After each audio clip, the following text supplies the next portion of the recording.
Act. You're listening to 89.7 WGBH HD1 Boston. Online at gbhnews.org. GBH News. What matters to you? I'm Jim Browdy, ahead on the 11 o'clock hour of BPR Live from the Boston Public Library. We're starting a show with you. Just about a day and a half since the public killing of right-wing activist Charlie Kirk on a college campus in Utah, the feds say they have their man. Where are we on political violence, free speech, and the future of America's democracy? Please call or text. I'm Marjorie Egan. Then it's our weekly media analysis segment, Press Play, with GBH's Adam Reilly and the Boston Globe's Lylah Alphonse. We'll talk about press coverage and cancellations after Charlie Kirk's assassination. It's all ahead in the 11 o'clock hour at BPR and GBH and NEPM, live from the Boston Public Library.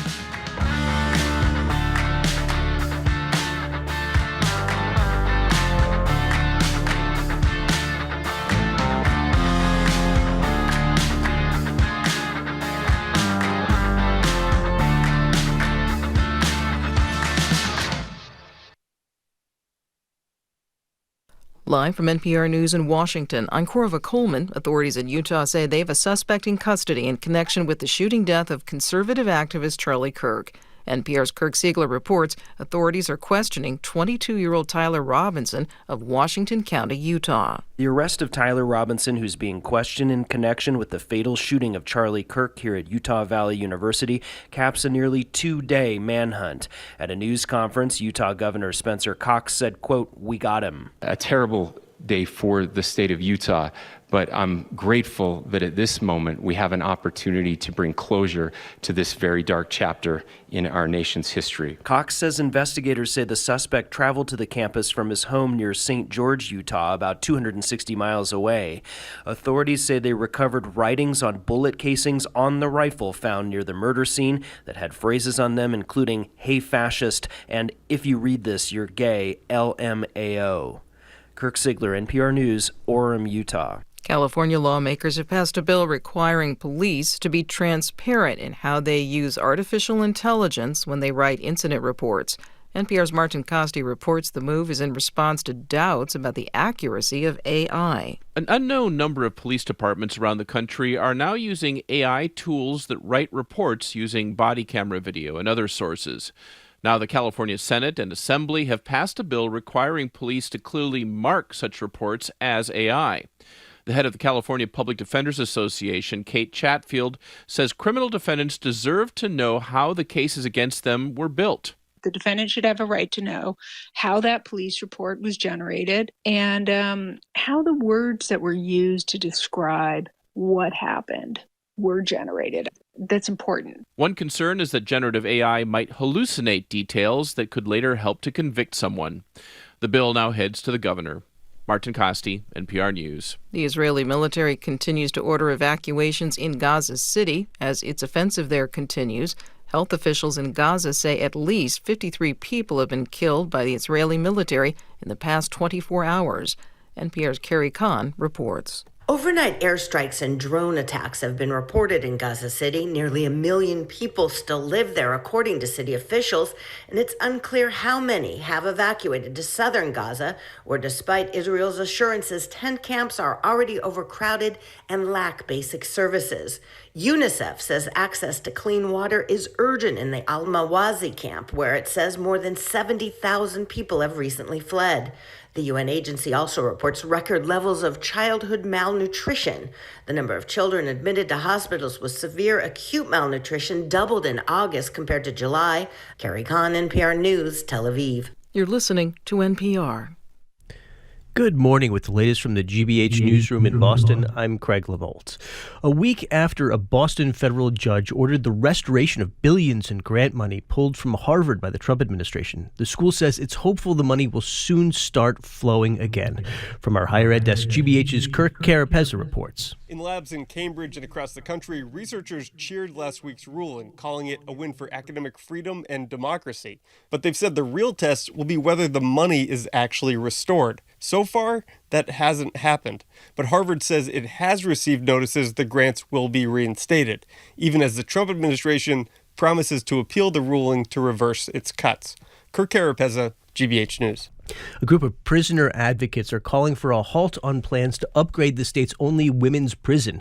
They say the proposed renovation of MCI Framingham will undo the progress the state's made in reducing incarceration rates. Sarah Nawab, an attorney at Prisoners Legal Services, says the move doesn't resolve issues around mental health and prisoner treatment at the facility. There's been kind of a lack of transparency around it, right? There's a claim from the governor's administration that they're trying to make the prison more trauma responsive. That isn't really possible. Such a thing as a trauma-informed or trauma-responsive prison doesn't exist. The Department of Corrections says the renovated prison will promote recovery, reduce recidivism, and support safer communities. The Healy administration announced the $360 million overhaul of the 150-year-old facility back in June. Sunny today, a high around 70, and tomorrow, mostly sunny with a high near 75. Support for NPR comes from NPR stations. Other contributors include Eric and Wendy Schmidt through the Schmidt Family Foundation, working toward a healthy, resilient, secure world for all. On the web at theschmidt.org. This is NPR.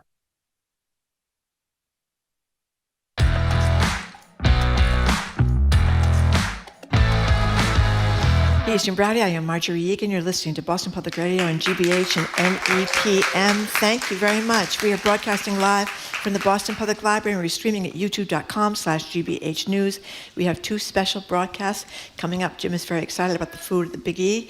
He's going to get to try a lot of it because we are going up Monday and Tuesday to broadcast from our NEPM affiliate up in Springfield or out in Springfield. Governor Deval Patrick, Congressman Jim McGovern, and the Attorney General of the Commonwealth, Andrea Campbell, will join us there with a bunch more guests. It's going to be really fun. Ask the Mayor. Michelle Wu is going to be back with us. Josh Krause has dropped out of the mayoral race. People may know that by now. Michelle Wu will be with us September 23rd at the library, and Governor Maura Healey will be with us September 30th also at the library. Hi, Jim. We are going to the Big E, by the way, in between the shows. I know. The list of this food. Morning in the Globe, I read about the lobster volcano. Yeah. The hot dog flatliner. So I'm ready for Or the Cheetos pizza. I'm there. In any case, we're starting today's show with more conversation about the murder of Charlie Kirk. What comes next for America? I'm sure you all know that roughly 36 hours after the killing, the FBI and the governor of Utah announced that they had gotten their man, Tyler Robinson. The media and political narrative, interestingly, in much of the media, I should say, not all of it, has been that Kirk was a young leader in search of the truth, an open dialogue. Here's just a few lines from a Boston Globe editorial today, offering Kirk actually as a solution to our political divisiveness. The solution is do what Kirk did and air those differences. We don't mean to sugarcoat the way he carried out his activism. Kirk could be bigoted, crude, and insulting, but the point is his weapon of choice is always words.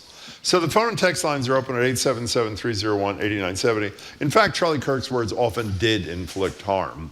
Misogyny, racism, homophobia were strong currents running through virtually everything he said and did. So in mourning his death and the consequences for both those close to him and for a broken country, do we need to celebrate his life? We want your reflections on where we are 36 hours after and what now for America. 877-301-8970. I should also say to you, at about 12:50 today, we'll be joined by members of a member of the Governor's Council, a fellow Democrat, meaning a fellow Democrat with Governor Maura Healey. And Maura Healey, saying she's just following the lead of the president, joined a bunch of liberal-leaning Democratic governors in calling for the flags to be held at half-staff yesterday for 9/11, but extending, I think, through Sunday, as Trump proclaimed, for Charlie Kirk. Mara Dolan will tell us why she thinks that was a bad idea. 877-301-8970. So what do you think in a day and a half after the fact, Marjorie? Well, I think that, the thing we've heard over and over again is obviously true, that there is no excuse, obviously, nothing at all right or righteous about gunning somebody down, no matter who it is. But I do think that we are calling each other names on both sides. I think there's been much more talk about that now than there was condemnation after Nancy Pelosi's husband was beaten with a hammer, or the Minnesota politicians were killed. Charlie Kirk did in his podcast something that I think is a very bad thing, which is demonize classes of people, trans people, gay people, Ketanji Brown Jackson, an affirmative action pick. George Floyd was a scumbag. George Floyd was a scumbag. He said we need to have a Nuremberg-style trial for every gender-affirming clinic doctor. We need it immediately. These, to me, are demonizing groups of people, which is different than exchanging ideas. And I think it's important to point that difference out. Can I also, I never heard of Spencer Cox. I cannot tell a lie. He's the governor of Utah. And if you're looking, again, this is a limited sample, so you may call and say I'm dead wrong. This is a grown-up Republican, a blame-avoiding Republican, who I think he was part of the press conference this morning. He's been part of all the press conferences. Here's just a little bit about what Governor Cox had to say on why this case matters so much. But it is also much bigger than an attack on an individual. It is an attack on all of us. It is an attack on the American experiment. It is an attack on our ideals. This cuts to the very foundation of who we are, of who we have been, and who we could be. He said times. I'm sorry. He said yesterday, and I really like this line, we have to learn how to disagree better, which I thought was just perfect and perfectly explained. 877-301-8970. The other thing, I don't know if this is on the NPR National News, and you may not have heard the press conference. In the press conference, they said there was writing on some of the fired or unfired casings of the bullets. One said, "Hey, fascist, catch." Another said, "If you read this, you are gay, LMAO." And obviously, this is just preliminary stuff. It's all we know. And I have to say something good about Kash Patel for the head of the FBI. While he is totally unqualified, I feared when he appeared at the Utah press conference today, he was yet again going to say this is all the fault of the left and Democrats. He didn't.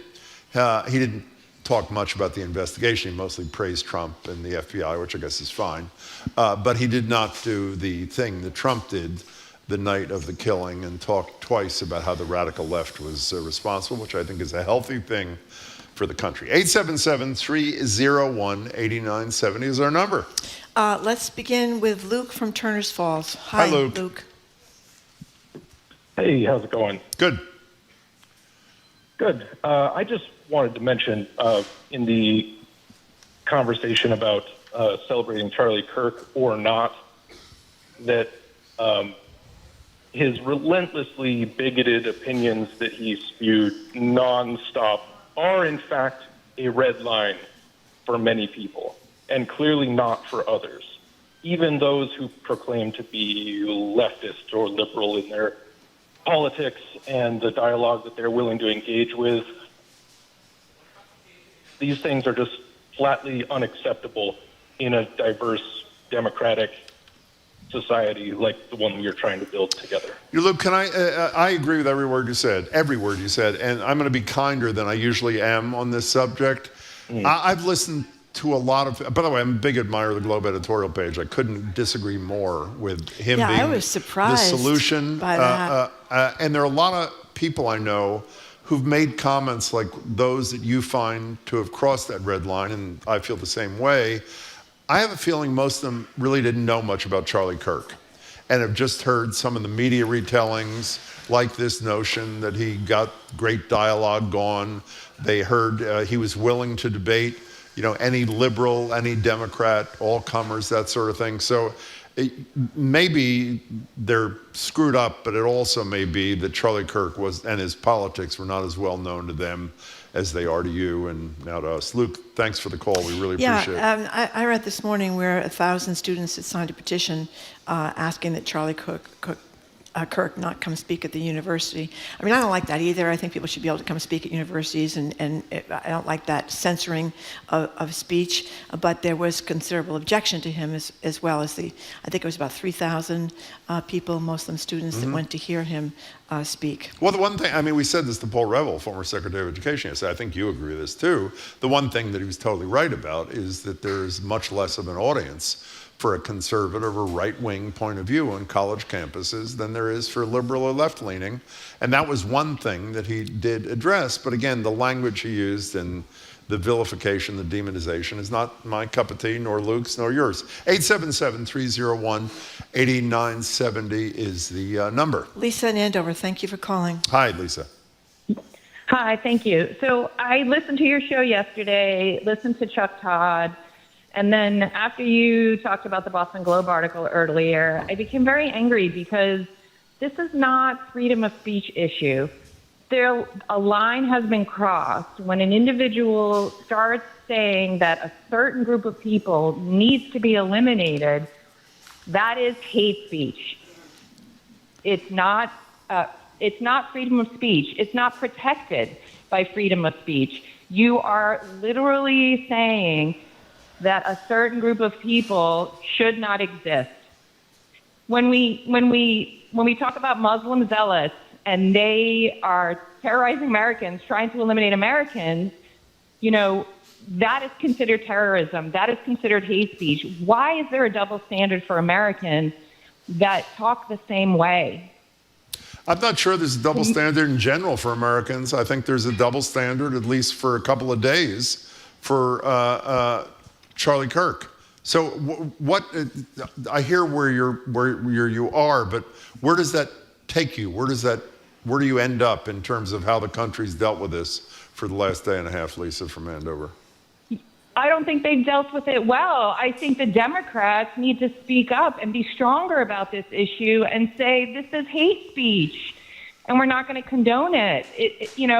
When you go around the country, saying that LGBTQ plus people should not exist, black people should leave the country, and also that everyone should have a gun in their house.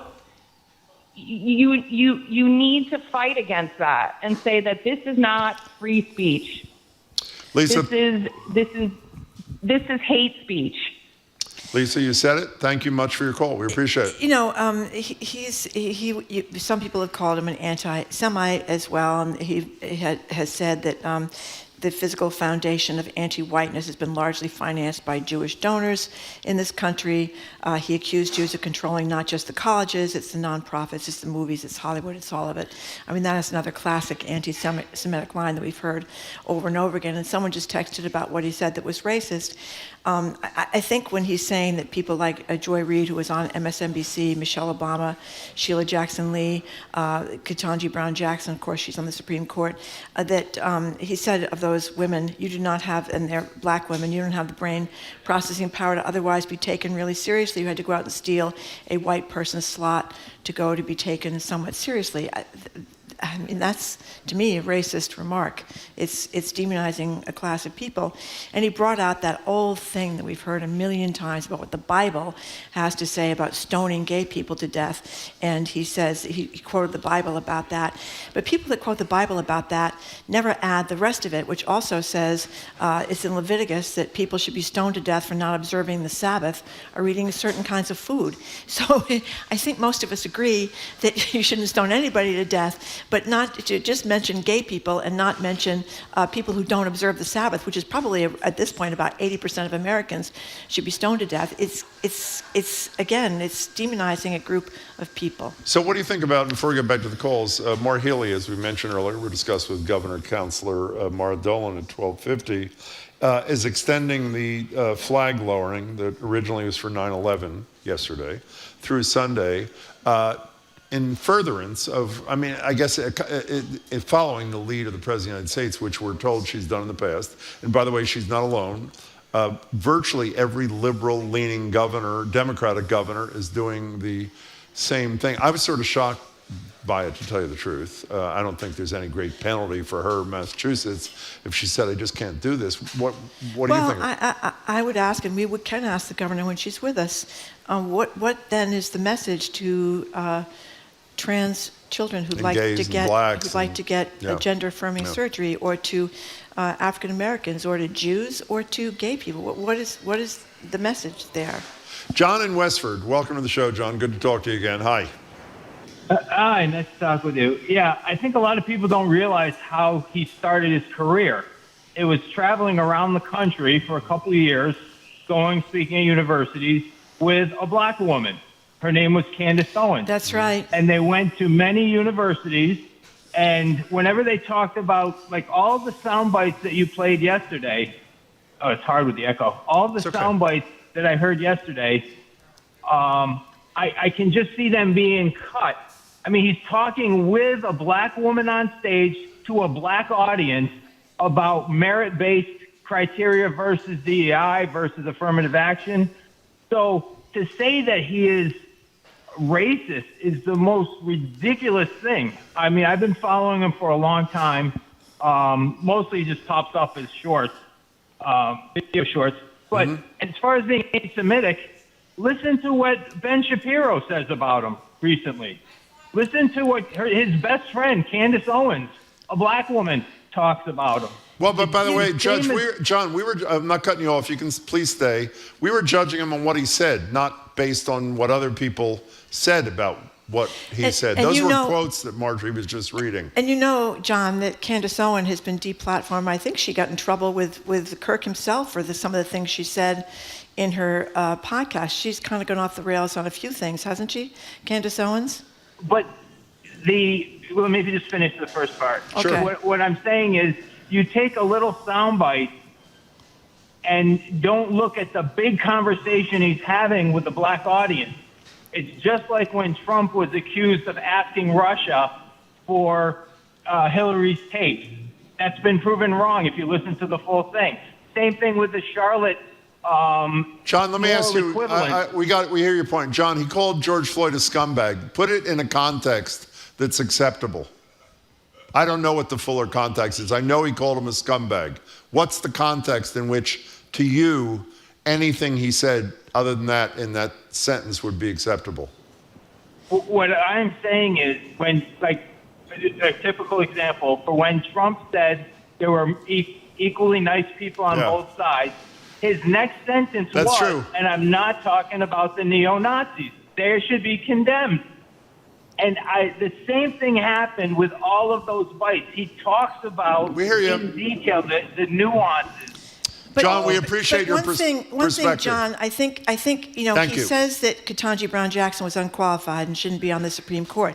And you mentioned his talking about merit-based job appointments. Well, I don't think anybody could argue that Pete Hegseth, who ran 2 companies into the ground and has a very checkered performance right now, is a merit-based appointment. Or Kash Patel, who made a couple of mistakes yesterday and has very little, or Dan Bongino, are merit-based appointments. Or this guy that his buddy, Steve, is it Whitcomb, his last name, that has absolutely no diplomatic experience, who is Witkoff, excuse me. Oh, you mean the international negotiator? Yes, and I think, and it shows because I think most observers would say that Trump has been played both by Benjamin Netanyahu and Vladimir Putin. So these are not merit-based appointments to positions that people got there by their merit. They got there because they were loyal to him and were going to do what he told them to. So I don't buy the whole merit-based thing that Charlie Kirk talks about. Although I don't think you can deny that Charlie Kirk was a really smart guy, really talented guy, really charismatic guy,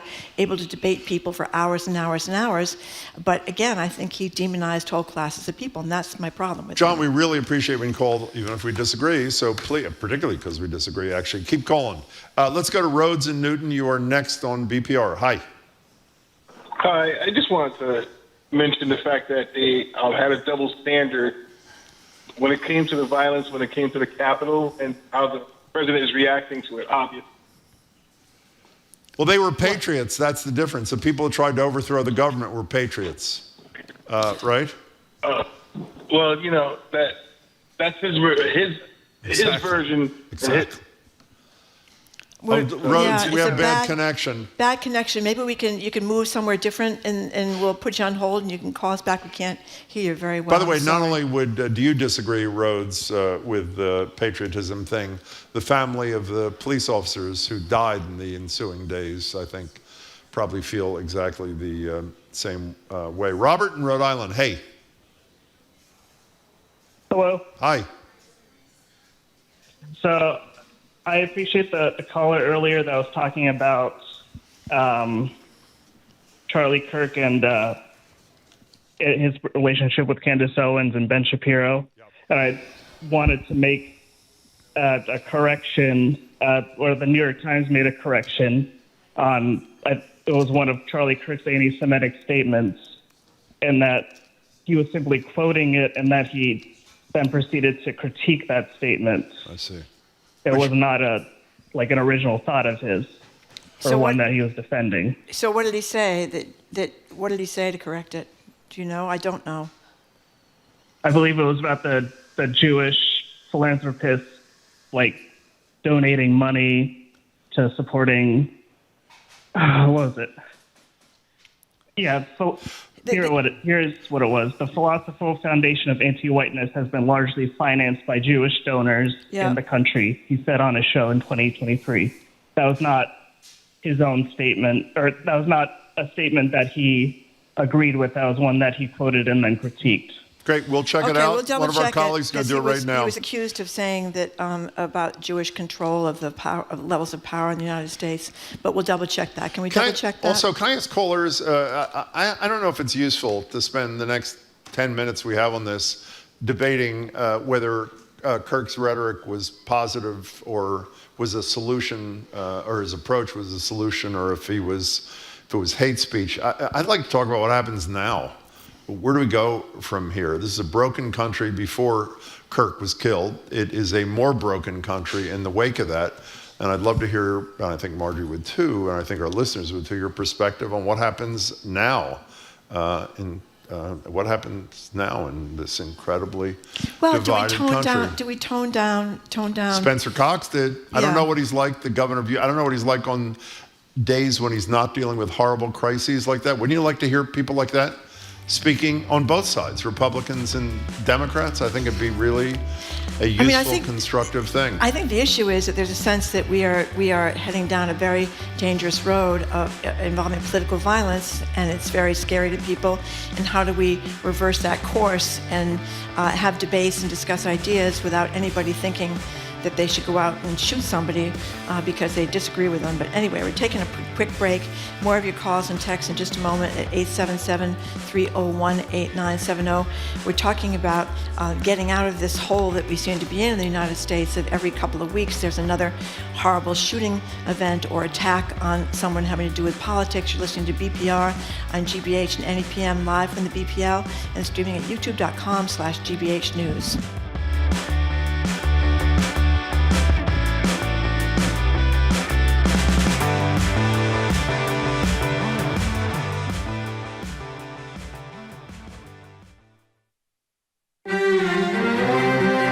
Some elite sports are regulating who gets to compete in the women's category. Critics of those policies say there is no one-size-fits-all solution when it comes to biology. So there's no clear boundary about what counts as unfair advantage, what would be permissible or impermissible. The history of sex testing in elite sports, next time on The World.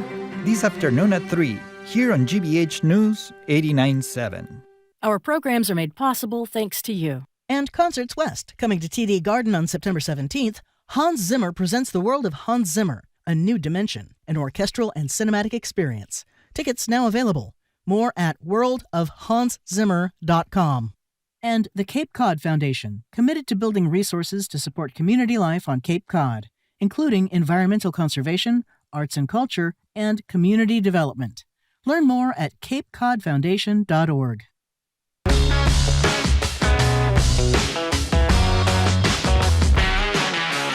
Welcome back to BPR 89.7 GBH, 88.5 NEPM, broadcasting live at the Boston Public Library, streaming at youtube.com/GBH News. Monday and Tuesday, we won't be live at the library or in Brighton. We're going to be live in Springfield at NEPM. Fabulous guests. Hope you tune in. Again, not at the library here. We're talking about Charlie Kirk. Where do we go from here? Much of the first segment was about Kirk, the person. We'd love to talk about the future of this country in the wake of the killing of Kirk. By the way, the caller a minute ago said that the comments that we read about Jews from Charlie Kirk were not his own. He was criticizing someone else saying that. Our colleagues just went to the New York Times, and here's what it says.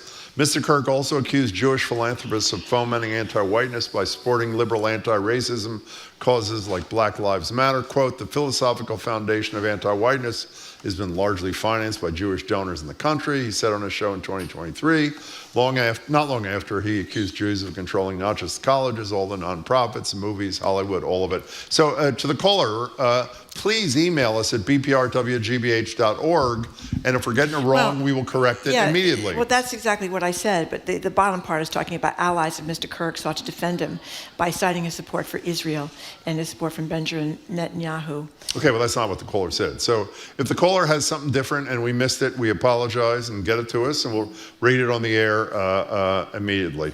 Let's go to 877-301-8970.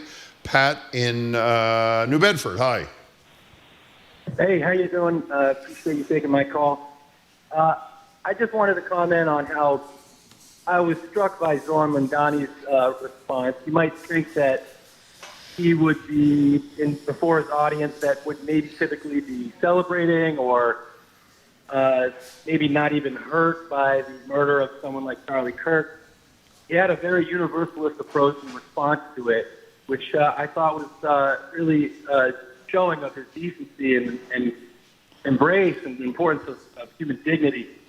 And I just sort of think that type of approach is totally necessary, but with a little bit more of a self-indictment. I was not in any way, shape, or form a supporter of Charlie Kirk. I found his arguments totally odious. However, I just think it's strange when we don't, for those of us on the left, we don't really see our role in the hyper-polarization that we contribute to. It just can't be the case that it's the right wing of America that's just intensifying the polarization.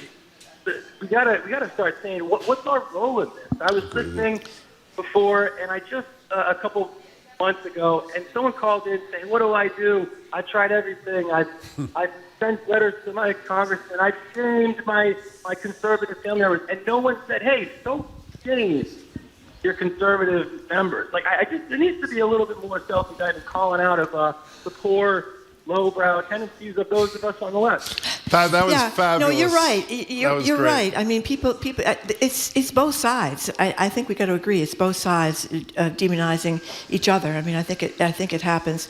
By the way, the caller was right. Yes, the caller was right. One of our colleagues. Here's the correction. Double checked. Was made yesterday. Our apologies. An earlier version. This is a quote from the New York Times correction yesterday. An earlier version of this article described incorrectly an anti-Semitic statement by Kirk. That Kirk had made on an episode of the podcast. He was quoting a statement from a post on social media and went on to critique it. It was not his own statement. Again, apologies to the caller. You were right. Greg in Salisbury, you're next on BPR with Marjorie Egan and Jim Browdy. Hi. Hi, Greg. Hi, Greg. Put Greg on hold. Where should we go? 877-301-8970. Who is next? Jane in Concord. Hey, Jane. Hi, guys. Hi. Trying to change what I was going to say because I do think that all I saw was hate when I was reading his Wikipedia page on Kirk. But I think we need to hold Donald Trump responsible for elevating hate speech and bigotry, and anyone who's not like him, he hates, and then he tries to back away from it and act like it's everybody else, as he does with everything. Fingers crossed, that kind of thing. Well, can I say, when people like you say that, the response I've heard a lot is, well, it's both sides. But the reason why I think Jane is on to something, which is undeniable, what Trump does, he demonizes anybody who disagrees with him on anything, no matter how small, is he has the biggest bully pulpit by about a factor of 1 million of anybody else on the planet. So when it comes out of the mouth like it did the night of Kirk's shooting, from the President of the United States, it has huge impact, and I think you are right. And by the way, he demonized the left then. He talked about behavior that was exactly his own while criticizing others. So, Jane, I think you're right. Thanks for the call. But I think the people from the right get upset about the so-called purity tests. You know, if you deviate from on the left from any one of 17 issues or something, you're called awful names. I mean, we see that a lot too. And I think sometimes people are just not up to the latest. And I think people make mistakes. They don't mean to make mistakes. The assumption that everybody has bad motives. I think the left does that a lot. Well, everybody's an enemy. I mean, the polarization is out of control. There's no question. Aaron, you're in the library? Hi, Aaron. Hi. So here's my thought. Yeah. You were asking what to do next, and it seems to me that it's gun control. You'll notice Charlie Kirk was not stabbed. He was killed by a gun. Mm-hmm. The people in Minnesota were not stabbed. They were killed by guns. And the problem is that crazy people think everybody else has a gun. I ought to get a gun too to protect myself. Uh-huh. But that metastasizes into anticipatory protection, which is to kill the people that they think are a danger to them. It should be harder for people to commit political violence. And if we could create that sort of atmosphere, then it seems to me the fever of violence might be brought down a touch. By the way, Aaron, it's interesting to say that when I was praising Spencer Cox, the governor of Utah, for his, I was going to say non-divisive, his unifying rhetoric, two of my friends texted me and said, how come you're not mentioning that in none of his statements over 2 days did he ever mention the gun problem in this country? And I should have, and I'm glad you did. Aaron, thank you much for the call. Really much appreciated. Okay, I guess we are out of time on this. We are moving on. We're going to be talking up next with Adam Reilly, GBH's Adam Reilly, and Lylah, Alphonse from the Boston Globe for this week's edition of our media analysis segment, Press Play. We're also obviously going to be talking about the coverage of Charlie Kirk's assassination, and many people have lost their jobs in the press for their criticism of Charlie Kirk. I'm Marjorie Egan. He's Jim Browder. You're listening to BPR and GBH and NEPM. We're broadcasting live from the Boston Public Library and streaming at youtube.com/GBH News. Lylah, Alphonse, and Adam Reilly are next.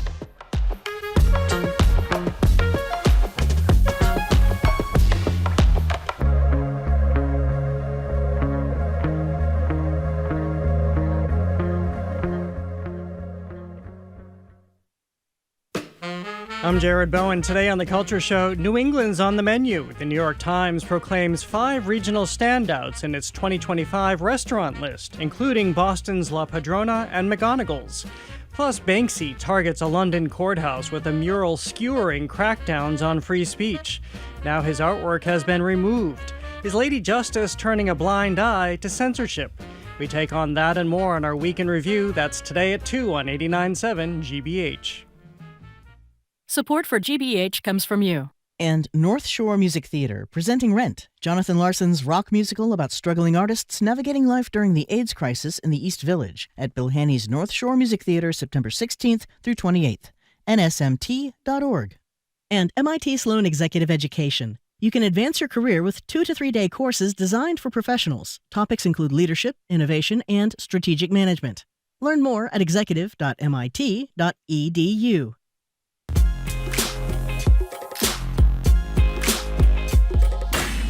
Welcome back to BPR on GBH and NEPM. Jim Browder and Marjorie Egan. We're broadcasting live from the Boston Public Library, streaming youtube.com/GBH News. Speaking of NEPM, Marjorie and I will be there in Springfield Monday and Tuesday.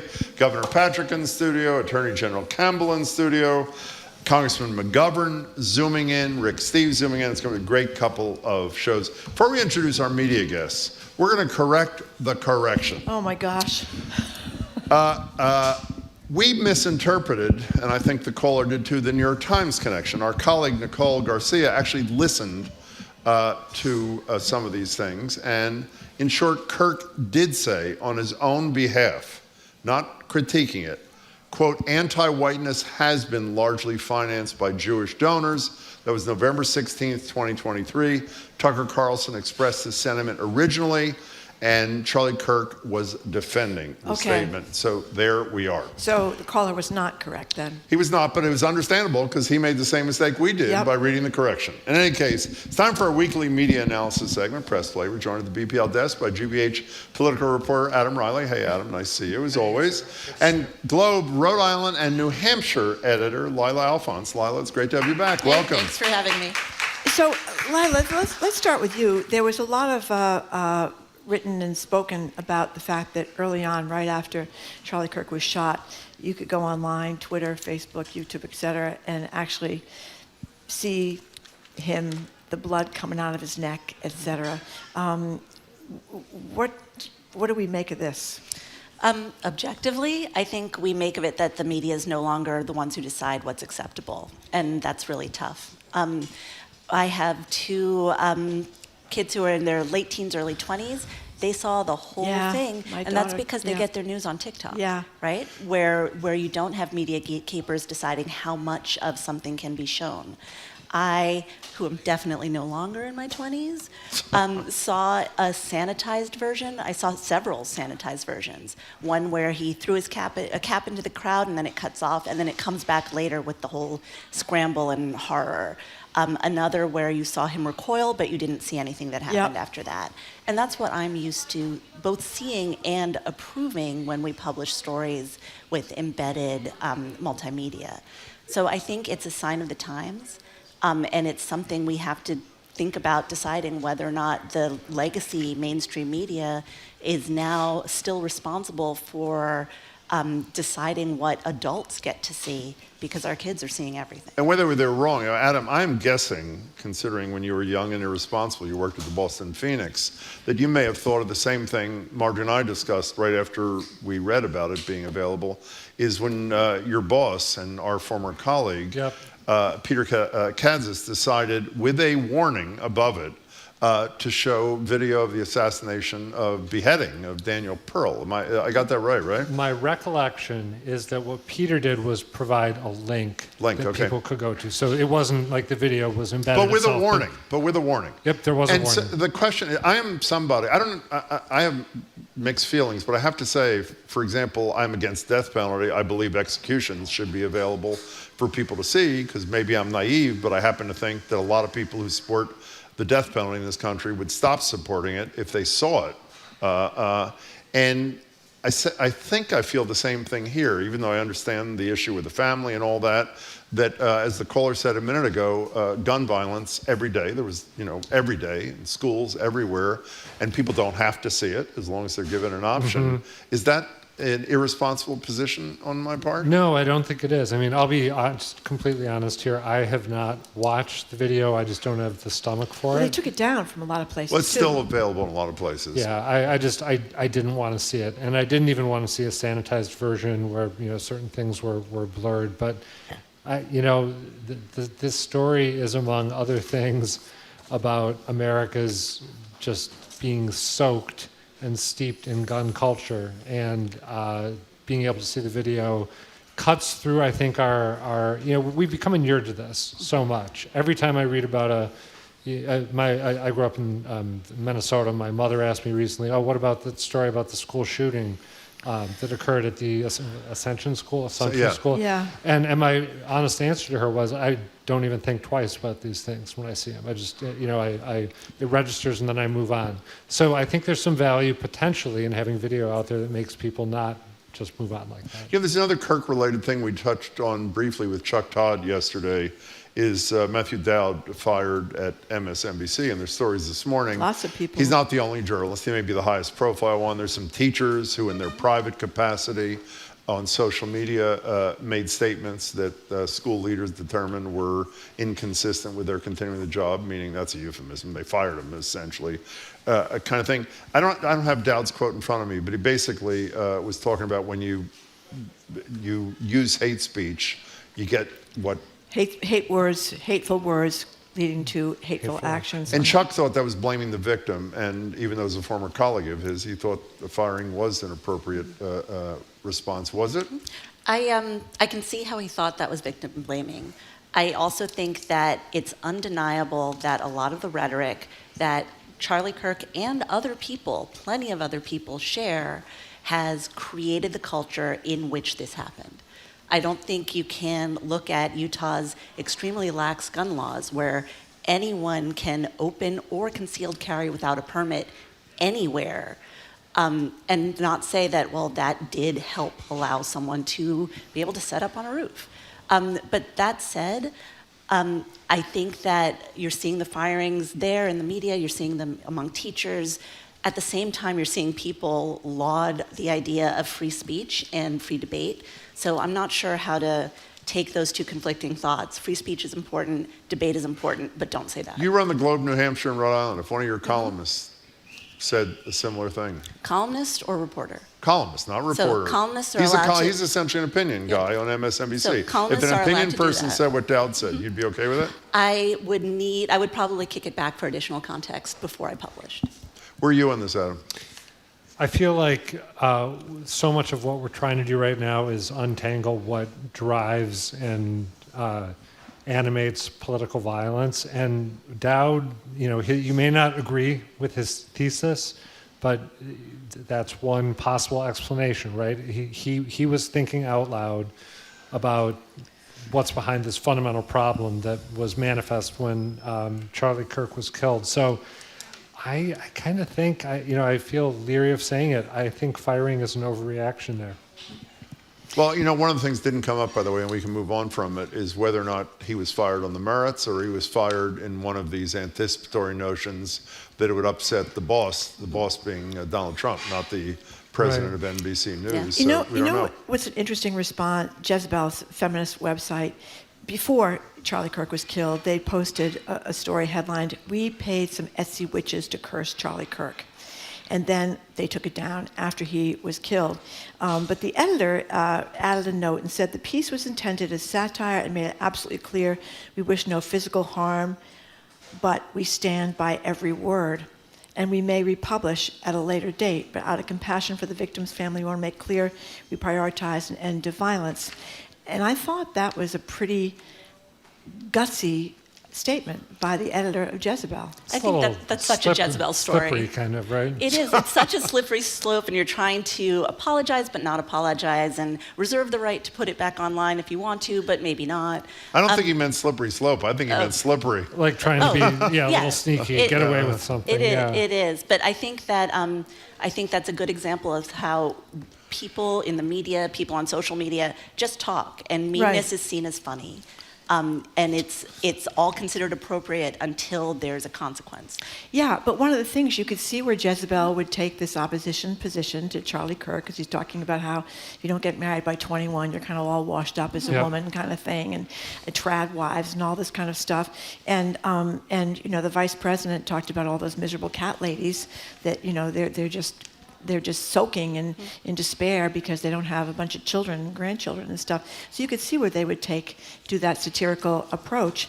But because Charlie Kirk is murdered, then that changes everything, as you just said. So can we beat up on CBS for a second, which we do practically every single week? We all know about the payoff. I subscribe to the Elizabeth Warren School of Thinking and others. There was a bribe that essentially was paid, so a merger went through that made Sherry Redstone even wealthier. Since that happened, we know that is it Face the Nation is their new, Face the Nation is their show. They've agreed because it made the dog killer Kristi Noem unhappy, and I assume her boss, they're not going to edit any interviews anymore, even though they said they'd edit it perfectly properly. A conservative a noted conservative who has absolutely no experience in journalism is now the ombudsman at CBS News. And Barry Weiss, who I happen to think is very talented, I don't agree with her on much, but I would think it's fair to say, not even as a criticism, is ideologically driven, is rumored to be in line for a major editorial responsibility. I don't mean opinion editorial, but as in the news at CBS News. Is my anxiety about the future of CBS News well placed, or am I? I think a lot of people look at all of those pieces, and when they put it together, they don't really like the picture that comes up.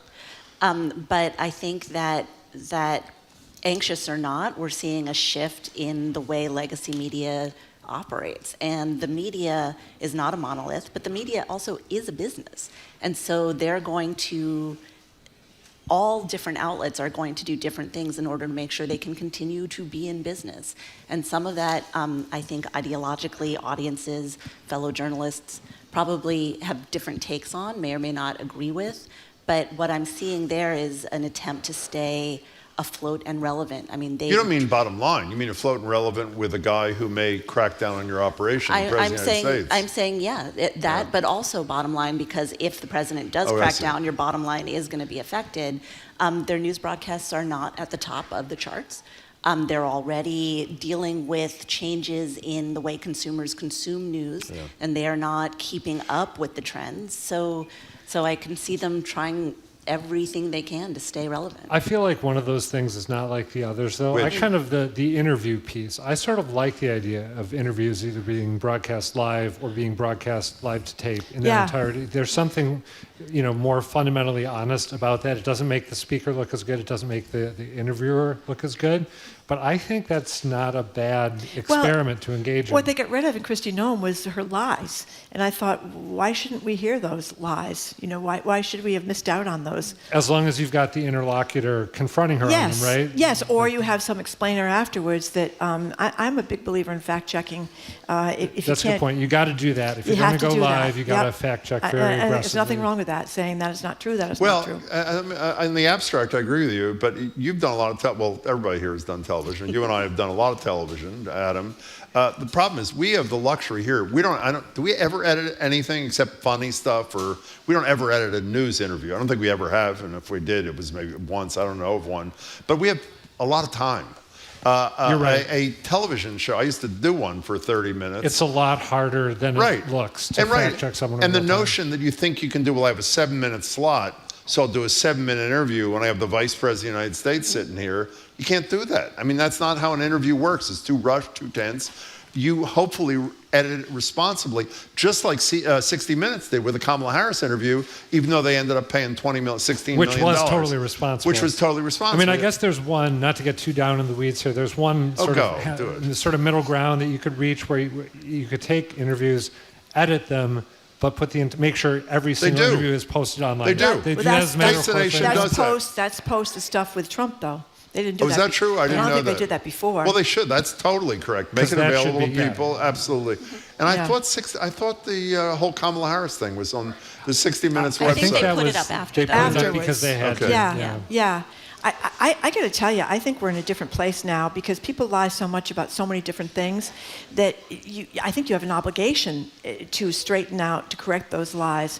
You have Trump constantly talking about the election being stolen over and over again. What are the numbers? 70% of Republicans believe that? Well, once something's repeated that many times, it kind of becomes the new fact. But it's really difficult when you have to constantly relitigate things to ever move past them. Yeah. If all of a sudden we had to discuss whether the sky or not was actually blue right now, I mean, if you're colorblind, it might look different. You can talk about so many different arguments, and then we still haven't discussed anything other than whether an established fact is really an established fact. Yeah, but I think that there are so many people who are believing lies that we're in a different place.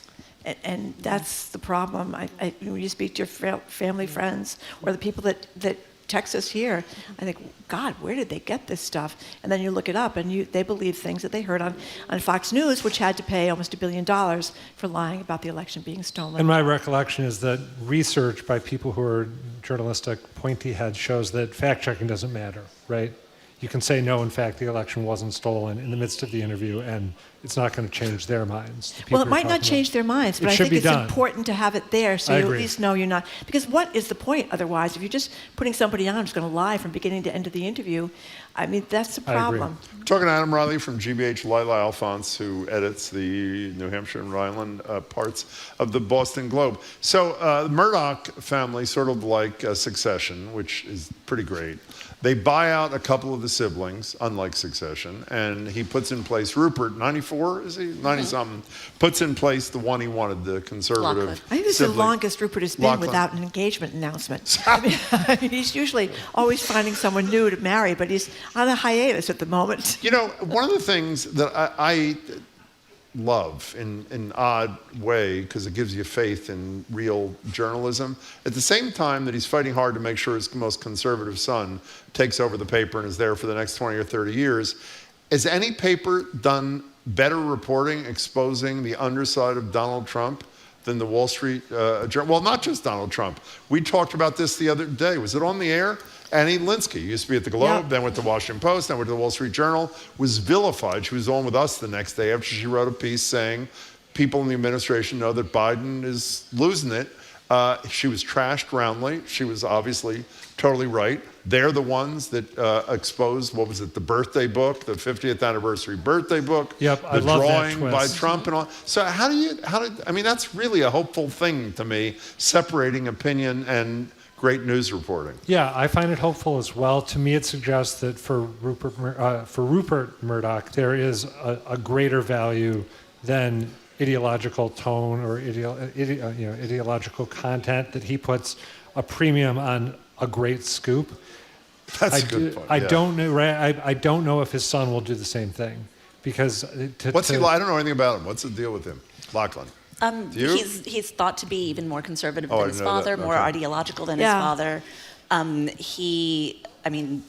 I think the rift between him and his siblings probably is a good example of where he comes down along things on that They got spectrum. $1.1 billion each. They did. They got a lot of money. Maybe that's why he's not looking for another partner right now. Yeah. But I think that keeping the status quo in terms of the ideology at the top of the masthead, maybe that's the smart business decision here, but I think it's too soon to say what Lachlan would do. And the brother and his wife are big liberals, and they're big anti. That's James, right? Yeah, James. They're climate change people, and they're very upset about what has happened in Australia and all that kind of stuff. But you know what we were talking about?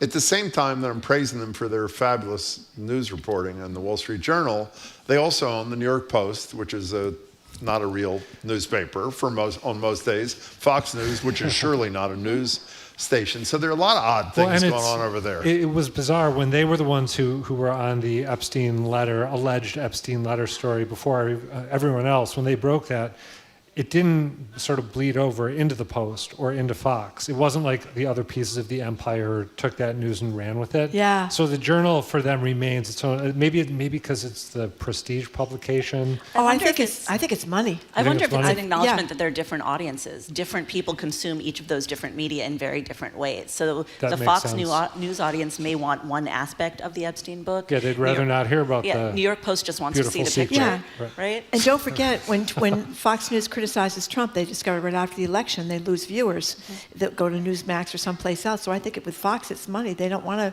They're afraid of alienating their viewership, I think. Yeah, that does make sense. Yeah. Whereas the Journal, I think it's much more businessmen, more like so-called normal Republicans. The investors, the ones who are out to protect their money and who are making savvy business decisions. Yeah. But I think this speaks to what you were saying about ideology. If Lachlan is going to be much more conservative than his father, he has an outlet where he can do that without affecting the Wall Street Journal. That's a very good point. Yeah. They do like you to change stories, so I worked for the Murdochs for a while. Make things up. Like what?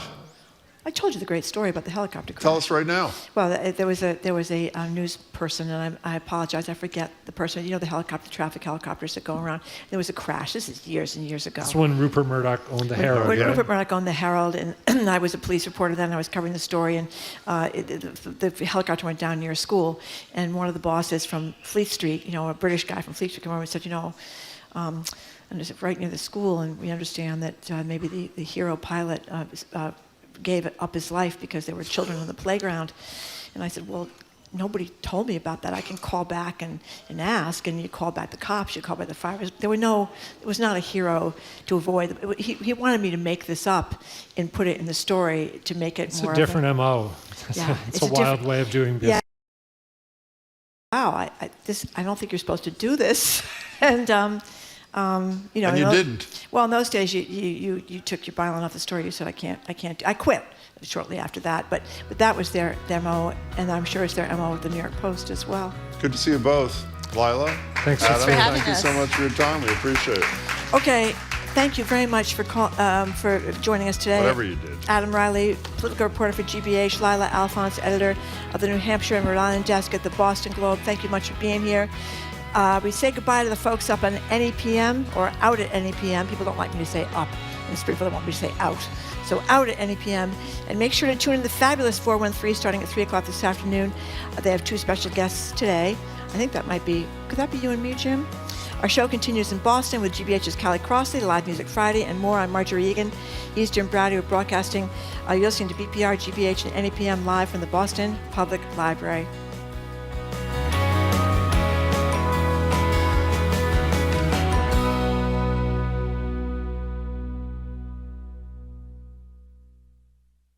It's not over yet. More smart conversation about community issues up ahead with Jim Browdy and Marjorie Egan on Boston Public Radio, right after a news update from NPR. Stay with us here on GBH 89.7. Funding for our programs comes from you. And American Repertory Theater with Passengers, a blend of cirque, music, dance, and superhuman skill. The New York Times writes, extraordinary acrobatics provide gasps of delight. amrep.org. Ken Burns and Lynn Novick go beyond the tales of gangsters, flappers, and speakeasies to reveal a divided nation in the throes of monumentous transformation. Watch Prohibition, tonight at 9 on GBH2. You're listening to 89.7 WGBH HD1 Boston. Online at gbhnews.org. GBH News, what matters to you? I'm Jim Browdy, head on Hour 2 of BPR Live from the Boston Public Library. It's Live Music Friday. We'll hear music from singer-songwriter Thea Hopkins, she's fabulous, and talk to leaders behind the White Snakes Project's new directory for Native American performing artists. I'm Marjorie Egan. GBH's Callie Crossley is here with her take on the end of Josh Kraft's Boston Mayoral campaign and the firing of Market Basket CEO RDT. Plus, Governor's Council member Mara Dolan swings by the library with an update on the Bar Advocates post-strike and her thoughts on flying the Massachusetts flag at half-staff for Charlie Kirk. That's all next on the second hour of BPR 89.7 GBH, live from the Boston Public Library.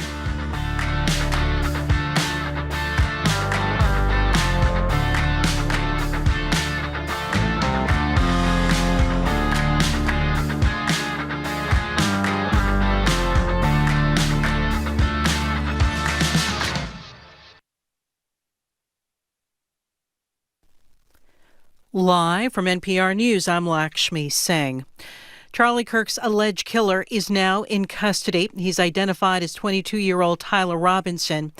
Utah Governor Spencer Cox says a member of Robinson's family reached out to a friend who then told authorities Robinson had confessed to the crime or implied he'd committed the incident. Investigators interviewed a family member of Robinson who stated that Robinson had become more political in recent years. The family member referenced a recent incident in which Robinson came to dinner prior to September 10th, and in the conversation with another family member, Robinson mentioned Charlie Kirk was coming to UVU. They talked about why they didn't like him and the viewpoints that he had. The governor says investigators were shown messages Robinson allegedly left on Discord. They referred to retrieving and dropping off a rifle, as well as casings engraved with words such as, quote, "Hey, fascist, catch." Kirk was a prominent conservative activist and close ally of the Trump family. He was gunned down Wednesday while speaking at an outdoor rally at Utah Valley University in Orem as a large crowd, including many young people, watched in horror as events unfolded. Republican and Democratic Party leaders have both condemned Kirk's killing and overall political violence, which also claimed the life of a Minnesota state lawmaker, a Democrat, only a few months ago. Yesterday, Pennsylvania Governor Joseph Shapiro reacted when President Trump blamed Kirk's murder on the radical left. I think it is dangerous when the president cherry picks which political violence he's going to condemn and which he's going to allow to just simply pass. Shapiro's also been the target of political violence. Earlier this year, a man set fire to the governor's home while his family was celebrating Passover. Secretary of State Marco Rubio is heading to Israel this weekend. The trip comes just days after an Israeli strike on the Hamas offices in Qatar, where the militant group was considering the latest U.S. proposal for a deal in Gaza. NPR's Michelle Kellerman with details. The State Department says that Rubio will use his trip to Israel to convey America's priorities in the Israel-Hamas conflict and throughout the region. The acting U.S. ambassador to the UN told the Security Council on Thursday that the unilateral strike in Qatar did not advance Israeli or U.S. goals. But the State Department has been trying to tamp down criticism of Israel and keep the focus on Hamas. It calls on Hamas to release all hostages and says the group must never rule over Gaza again. Secretary Rubio is also promising to help Israel fight what he calls anti-Israel actions, including the unilateral recognition of a Palestinian state. Michelle Kellerman, NPR News, Washington. At last check on Wall Street, the Dow is down 181 points. It's NPR News. Good afternoon with the latest from the GBH Newsroom. I'm Craig Lamolt in Boston. 4,000 Democrats from across Massachusetts are gathering in Springfield tomorrow to adopt a new platform for the state party. With Republicans in control in Washington, D.C., the theme of this year's Democratic State Convention is Don't Agonize, Organize. Mass Dems Chair Steve Kerrigan says the party has been hard at work since last year's election. We've established 15 new Democratic town committees across the Commonwealth, half of which are in Worcester County or Western Mass, areas where there were red strongholds across Massachusetts. Democrats hold all statewide and congressional offices in Massachusetts, plus a supermajority on Beacon Hill. Delegates at this weekend's convention will be hearing from party leaders like Governor Maura Healey and Senators Elizabeth Warren and Ed Markey. The Boston Film Festival, one of the country's longest running, will soon kick off its 41st season. This year's offerings include indie films, documentaries, animated films, and a newly created sports category. The festival's executive director, Robin Dawson, tells GBH's Culture Show that each season is curated a little differently. Really, it's about the feel. It's about what is going on in the world, what our community needs, and what social issues need to be shared. So it's entertainment, I think, and it's enlightenment. The Boston Film Festival kicks off on September 18th. A full schedule of screenings and events can be found at bostonfilmfestival.org. Sunny today, a high around 70. Tomorrow, mostly sunny with a high near 75. This is GBH News. Support for NPR comes from NPR stations. Other contributors include Subaru. The 2025 Subaru Outback features symmetrical all-wheel drive, plus standard safety features like EyeSight driver assist technology. Learn more at Subaru.com/Outback.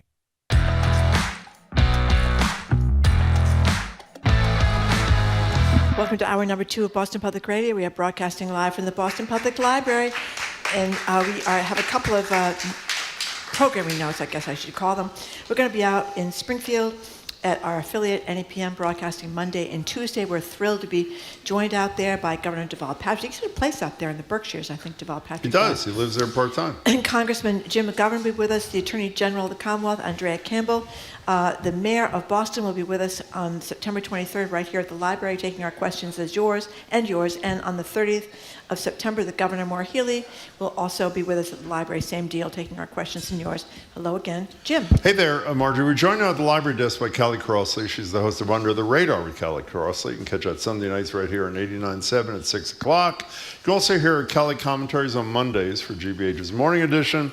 And she's co-host for the Culture Show's Week in Review, which starts right after us live here at the library at 2 o'clock. Hello, Callie Crossley. Hello. Mic on, please. So, Thank Callie you. Crossley, let's start with the something local. Michelle Wu came out 49 points ahead of Josh Kraft. Josh Kraft has since dropped out of the mayoral race. What do you think? I couldn't figure out why he ran in the first place. I'm not being disrespectful at all. When he first announced, I actually had no idea who he was. I was at my book club, a lot of intelligent women, and I said, who is the guy and what's he been doing?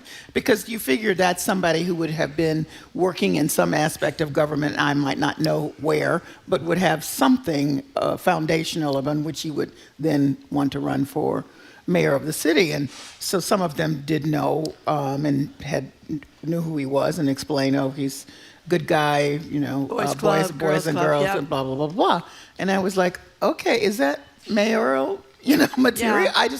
I just didn't get it. And then as I learned a little bit more, it seemed to me that and I said this out loud to people, I don't think he wants to run. It felt like the community wanted him to run. Yes. But he didn't really want to run. But, he was like, okay, well, I'm game. I'll get out there. And then I have to say that those commercials, just turned me off. Me too, by the way. I don't like him in any campaign, by the way. It's not just just that black and white of Michelle Wu, like she's some evil doer. I'm and with they you. even turned to people who had nice things to say about him. So at the end of them, they're saying he's so great, he's so wonderful. That's the kind of mayor I want. And I'm screaming at the TV. Okay, but what did he do that would lead him? There was a kind of typical commercial for some women who first started running for campaign when they would say, the argument against women in office is that, we're at home, we take care of the home front. And those women would turn those skill sets that they had to manage the households and connect that to leadership qualities and how they would then use that if they were elected. Okay, so people like him, he's nice. Or tell me how that's translating into, anyway, I guess I was surprised that he dropped out since he hung in for so long, but I just, as I said at the beginning of this, I never understood why he ran in the first place. Two observations. One, I think you had the same experience, and you may have too. Every single person I know who knows Josh well from his work or personally, and there are a lot of people I respect who think he did a brilliant job at the Boys and Girls Club. Every single one of them, and I know you did it too, I said, why is he running? Some of them were supporting him. The majority, even of people who knew him, this is unscientific or not, were supporting Wu. Not one could answer the question. Not one. That's the first thing. Secondly, I want to compliment, I know this is unkind, I want to compliment Adrian Walker for an incredible column. Yes. He talks about, Adrian writes right before the vote, he says, and I'm paraphrasing, I'm sorry I don't have it in front of me. So his closing endorsements are former Senator Diane Wilkerson and Anissa Sabi George, and he's unkind to both of them. And he said, this is the best line. He said they both would have supported a Brillo pad if it was running against Mayor Wu. Yeah. And it was really, and I think, by the way, he mentions in his Instagram thing, which I read this morning, and I think in his interview with Maria Stefanos, where he announced that he was not running, he's given $3 million to really important organizations that are dealing with things he cares about, reentry, mascots, etc. I think the most important thing for him to do to salvage his reputation, because it's clearly been damaged, is really dig into this work and do it in a serious way. He said he's given $3 million, show you really care about Boston. He did just move here, as Wu made the point repeatedly. But I think it's important he shows that what he was before in the private sector is what he's going to be again post this unsuccessful run, Well, yeah. There's lots of work for folks to do if they're interested in community service, and he says he is, so He got a lot of money to support it, too, and you should use it, and he is. Yes. So, Callie, really upsetting story reported by WCVB about a mother apprehended by ICE as she dropped her kid off at the high school, and there was an elementary school child, the mother's child, in the car. Yeah, so, I've heard versions of this around the country, but of course this is in our area, and we know there's been kind of a surge intensity around what ICE is doing. We still don't understand, from ICE. We keep asking as journalists, what are the charges? Why these people? And so far, I don't know anybody who's gotten any answers. So that's scary in and of itself. And this is exactly the kind of fear that is traversing through. Now, add that to the Supreme Court saying you can go wherever you go, Racial profile away. where you think somebody might be, and here we are. So if you have a number of students in this school who are Latinx, Latino, and given the Supreme Court ruling, I guess ICE says, well, this is what we do. And let's not forget that they changed the rule. There was a rule that you would not go on school properties. Sensitive locations, they used to be called. And that got changed. So all of a piece is scary, more scary than and horrible. By the way, same time, and there are many examples, Everett has had this Fiesta del Rio Hispanic celebration thing. I think it would have been the 4th year. They canceled that because so many Latinos were nervous about going to this thing to begin with. I want to get back to the snatching of this parent, though, with an elementary kid in the car. We've said about 1,000 times since Trump was reelected, cruelty is the point. I have no idea what this person did. My guess is, like the vast majority of people they snatch, it's a civil violation crossing the border. Maybe they did something horrible. If they did something horrible and they deserve to be snatched, why do you have to do it with the kid in the car? I mean, this kid who is not responsible for whatever the parent did, that is going to be with that kid that moment for the rest of their damn life. And don't tell me if you're a law enforcement person with skills, like I assume some of these people are, that you couldn't figure another setting to go grab the parent if you have to do it, and not do it in a way that damages not just that person's life, but the innocent child. Well, let's follow their own scenario. Wait till the mother dropped the kid off. That's another fabulous, I'm just more saying, obvious point you're already than mine. there. You're totally right. You know what I want to know? Two quick things. First of all, I was reading yesterday where many times these kids didn't even know their parents had crossed, because until now they didn't think that was going to be the thing that's going to send them to South Sudan or some horrible place like that, which the Supreme Court also thinks is okay, apparently. But it's not clear to me what happens. Is there somebody there? Is ICE going to make sure that this child, if it's a young child, like a 10-year-old child, is not left alone on the street? Are they going to leave the kid to his or her own devices? I don't know if they have a policy to make sure these children that are suddenly watching their mother get taken are put in someone else's care. I don't know. I don't think we've been able to find that out. So I don't think there is a plan. Here's what I do know. That a lot of parents, and these are parents who are here legally, by the way, so I assume this is also happening among those who are undocumented, have made arrangements. Yeah. If I don't show up, please go get my child, which is just, makes the hair stand up on the back of my neck, because that is what's happening. I mean, that's real. That's happening everywhere. So the only plan I know about is from the parents. Initiation, not from. Well, with one exception, we actually asked. I don't know if we asked. We discussed this with Paul Revel yesterday about these sensitive locations that are no longer sensitive, and he said some school district superintendents are assuring parents, which I guess is better than nothing, that if you are grabbed, we do have accommodations to make sure that your child maybe is not mentally safe, but is physically safe and taken care of. So I think it's an ad hoc kind of thing. I don't think it's an across-the-board rule. There should be. Right. Well, if they grabbed in the school or right in the schoolyard, that's one thing. If they grabbed half a block down the street, that's what I guess I don't understand. That's what I'm concerned about. I don't know. And how would we know? And how would anybody know? I mean, because the person that would know is the one that just got snatched. Exactly. So I'm unclear about this. Exactly. This is the thing. By the way, I don't have a solution for this. We asked Mayor Wu this the other day, and we talked to our listeners about this. The notion, I know this is going to sound really childish on my part, the notion this is happening in our midst and we can't do a damn thing about it is as upsetting as almost anything huge that I can think about. A mother, is it a mother or a parent? I don't know if it's a mother. Yeah, it was mother. Is driving her elementary school kid to school, and she's snatched in our midst. It apparently is legal, I don't know. And there's not a damn thing our government or we as neighbors can do. Is just really... And you can't be certain that, those people with masks on, they're not identified. You don't know what's going on. Let's just keep coming back to that. Because I worry about copycatting. I'm with you too. Yeah, and I'm also worried about the elections, which are more than a year away now. But I'm worried that all these National Guard people are going to scare people who are entitled to vote, who are citizens, from coming to vote unless they do the mail-in ballots, because. I would be afraid. Which some people are in the middle of trying to get rid of. Exactly, exactly. So it's like a double whammy. Make it harder to do the mail-in ballots, making it harder to come vote, have the National Guard there with their weapons. Not that mail-in by ballot necessarily helps you, because now they have access to all of your information. Thank you, Doge. Yeah, that's a very good point.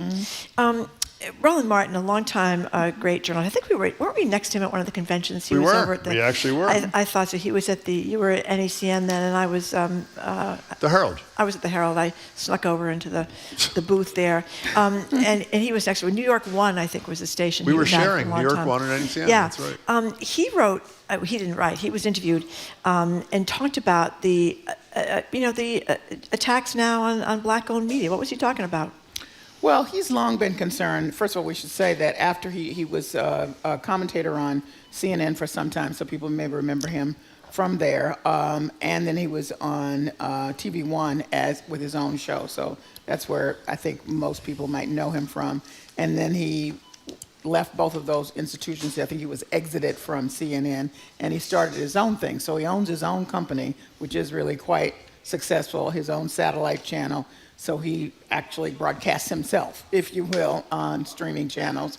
By membership, it's done quite well. So putting that aside, he's concerned that black-owned media such as his, because unlike him, he owns all of everything, every part of it, other people do not, is being erased as much as some of the other materials that we talk about, the books, the films, everything, is being erased under the guise of its DEI. And that is concerning about, once again, getting the full information about what's happening in these communities. I can remember growing up that we had, first of all, 2 newspapers, which was, the 2 big newspapers. We always got the black newspaper. And my mother, because of who she was, always entertained conversation with the guy who brought Muhammad, who was then named Muhammad Speaks, the Black Islamic newspaper. And she would have big arguments with him. He'd wait till the end of his shift so he could have That's great. long conversation with her. Last stop. Yes, That's they would great. go on forever until my father would get irritated and say, please, come back from the door. But anyway, the point was that she felt like you needed to have, and she was not a journalist, let me point out, she was an educator, all accesses of information. You needed to have broad, expansive, ports of entry into information. And so when you shut off those kinds of opportunities, then you get less information, and clearly you're not getting truth. So that's a big concern. Well, also the other point he makes about the anti-DEI inspired Trump stuff is, and I don't think we often spend enough time thinking about the trickle-down impact of almost everything that is done, is advertisers that were very happy to support what he and other people were doing are less happy to do it because they're worried, yet again, of upsetting the big guy, President of the United States, if they invest in things that he doesn't believe in, like black media, for example. So that's that. So Callie Crossley, Janelle Nanos wrote a piece that I was waiting for, and I'm glad she did. By the way, Janelle Nanos is a reporter at the Globe, and I would urge you to read a wonderful piece she did about a week ago called Inside the Reckoning at Commonwealth Kitchen. It is a really, really important story. Wow. You should read it. However, the thing we're talking about today, this is the headline.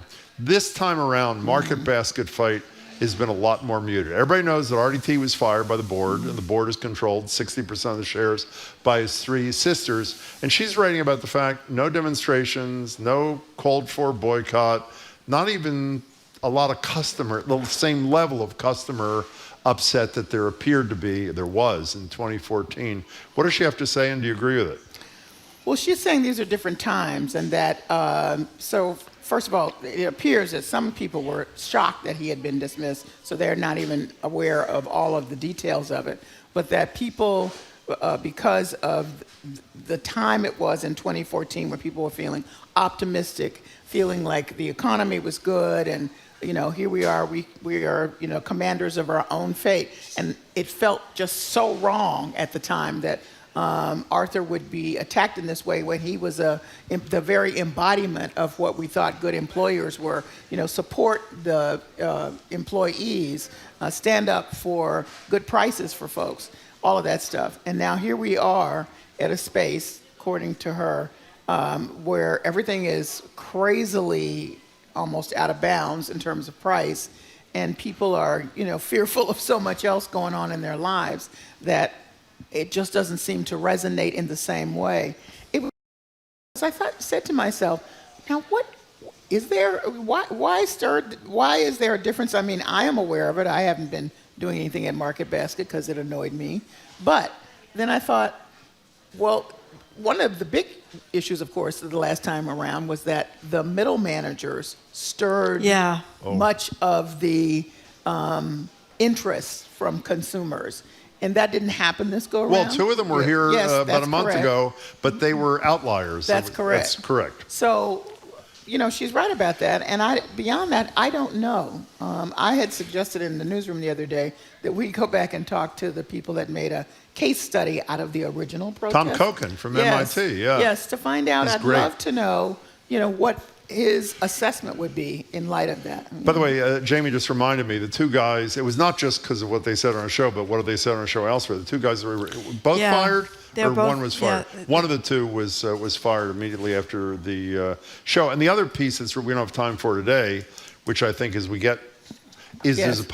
speculation that Three Sisters is going to sell the company. Yes. And let's see how we feel about the former Market Basket as part of another I think chain. That's going to be. I hope not. What are you doing this Sunday, Callie Crossley? We have just put together our first Massachusetts News Roundtable so that we can reach across the state. So we're talking to one of our colleagues from the Berkshire Eagle. We're talking to one of our colleagues from New England Public Media and Commonwealth Beacon to look at these issues that go across the state, and that some are very much a part of the location of our colleagues' work.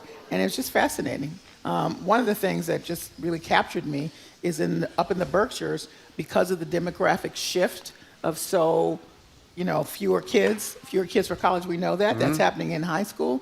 They're now having to put together the sports teams because there's not enough people. I didn't know that. Isn't that amazing? Why are there so few kids in the Berkshires? Same thing across the country. This is just just fewer people having children. Yeah. Huh. So, wow. So that's going to be, and so it's enough so that now the schools are thinking about doing it. Anyway, that's one of the things. Also, I went up to Maine to look at an exhibit by David Driscoll, African-American artist of some note. He really is a scholar about 19th and 20th century African-American artists. He put them on the map, the ones that you know of. He put them on the map with his scholarship. And he himself was an artist, and he has a collection at the Portland Museum of Art of his work and also others that he collected. Fabulous. Yes. Good to see you. By the way, just an update. While we're talking of can there be unity, Donald Trump saying left-wing radicals, quote, are the problem. So much for bringing people together. Yeah, okay. Thank you, Callie Crossley. Okay. We've been speaking with GBH's Callie Crossley, host of Under the Radar with Callie Crossley, which you can catch Sunday nights right here at 89.7 at 6 o'clock. You can also hear her Callie commentaries every Monday for GBH's Morning Edition.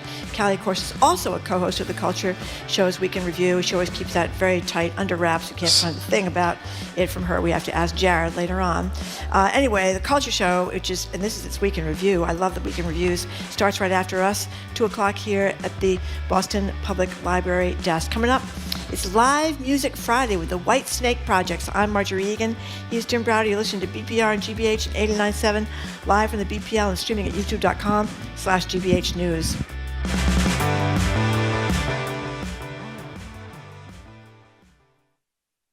Until recently, the Mexican folk music known as mariachi hasn't been part of college curriculums. That's changing. I want one of our students to graduate and have the ability to say, I want to create my own mariachi ensemble. How do I do all the things that help a business run? I'm Mary Louise Kelly. The growing popularity of mariachi classes on the next All Things Considered from NPR News. Today at 4, here on GBH News 89.7.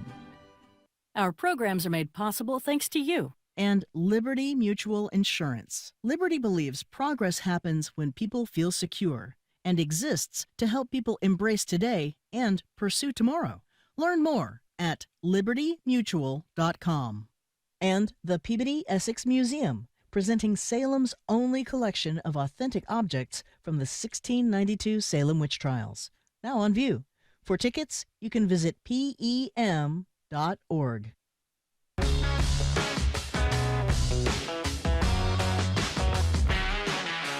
Welcome back to BPR. Marjorie Egan, Jim Browder, live at the library, streaming at youtube.com/GBH News.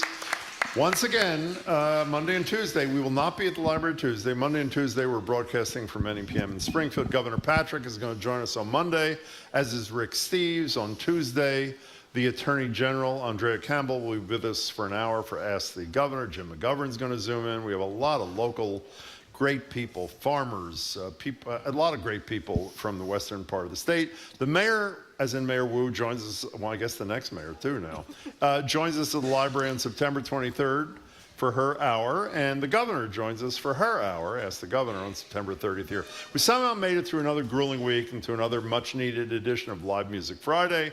Today, opera company White Snake Projects joins us as they launch their Indigenous directory for musical storytelling.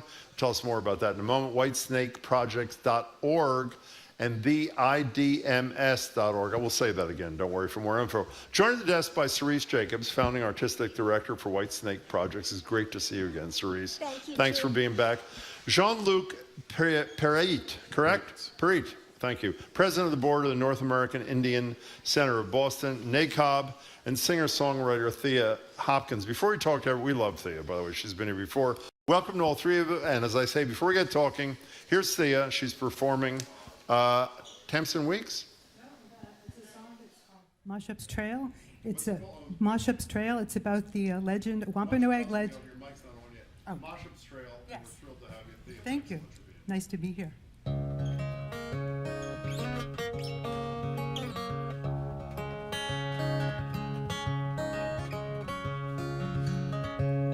I'm a child of this road where 10,000 years ago Moshup, the giant, walked on these sands, on these rocks. Oh, Moshup's trail.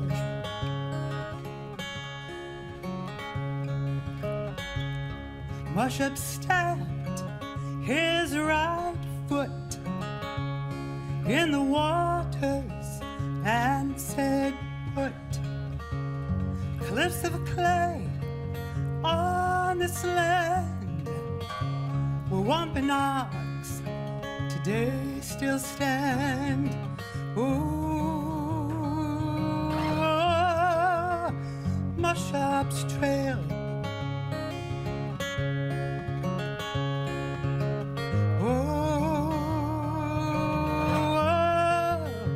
Moshup's trail.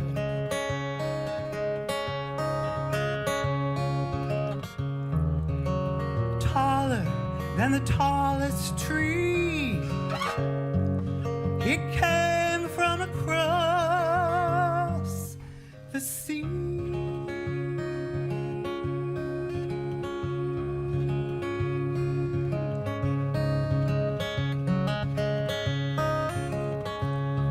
Moshup's spirit lives here still in these cliffs and always will.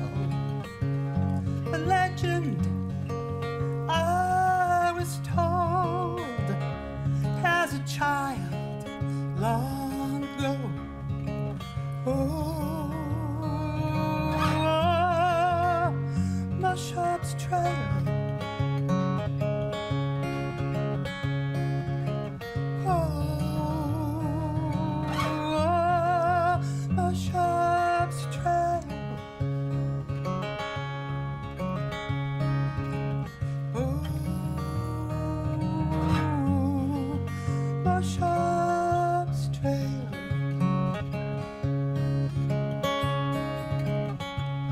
I'm a child of this road. Thank you. That was gorgeous. I'm going to get the name of that song again when she comes over. Moshup's Trail, but she's going to tell us what it's about yeah. because the mic, I made a mistake. Yes. Okay, we're going to mic Thea up and then we're going to ask her. While Thea's, before we get that, since she doesn't have a headset yet, Cerise, tell, for people who don't remember when you were here last time, tell us about White Snake Projects. Yes, White Snake. Move your mic up about an inch. Perfect.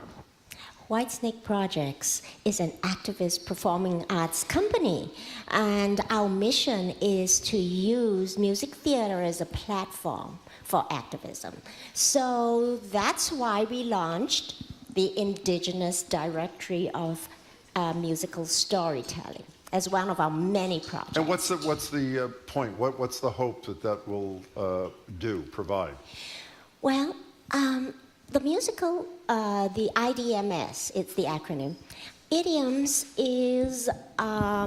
comprises indigenous creatives and artists. So we're not just talking about performers like Thea, who is absolutely wonderful, but also the people behind the scenes, the production people. So we are calling for indigenous producers, technical people, lighting designers, set designers, in addition to composers, writers, performers, with the hope that it will showcase a group of, incredibly brilliant artists who have been overlooked in mainstream performing arts. What's your involvement in this, Jean-Luc?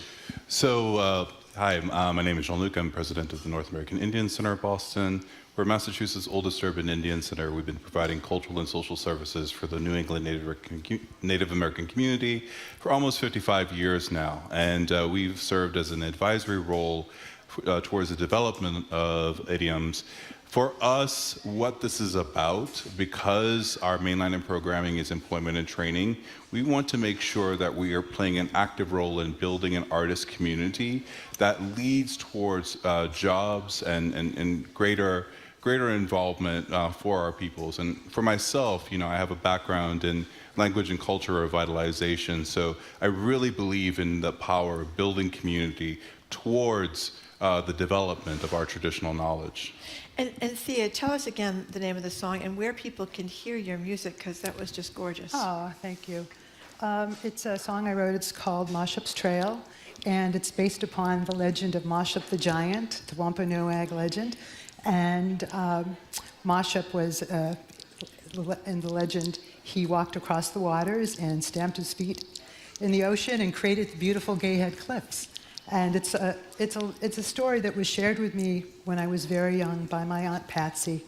And so it's always stayed with me, and so I wrote about it. You're a Quina Wampanoag, I am, correct? yes. So how important is this directory? I think it's very important. Why? Why? That's a good question, Jim. That's why you're here, Thea. Yeah.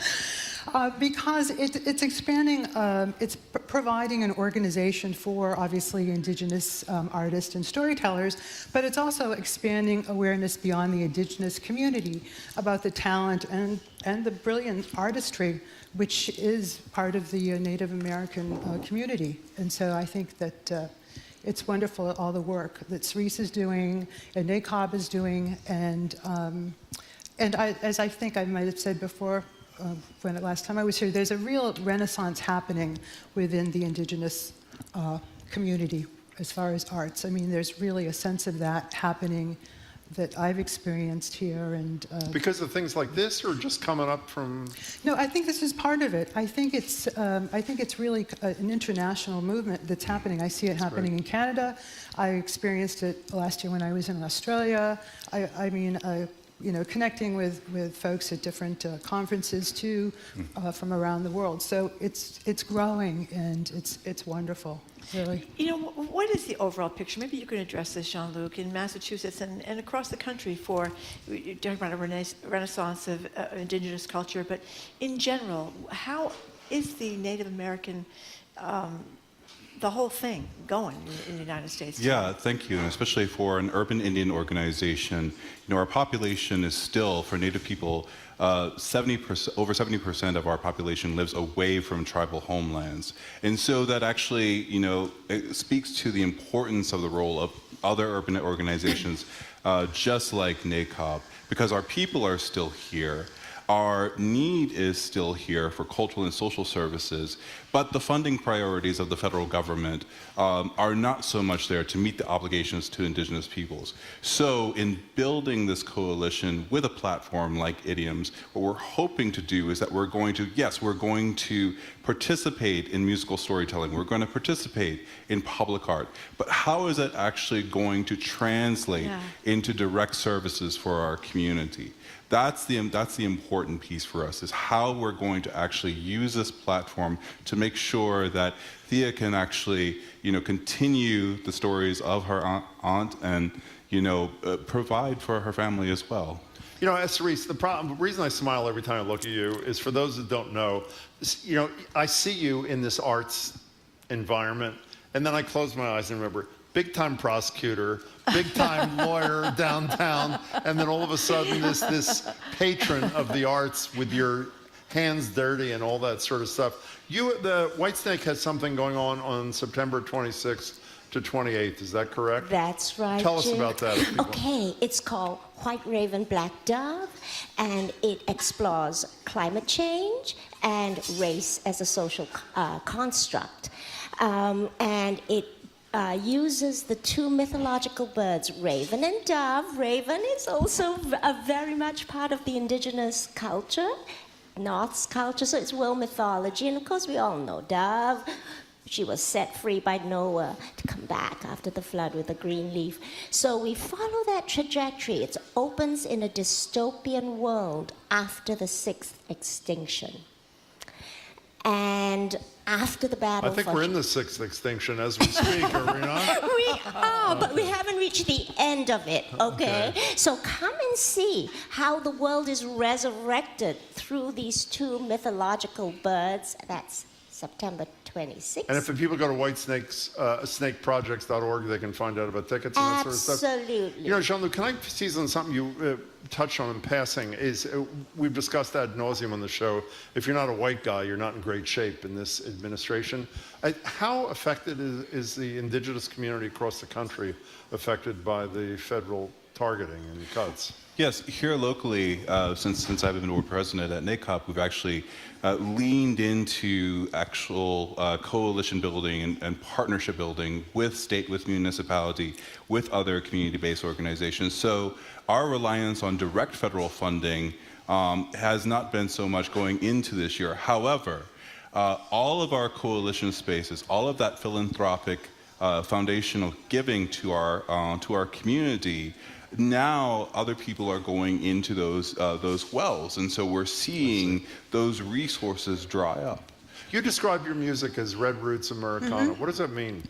Well, I have so many different influences but I wanted to basically honor first and foremost my Native American identity and community. And so, but when I fell in love with music, the first thing I fell in love with was the aria from Carmen when I was 7 years old. Oh my goodness. And so I loved classical music very, early on. And I loved, when I was 8 years old, my favorite artist was Edith Piaf. I know that's a little strange, but it's very true. Yes, Piaf too, actually. Yes, we all do. So this is, but this is something that just kind of grew. So I thought in terms of folk music, which I love, and, Americana, country, blues, any kind of music. Also, musical theater. I mean, I love, Rodgers and Hammerstein. I mean, so those are all the influences there. So I just wanted to kind of create that branding, so to speak. What are you playing? You're playing a second song for us, Yes. and when after you tell us, you put your headset down, we'll talk to your colleagues for a second as you go back to the mic. What are you playing for us this time? I'm going to play a song called Red Wing. About a year and a half ago or so, I was invited by the Library of Congress to take the song, which is in their Native American collection called Red Wing, and reinterpret it. And so I looked at the lyrics, and it was written in 1907, and it has very stereotypical lyrics about an Indian maiden. I love doing deep dive research, so I looked into the name, and of Red Wing, I found out that that was actually the name of the first Native American film actress, Lillian St. Cyr. Oh. Yes. So I wrote back to them, and I said, I'd like to rewrite this song, telling her story. And they loved the idea. And so I rewrote the song, changed the melody just a little bit, and wrote lyrics about her life. She was a Native American pioneer. So you got to the Library of Congress just in time. Can you get your? Sadly, I'm serious. Can you gently put your headset down as you go back over there? Thank you. Cerise, how did you make the transition? Jim mentioned you were a big-time prosecutor and lawyer downtown. How did you make the transition to the arts and to doing what you're doing now? You know, Marjorie, it's a mystery even to me, but I've always had a passion. And I think it was the influence of my late husband who believed that anything is possible. Oh, I like that. And and he loved classical music, especially opera, and I failed in giving him a big birthday present, so instead of giving him stuff, I wrote my first libretto, Madam Whitesnake, which won the Pulitzer Prize. Yeah, we should have said that. We were remiss. I'm so sorry we did. Jim, I said it. Yeah. That's right. Better if I had we were said supposed it, to have said it. That's right. We buried the lead, as we say. That we shouldn't have done that. But thank you for straightening us out. But can I give a shout out to Thea? Yeah, of course. As one of the first Native American artists who signed up in the directory, in the idioms. And can we ask people who qualify because they're indigenous and artists and creatives and backstage people to sign up? Please, ask them. You just did. Good enough. Again, Marjorie's going to give you the web addresses in a couple of minutes, but here she is yet again, Thea Hopkins.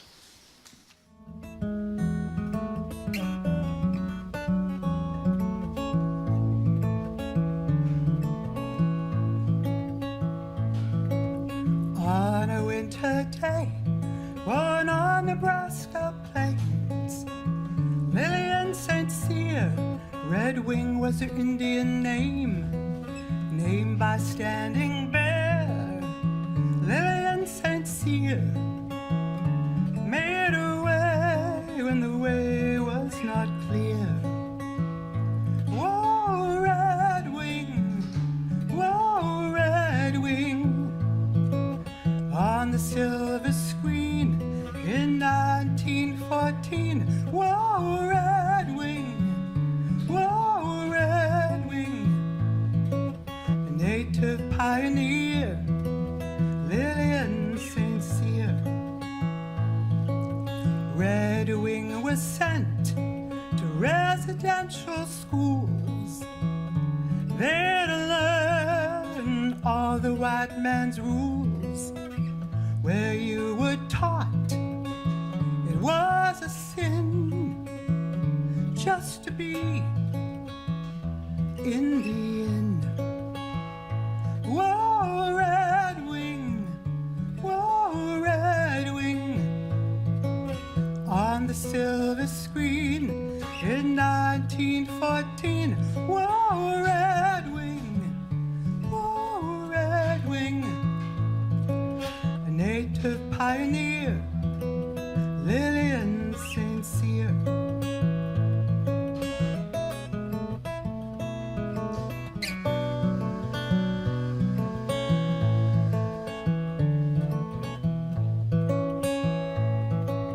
Look through the lens of way back when Red Wing worked with what she had then, named by Standing Bear.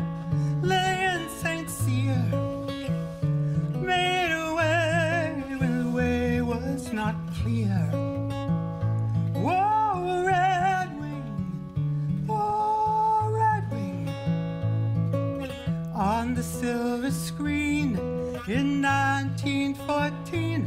Whoa, Red Wing, whoa, Red Wing, a native pioneer, Lillian St. Cyr. Whoa, Red Wing, whoa, Red Wing, a native pioneer, Lillian St. Cyr.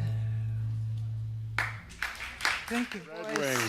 Of singer-songwriter Thea Hopkins Beautiful. singing Red Wing. We're grateful that she came in today. We've also been speaking with Cerise Jacobs, founding director of White Snake Projects and Pulitzer Prize winner, and Jean-Luc Pierite of the North American Indian Center of Boston. Thank you very much, all of you, for coming in. For more information about their Indigenous directory for musical storytelling, visit the idms.org website. That's idms.org website. Thank you again for coming in. Coming up after a quick break, Mara Dolan is the first public defender to sit on the Governor's Council. She joins us for an update on the lawyers who went on strike seeking more money to represent Indigenous clients, and her thoughts on the flag at half-mast in Massachusetts for Charlie Kirk. I'm Marjorie Egan. He's Jim Browdy. Listen to BPR and GBH 89.7 live from the Boston Public Library and streaming at youtube.com/GBH News.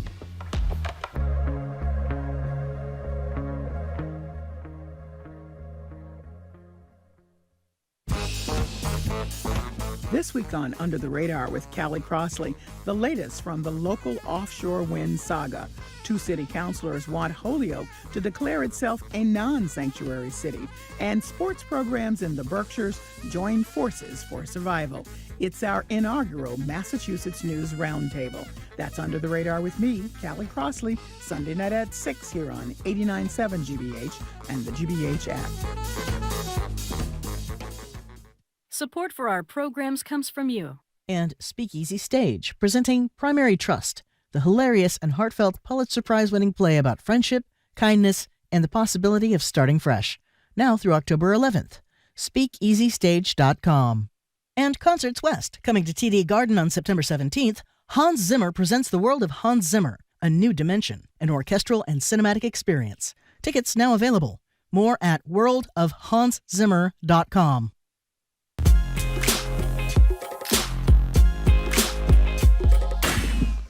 Oops, are we on? Oops, I was irresponsibly talking to Joanne Chang. I'll be with us in a couple of minutes right after the news. Welcome back to BPR. Jim Browdy and Marjorie Egan, live at the library, streaming youtube.com/GBH News. We're in Springfield Monday and Tuesday. We'll tell you about that later. After the assassination of Charlie Kirk, President Trump ordered flags to be lowered to half-staff in his honor until Sunday. Yesterday, Governor Healy joined a lot of liberal-leaning Democratic governors in following the presidential order after the flag was lowered to half-staff for 9/11. It will continue in Massachusetts to be lowered to half-staff till Sunday. At least one Democratic public official is speaking out. Mara Dolan, she serves on the Governor's Council. Concerns on Blue Sky yesterday, joins us now to talk about that, and she's also a bar advocate, and you know that story. We're going to talk about that too. Mara, good to see you. Good to see you as well. Thanks and what for a coming. wonderful crowd. Yeah, thank you very much for coming in, Mara. Thank you. So here's your post from Blue Sky. Massachusetts flag should not be lowered for Charlie Kirk. He was not an elected representative of the people. He was racist, sexist, homophobic, did not support Massachusetts' values of equal justice and freedom. Why'd you post it? I posted it because I was very surprised to learn that we were going to do this in Massachusetts. I know this was being done in other states led by Democratic governors. I didn't expect that in Massachusetts. Charlie Kirk did not support Massachusetts' historic values. And what happened was a terrible tragedy for him, for his family, for his supporters, and for the country. There's no question about that. The question is, how do we respond? I mean, lowering the flag is a very high state honor. You know, do we give that to someone who disagrees and spoke out against what we believe in? We don't believe in discrimination in Massachusetts. We believe that people should be treated equally, whether they are male or female or gay or straight or whatever there is. We believe in education. We have free community college. He didn't support that. He thought that women should not get an education, should not have careers, and if they went to college, they should do it to find a husband and then submit to him. These are not our Massachusetts values. Now, in practical terms, did we have to lower the flag? Yes, because the president ordered it lowered, which means that the Massachusetts flag has to be below the American flag.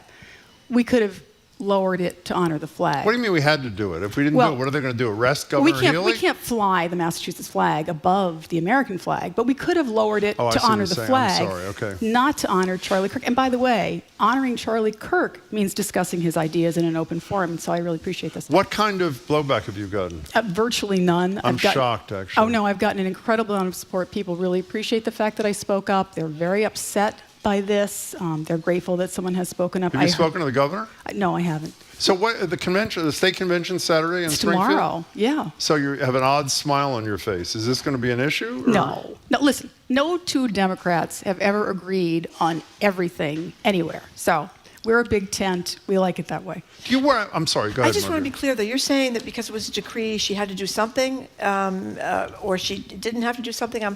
What could she have done if she did not want to follow this decree? She could have said, look, the American flag is going to be at half staff. So we can't have our flag higher than the American flag, so we are going to honor the American flag by flying it below, by flying the Massachusetts flag below the American flag. We didn't have to honor Charlie Kirk. So I don't get it, though. What difference? I don't understand flag protocol. What difference? You mean why can't the Massachusetts flag keep its position and be just higher? do nothing. That's what I'm saying. Why couldn't she have just done nothing? I don't think we can fly our flag above the flag of the No, American. but I'm just saying she could have just said she was not going to honor this because. Well, but the president has authority over where the American flag hangs. So we couldn't not go along with that. Okay. I guess I don't know what would have happened, like Jim says, if she didn't do anything. If she didn't even honor that vis-a-vis the United States flag, she said. I think we had to do that. You know, the odd part of this, I don't mean to belabor this, but I will belabor this. I'm sort of surprised there wasn't a statement, because I have to say, as a resident, I'm offended that the flag of the state in which I live and vote is lowered to half staff. And, you know, I hesitate to do what you just did, but you have to do it. I, of course, don't want to see anybody Of course not. It's horrible. hurt in Right, any way, right. obviously not in the ultimate way, not just because of what it means for him and his family and his friends, but what it means for the country. Yes. It's ridiculous you have to say that, but you do have to say that. Having said that, it's troubling me. She's going to be here the 30th. We'll talk to her about it. If it comes up at the convention, you'll let us know. I just want to say, I, of course, brushed up on Charlie Kirk. I'm now very familiar with his views, and I decided that the way that reading all that made me feel needed a counterpart. So I picked up Strength to Love by Martin Luther King Jr., who Charlie Kirk said was not a good man. He did. He was an incredibly powerful, beautiful, great man. And he said, love is the only force capable of transforming an enemy into a friend.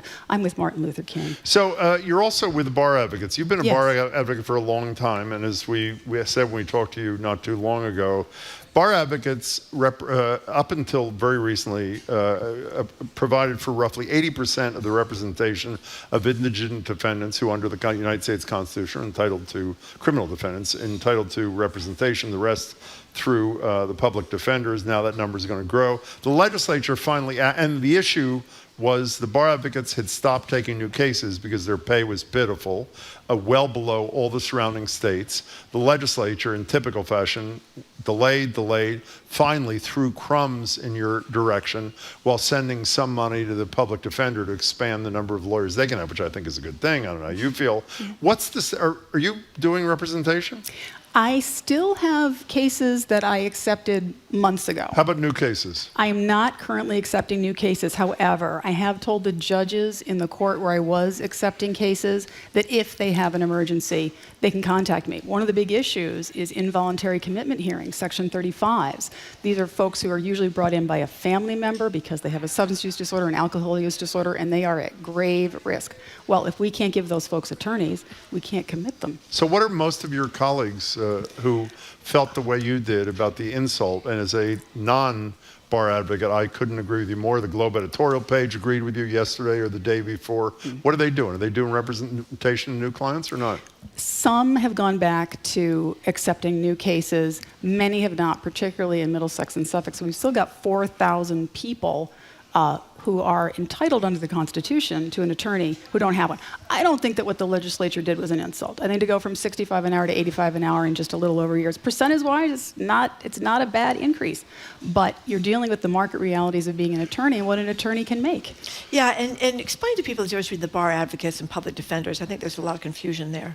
That's a great question. They do the same work. They're both overseen by the Committee for Public Counsel Services. Staff attorneys are state employees, and the bar advocates are independent contractors. Yeah. That's the difference. Let's get in the debate for the 1 minute Sure. we have. It is insulting. They raised this thing a modest amount of money. Yeah. Are you still below the pay rate of every single New England state? Yes. Okay.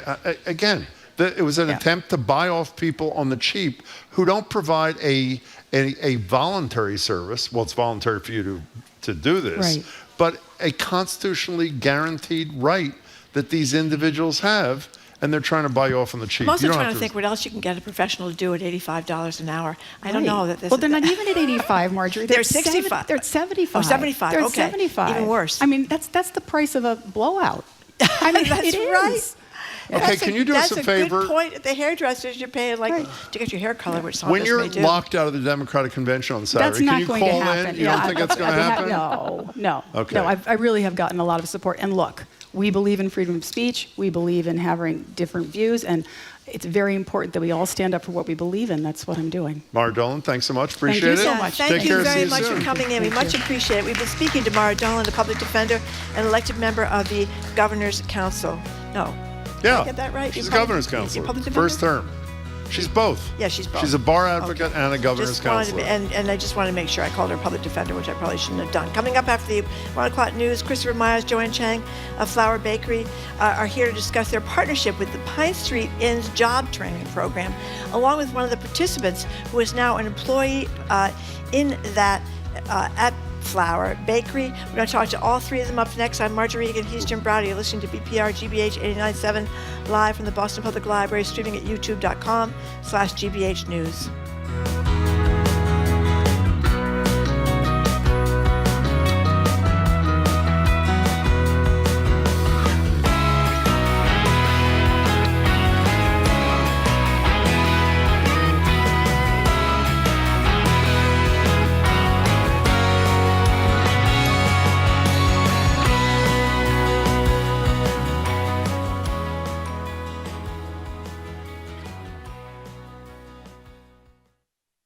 Join GBH at our Brighton studios for Stories from the Stage. You'll hear entertaining, inspirational stories while you enjoy drinks with friends. Join our studio audience at one of our upcoming shows. Tickets and more info at gbh.org/events. Support for GBH comes from you. And PNC Bank, who believes when you pay attention to the details, amazing things can happen. Like when you check the pockets of a jacket you haven't worn since last fall and find $20. PNC Bank. Brilliantly boring since 1865. And Burton's Grill and Bar, featuring a scratch kitchen where each dish is customizable for those with food allergies or restrictions. A gluten-free menu is also available. Details on their allergy protocols at burtonsgrill.com. You're listening to 89.7 WGBH HD1 Boston. Online at gbhnews.org. GBH News. What matters to you? I'm Jim Browdy, head on Hour 3 of BPR, live from the Boston Public Library. The Pine Street Inn has a job training program, and they've teamed up with our friends at Flower Bakery. We'll talk to a recent grad from the training program, Efrain Gutierrez, plus the restaurant duo behind Flower, Joanne Chang and Christopher Meyers. I'm Marjorie Egan. Then we'll open the phone and text lines with all things pickles. Why is everything these days pickle flavored? Do you like pickles on your sandwich? On the side? Not at all. Dill, gherkin, bread and butter. What's your relationship with the crunchy or watery pickle? That's the type of scintillating conversation you can expect here on BPR 89.7 GBH, live from the Boston Public Library.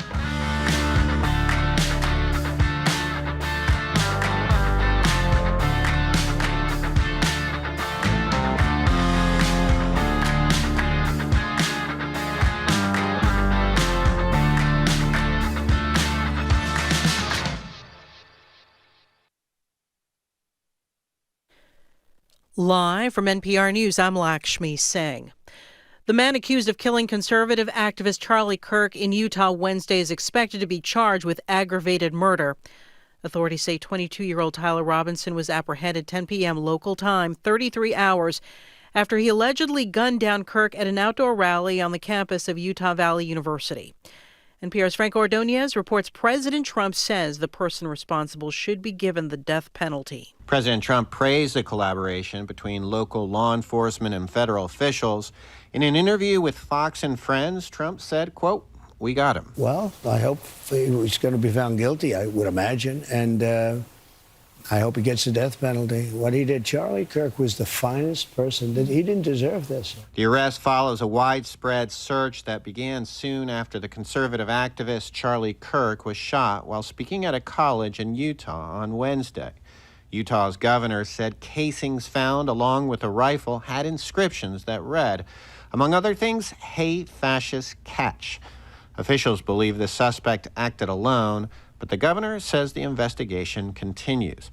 Franco Ordonez, NPR News, New York. NPR's Odette Youssef reports the country is seeing an increase in what some call non-ideological extremism, where people with an incoherent jumble of ideological influences carry out mass shootings.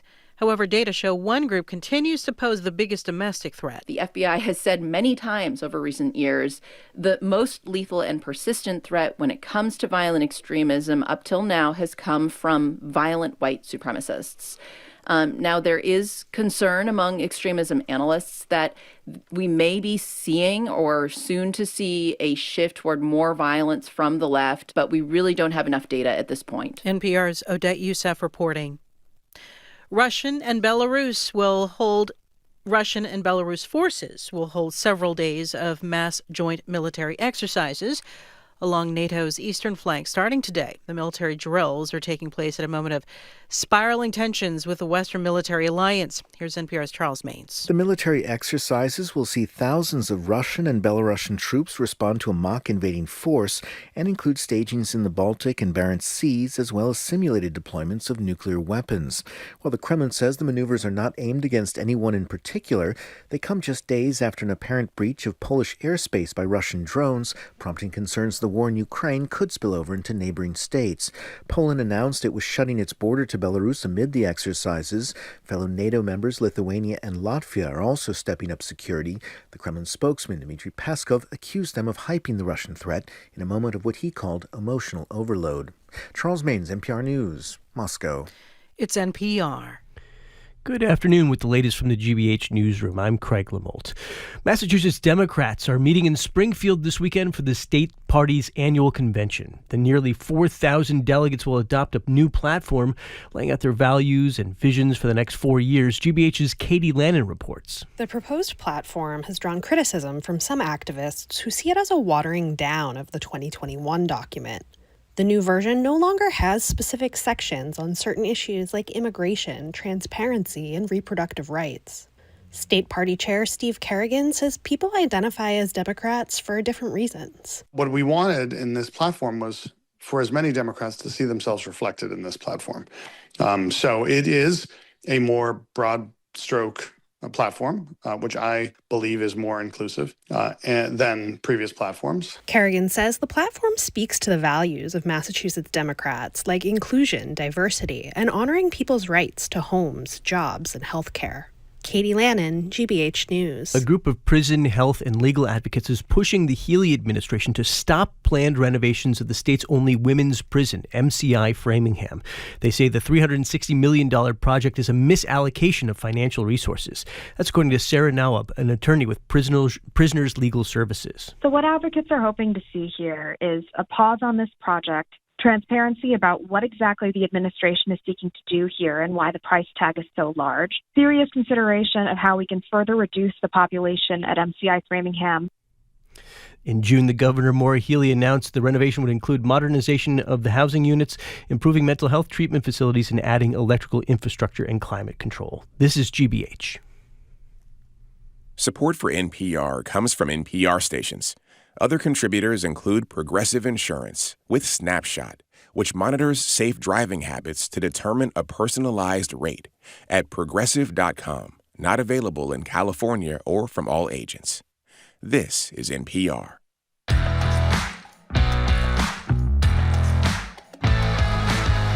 Welcome to hour number 3 of Boston Public Radio. Jim Browdy and Marjorie Egan. We are broadcasting live from the Boston Public Library and streaming at youtube.com/GBH News. I want to mention, thank you very much. I want to mention once again that we are broadcasting out at our NEPM affiliate on Monday and Tuesday. We're going to be joined out in Springfield by Governor Deval Patrick, Rick Steves, our travel guru, Congressman Jim McGovern, the Attorney General Andrea Campbell, and more. And we're going to go to the Big E, and Jim's going to eat all those Lobster, volcano, hot dog. What's a hot dog thing? Deadly hot dog? Yeah. What's it called?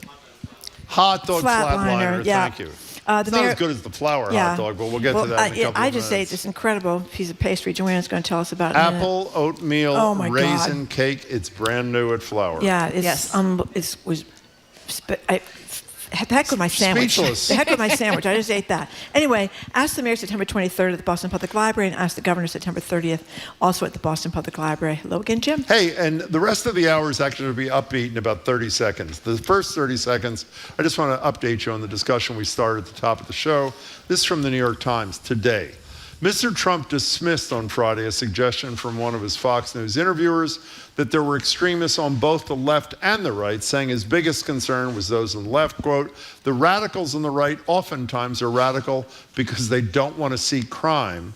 The radicals on the left are the problem, and they're vicious, and they're horrible, and they're politically savvy. That's his attempt to bring the American people together in the wake of the assassination of his friend Charlie Kirk. In any case, now the upbeat stuff. This summer, the Pine Street Inn, the region's largest homeless services provider, celebrated dozens of new graduates from the organization's job training program, overcoming difficulties such as homelessness, addiction, mental health challenges. There are now more than 2,000 graduates of this program who then go to re-enter the workforce in fields they want to be in, like our next guest, Efrain Gutierrez, who graduated from Pine Street Inn's iCater program, the letter I, Cater program, this year. Here's Efrain at his graduation speech in July. My dream is to bring smiles to the people of the world by delivering delicious treats. The iCater program has done so much for me. I'm so grateful to everyone at Pine Street and to all of you. If you're going through hard times, don't. Places like Pine Street are here for you. Congratulations, class of 2025. Our hard work has paid off. And congratulations to Efrain. We're thrilled to have you, Efrain, here today. He now works at Flour Bakery, which is why standing to his left is half of the team behind Flour Bakery and the great Meyers and Chang. That'd be Joanne Chang. And by the way, not only did Joanne bring their newest cake, which is apple oatmeal raisin cake, which is available at Flour. It is. It is available at Flour. As always, those blue boxes, lucky all of you in the audience, are cookies made by Flour. And Nicole, our great colleague, is going to distribute them to everybody in the audience. Thank you, Joanne. Very kind of you. Efrain, it's great to meet you. Thanks for being here. Yeah, Efrain, great to talk to you, too. And before we do talk to you about what this program has meant, Joanne, just explain this whole situation. What is this program? So Pine Street runs a job training program called iCater, which I think Efrain can probably explain better than I since he's gone through the program. But we've been involved for the last couple of decades. We bring chefs to the classes to train them on real world, real life skills. We volunteer there with interview skills and how to show up for your first day and present well. And we've been partnering with Pine Street for about 2.5 decades, and we're thrilled that we can have a couple graduates who work with us now at Flour. So before Efrain describes a little bit more of the iCater program, why do you do this at Flour? When we opened the first Flour, we realized we are less than half a mile from the largest homeless shelter in the New England area, and all we do is make food and make people happy and try to feed people, and we realized that there's this organization that is geared towards helping people who don't have enough food, who don't have a place to live, and we wanted to see if we had any extra, if we could give back. And so that means literally extra food. Sometimes we are able to bring food to Pine Street, but also just in terms of giving back our experience, mentoring people, and just being part of that part of the neighborhood so that we can continue to work to make the neighborhood a better place. Efrain, flesh it out a little bit. Tell us a little bit more about the program. So the iCater program is a 24-week program where you go in and they teach you for the first 8 weeks, like you're basically in a classroom. Mm-hmm. They teach you skills like how to write emails, how to write cover letters for work, and then they teach you, if you're in the iCater program, they teach you the basics of food. They teach you nutrition, they teach you food safety, they teach you things like, how to work as a team, how to be more confident, in a group environment. And they teach you things like how to use a knife. How to use a knife, definitely, 100%. The most also, important yeah, thing. the most important, never ever put a knife in a sink. Yes. 100%. Hold on. Ever. Why not? Because they are very dangerous, and if somebody's putting a knife in a dirty sink, you can't see the knife in there. You reach your hand, and my gosh. suddenly you're going to BMC. So Thank you. I never thought of that. I think I got this right. That when you were a kid, you decided, I really want to cook and bake. The only problem was you didn't know how to cook or bake. Is that right? Bake, no. So where did that come from, that desire?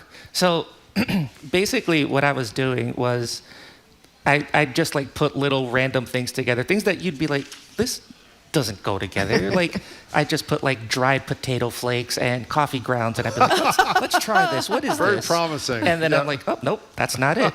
So then I just try, little things, see what goes together, what doesn't. And 99% of the time, since I didn't know how to cook, I didn't know what like blended together, nothing worked. So I say, you know what? I can't do this myself. Let me get some help.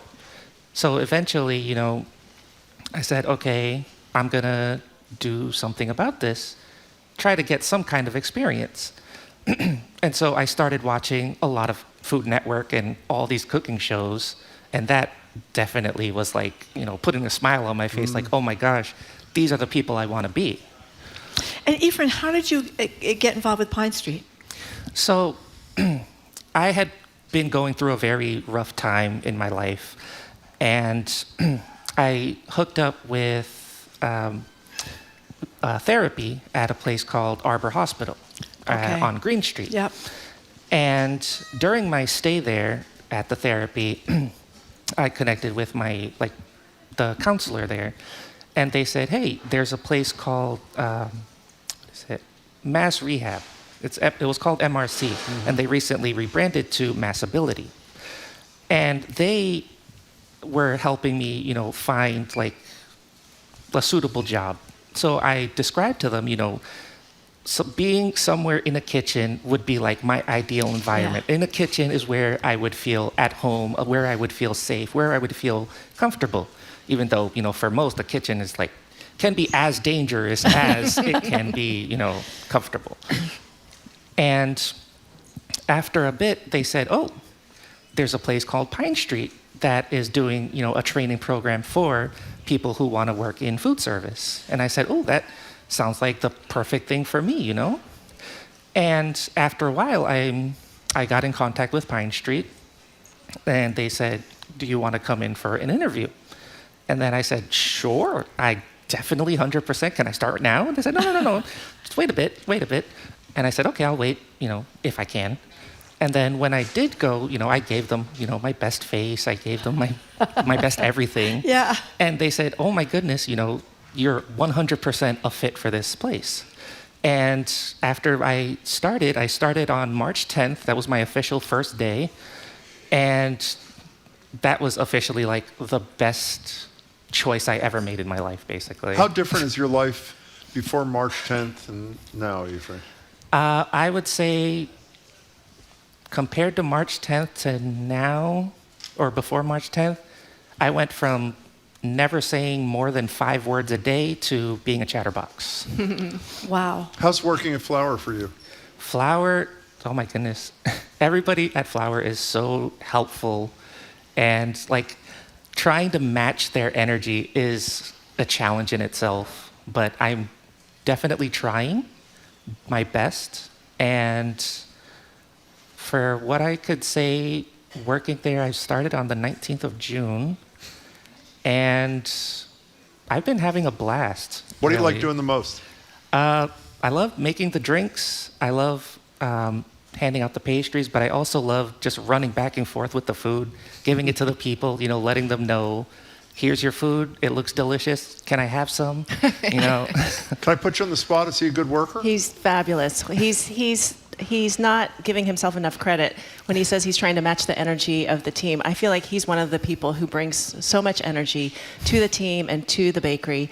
And what I love about Efrain, which we want all of our team to do, but he definitely does it, I think without us even prompting him, is after he runs food to the table, on his way back, he'll stop at tables and check in and say, are you enjoying that? Can I clear that for you? Is there anything else I can get for you? And it just really makes it really special. So for other small business, you're a small business. For Yes. other small, expanding, we'll talk about that in a minute.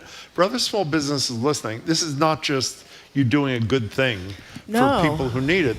We've talked to you and Christopher Meyers, your husband, repeatedly, how hard it is. Get workers right now, keep workers. We've talked about the ice nightmare and that Right. sort of thing. This has great value to you, in addition to great value to Efrain and other people at Pine Street, right? Absolutely. We hired Efrain and another Pine Street graduate of the same class, Osnal, who works at Flower Erie Street, and both of them were hired, didn't have anything to do with Pine Street. That was like a bonus. Like, oh, they were amazing interviewers. They came in and did their stage where you come in and work for a couple hours so we can see you live. They both did incredibly well.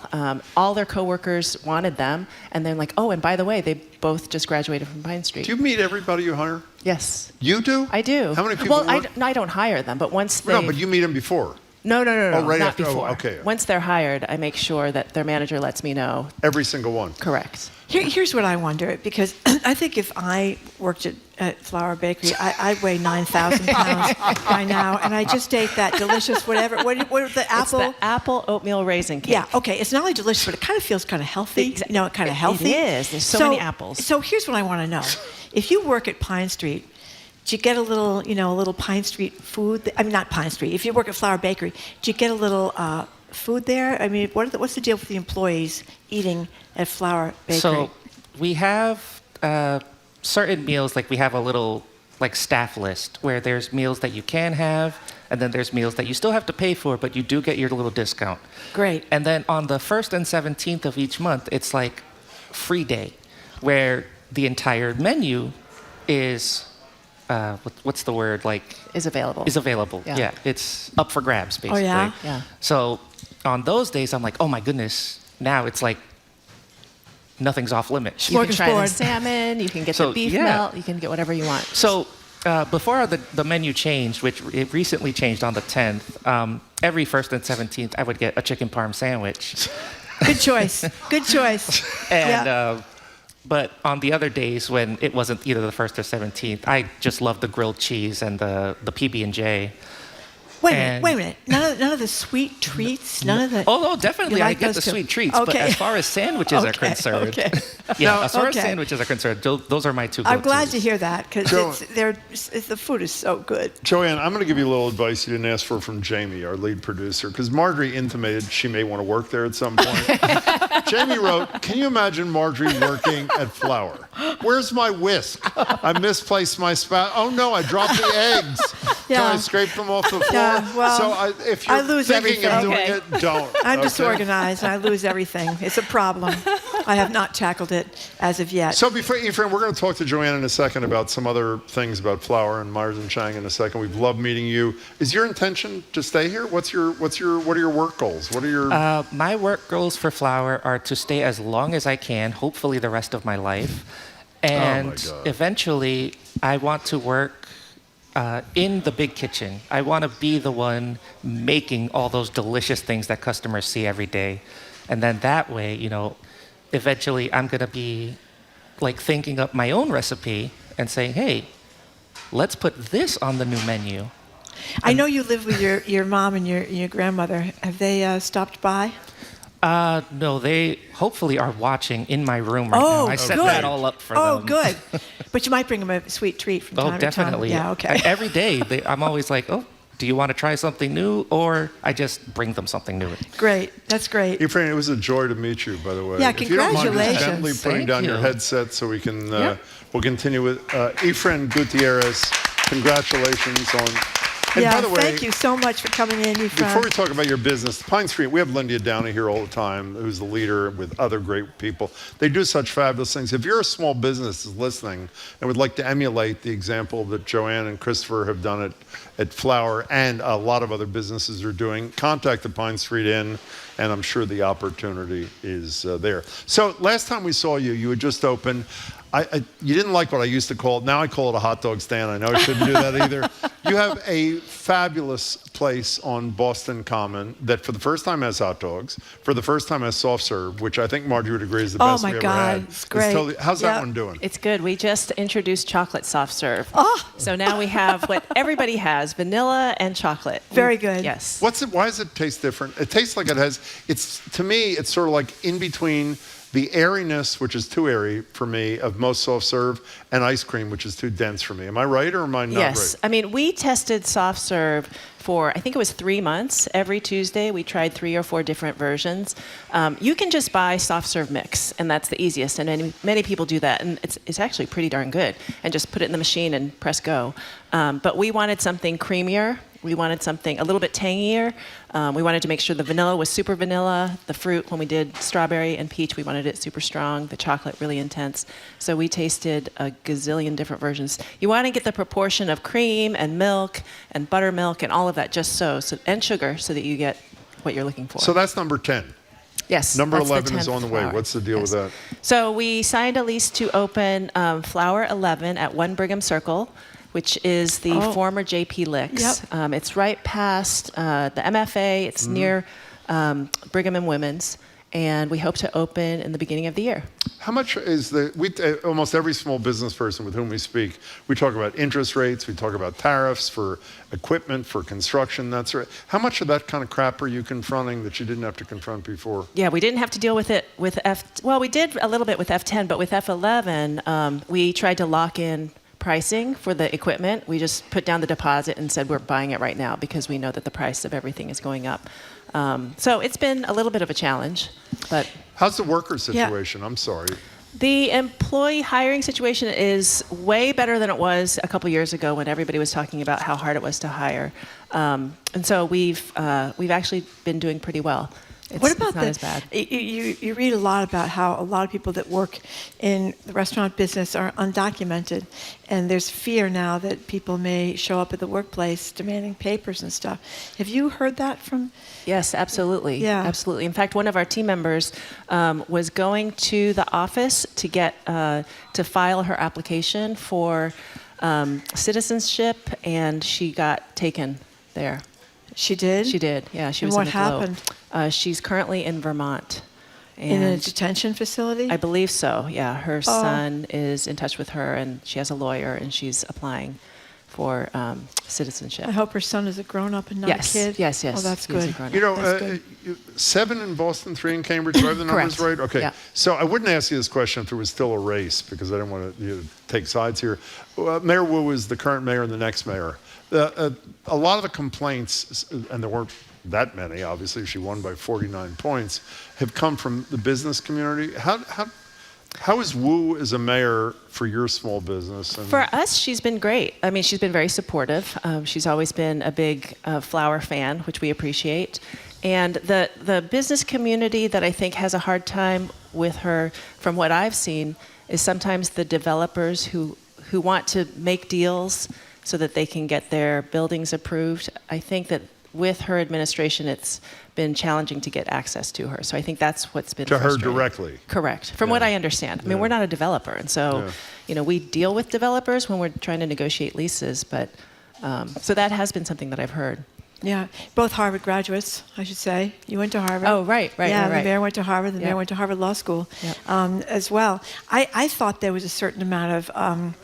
We never had a woman mayor. Yeah. And she's a woman of elected. color. We had a woman mayor, but not elected. Yeah, that's right. Kim Janey was the mayor, you're right. But that was a very short-term thing, and she was not elected. But I wondered how much of it was being a woman and a woman of color. I don't know. Honestly, I don't know. I haven't had trouble in terms of getting. I don't have access to the mayor, but if we need something and have a question, she has a team of people who are incredibly responsive, because with Flower Boston Common, the city is our landlord. That's right. So we had a gazillion questions. Do we need to do this? What about this? I know we're going to talk about it in a little bit, but we're throwing a party in the Commons. Tell us about the party. This is an incredible concept. Okay. What is it? We're so excited. So it's Flower's 25th anniversary this month. Happy anniversary. Thank you. Can you believe it? I know, 25 I can't years? believe it. Oh, my God. It's been incredible. And Christopher and I are hosting a cake party on the Commons called Cake on the Common. It's October 11th. Tickets are already sold out, unfortunately, but I think it'll still be a really fun thing if you're interested in just coming and walking around and seeing it. But we've basically invited, it was first come, first serve with tickets, and everybody who bought a ticket brings a cake that's at least, I think it's at least 8 inches, and we're going to put them all out on, all these tables in the middle of the Commons, and then everybody's going to walk through and take pictures, and then we're going to give everybody carte blanche to go to town and just take as much cake as they want. So wait a second. So how many people are we talking about? I think we ended up with almost 400. So you're going to have almost 400 cakes. Correct. But even though you said people who don't have tickets because it's sold out, they can come and watch. 400 people are not going to eat 400 cakes. Exactly. So what? So there will be leftover cake. Oh, great. And we have a lot of volunteers. And the ticket price, which was $35, is all being. We didn't sell the tickets. We had Share Our Strength, which is another nonprofit that we work really closely with. What do they do? Their goal is to end childhood hunger in America. It's a national nonprofit, and it's their 40th anniversary. And Christopher and I have been closely tied to SOS and No Kid Hungry, also for the last 2.5 decades, or even longer for Christopher and I. But it's their 40th, and so they're trying to raise money for their organization. So the ticket sales go to them. One last thing. I love pastry, obviously, and I love your pastry is unbelievable.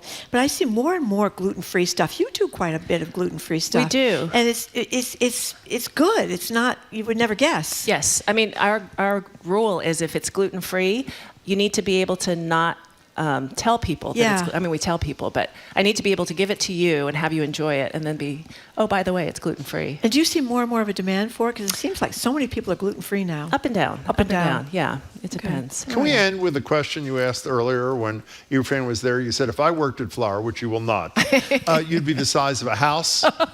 You are the opposite of the size of the house. Yeah, she is not the size of the house. So I don't mean to get personal here, but how much of the stuff do you eat?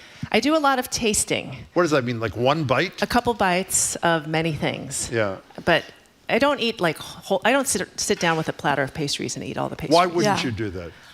Well, I mean, it is work. I am trying to think about whether or not it should be baked more or have less icing or whatever it is we're doing. And so I am thinking about it. So I can't just eat. And I honestly think, Marjorie, that if you work there the first couple weeks, and you can ask Efrain, the first couple weeks, you're right. You're like crazy and you eat everything. And then after a while, you realize it's there every single day. That's true. You're going to see it today, you tomorrow, control yourself. the next day. And it's no longer this thing that you feel like you have to eat. And we are doing, just as an aside, we are doing soft serve at Flower 11. Oh, the new one? Yeah, the new one, because it's a fabulous. JP Lick. So we just kept their soft serve machines. Okay, I'll say to you at the end 3 words that I said earlier. Don't hire Marjorie. Joanne, congratulations to you and Christopher on 10 and 11. And congratulations on this wonderful program with the Pine Street and Efrain as well. Yeah, it's great to see you. Joanne Chang, thank you so much. Yeah, thank you so much. Efrain Gutierrez, thank you very much. And congratulations to him from graduating from the from the Pine Streets program to get to work at Flower. And thank you very much for Joanne Chang for coming in and bringing me an absolutely unbelievable apple, raisin, oats, whatever it was, bread. It was fantastic. Oatmeal raisin thank cake. You. Thank you very much. Okay.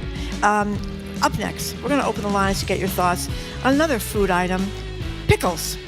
Little gherkins to jumbo dills. Excited about we should have this, asked actually. Joanne about that. Love them or hate them. We have thoughts about pickles and pickle-flavored everything. You can give us a call. Are you part of apparently what's going on, a pickle renaissance? I'm Marjorie Egan. He's Big Dill Brownie. Big Dill Brownie. Big Dill Brownie. You listen to I'm BPR half sour brownie, actually. On GBH 89.7, live from the Boston Public Library, streaming at youtube.com/GBH News.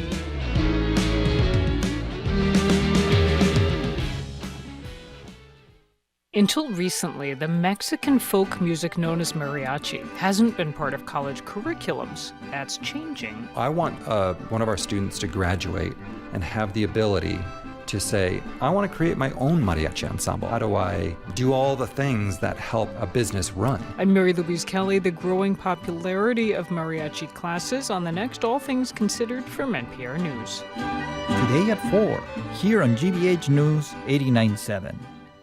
Our programs are made possible thanks to you. And the Boston Speakers Series, continuing its season at Symphony Hall with 7 evenings, including Dr. Anthony Fauci, Ken Burns, Outliers author Malcolm Gladwell, and geopolitical economist Pippa Malmgren. bostonspeakers.org. And Direct Tire and Auto Service, offering a full range of services including brakes, shocks, diagnostics, and oil changes. Direct Tire and Auto Service, not just service, customer service. DirectTire.com.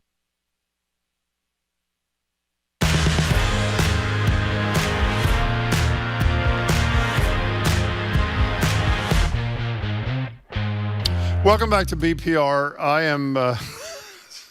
I'm not saying this. I like pickles. Let's put it this way. Jim Browdy, and she's Lil Gherkin Egan. Do you like gherkins? I don't like gherkins at all. I don't even know what a gherkin is, It's that Jim. little sweet, little horrible. I think that little was pickle. in that movie with what's her name? I forget Exactly. the name. That really describes it well. Okay, thank you very We're much. live at the library.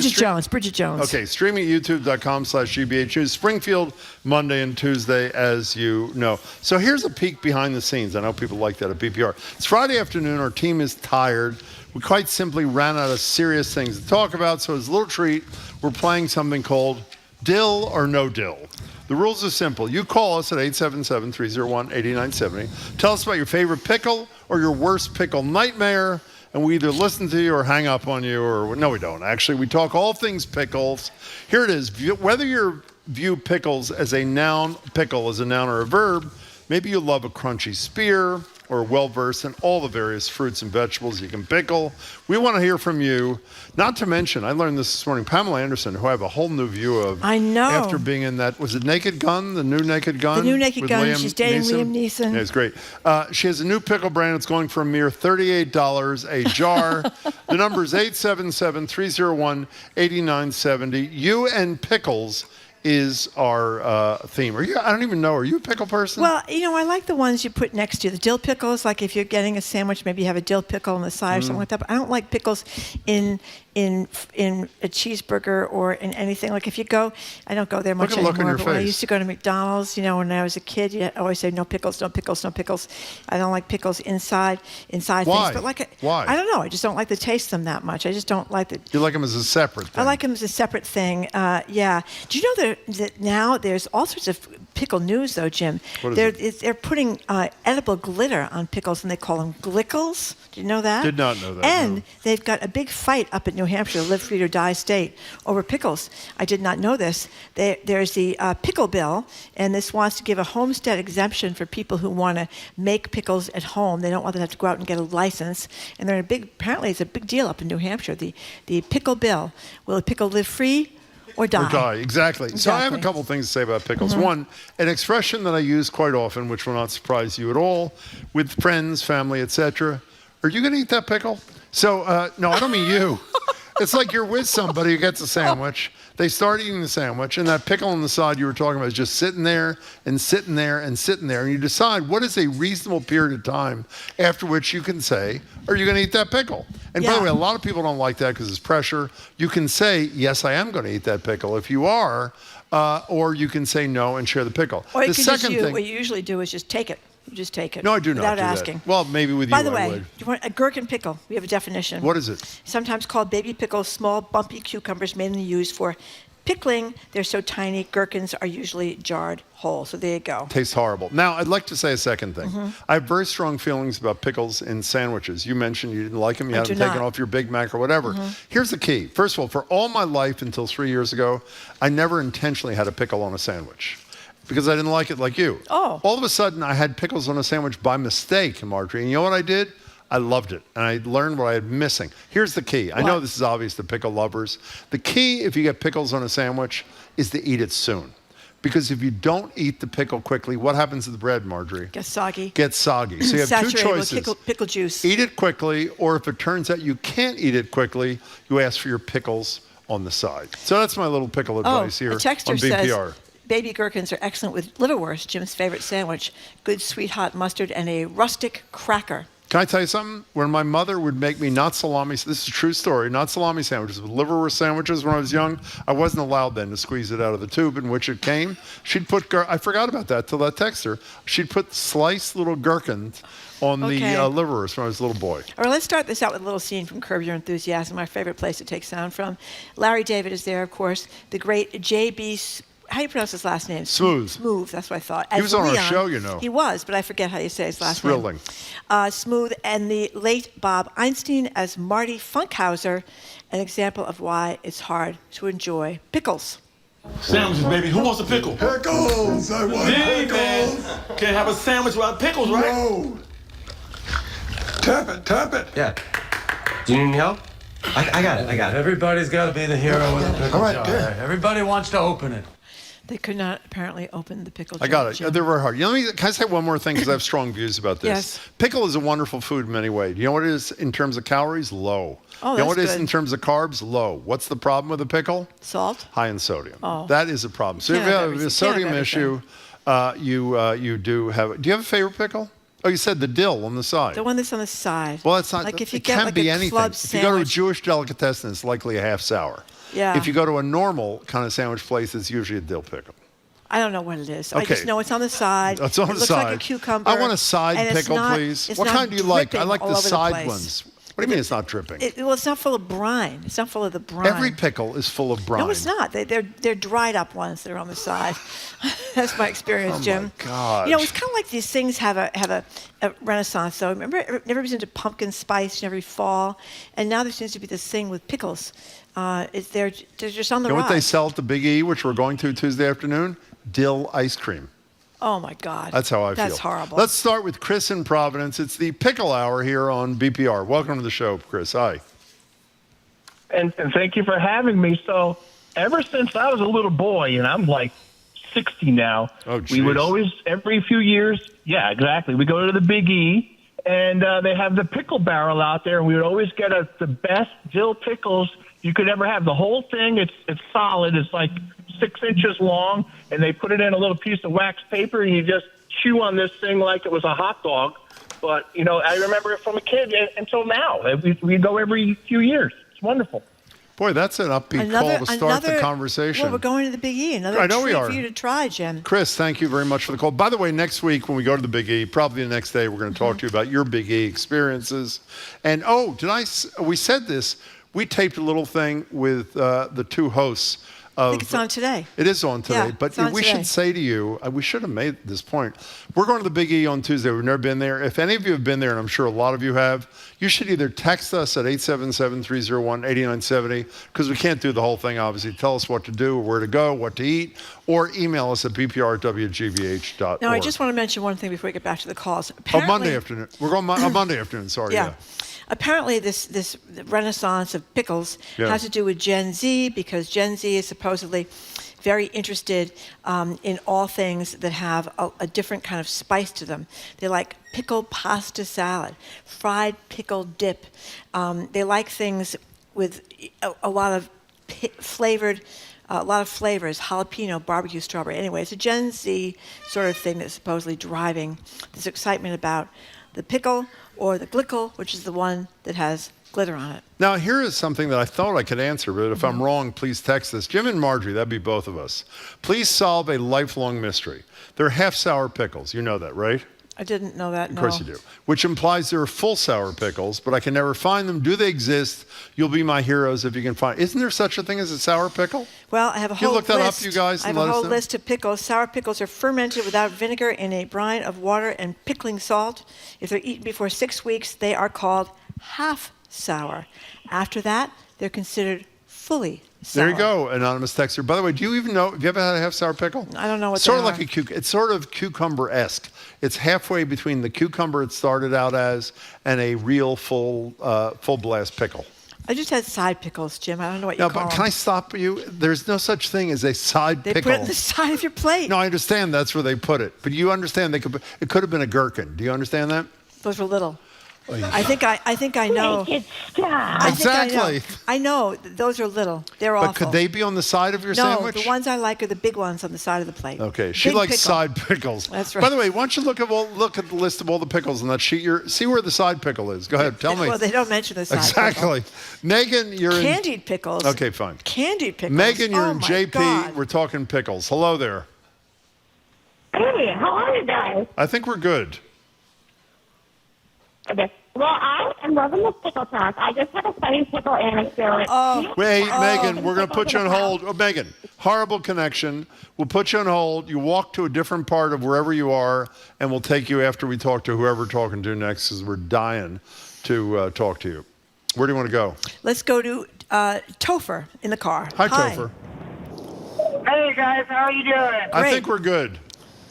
Good. So my wife and I are both from New York originally. Yeah. And every time we drive down to the city, we have to stop at Rain's Deli and get 2 buckets, one of full sour and one of half sour, because we are a house divided. You know, I don't want to be unkind to Rains because, as we discussed a couple of months ago, it is a huge halfway between New York and Boston. What do you think, if you're into Jewish delis, which I am, what do you think of the quality of Rains there, Topher? Well, I grew up when 9th Avenue still existed for real Jewish delis and pickle places where you get out of the barrel. So it's sub par to that. But you can get right now, and it's not like it used to be. Don't let the perfect be the enemy of the good, as Barack Obama said. Topher, I have advice for you. If you don't know, if you go to the Bowery, I don't know what street at the Bowery it's on, you go to the most famous pickle store, the name of which still escapes me. Can you guys try to figure out what the name of it is? It's on the Bowery. It's a very famous pickle store. When you get there, it's not really a store. It's a storefront where out front there are 3 huge barrels with 3 different kinds of pickles, one of which is not the side pickle that Marjorie has invented. Oh, it's Gus's Pickles. Thank you, Jamie. That's exactly what it is. You scoop it into a plastic bag. I don't remember how you pay because I'm not sure anybody was there. I think it's an honor thing, which wouldn't work in New York. But Topher, if you haven't done it, try it out. 877-301-8970. Jeff and Needham says, if you had fried pickles, I love them. Have you? I've only had the ones on the side of the plate. Oh, my God. I'm a boomer, and my mother would wrap a dill pickle in wax paper before saran wrapper baggies in my metal lunchbox. Then it leaked, and everything tasted like pickles. It was a real tragedy for Susan from Needham when she was a little kid taking her lunchbox to school. You now have sealable bags. You know that, by the way. Well, they do. She's talking about before there was such a thing as sealable bags. Can I tell you what I'm going to do? I would like you to take the next call. Yep. And while you're taking the call, I'm going to Google, Marjorie, on my phone. Side pickle? I'm typing in side pickle. And let's see You're how not many. going to find it, Jim. Well, maybe I will. Maybe I won't. I just call it that, obviously, because it's some sort of pickle that's there on the side of the plate. Megan from Jamaica Plain. What do you think, Megan? Hi, can you hear me now? I think we can. Yes, perfectly. Okay, great. So I have a pickle anecdote, and I also have a comment about fried pickles. Please. We're ready. But I have this core memory, probably from 15 years ago. You know the gas station pickles in a pouch that they sell? Disgusting, frightening, and horrible. Disgusting. Yeah, they don't look good. They probably don't taste good. But my sister was delighted, I'm not sure why, to get one of these pickles in a pouch. And she proudly carries it out of the gas station, mart. And she gets in the car. She realizes, oh, man, there's a lot of pickle juice in this bag. Let me just dump some of it out so I can enjoy the pickle. And the pickle flies out the window on the highway. And we still, to this day, laugh about this pickle incident and laugh every time we see the gas station. Well, so do we now. That's a good one, Megan. Now, Megan, before you go away, if you had a guess, I know you don't know, but if you had a guess how long that pickle has been at the gas station in the bag, what's your best guess? How many years would you say? Probably 6 to 10. I would say. I don't know that many people are buying it. I would say, well, your sister did, or whoever she was. Yeah, right out the window. Megan, thank you. That was an excellent story. Thank you for sharing. And Marjorie, try fried pickles. In my neck of the woods, Napper Sandy's is a little kind of pub in Rosendale Square. Yeah. They have excellent fried pickles. Fried pickles. What are they fried in? Oil? I think just batter. Oh. And oil. Wow. You know what the most famous, hey, Megan, you know the most famous pickle for frying is? You know, of course, don't you?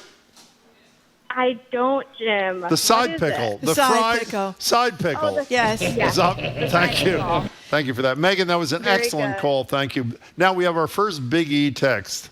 Go to the main building, whatever that is. Get a loaded baked potato. How much you love a loaded baked potato? Talking.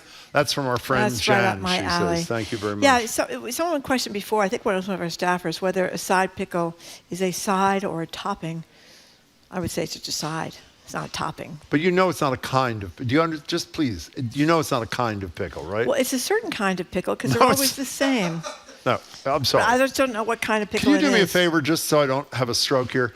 Read one by one 3 kinds of pickles. Read the first one on that list. Go ahead. We have dill pickles. Okay, stop there. The most popular kind. Excuse me. Could a dill pickle be a side pickle? Could be. Okay, what's the next pickle?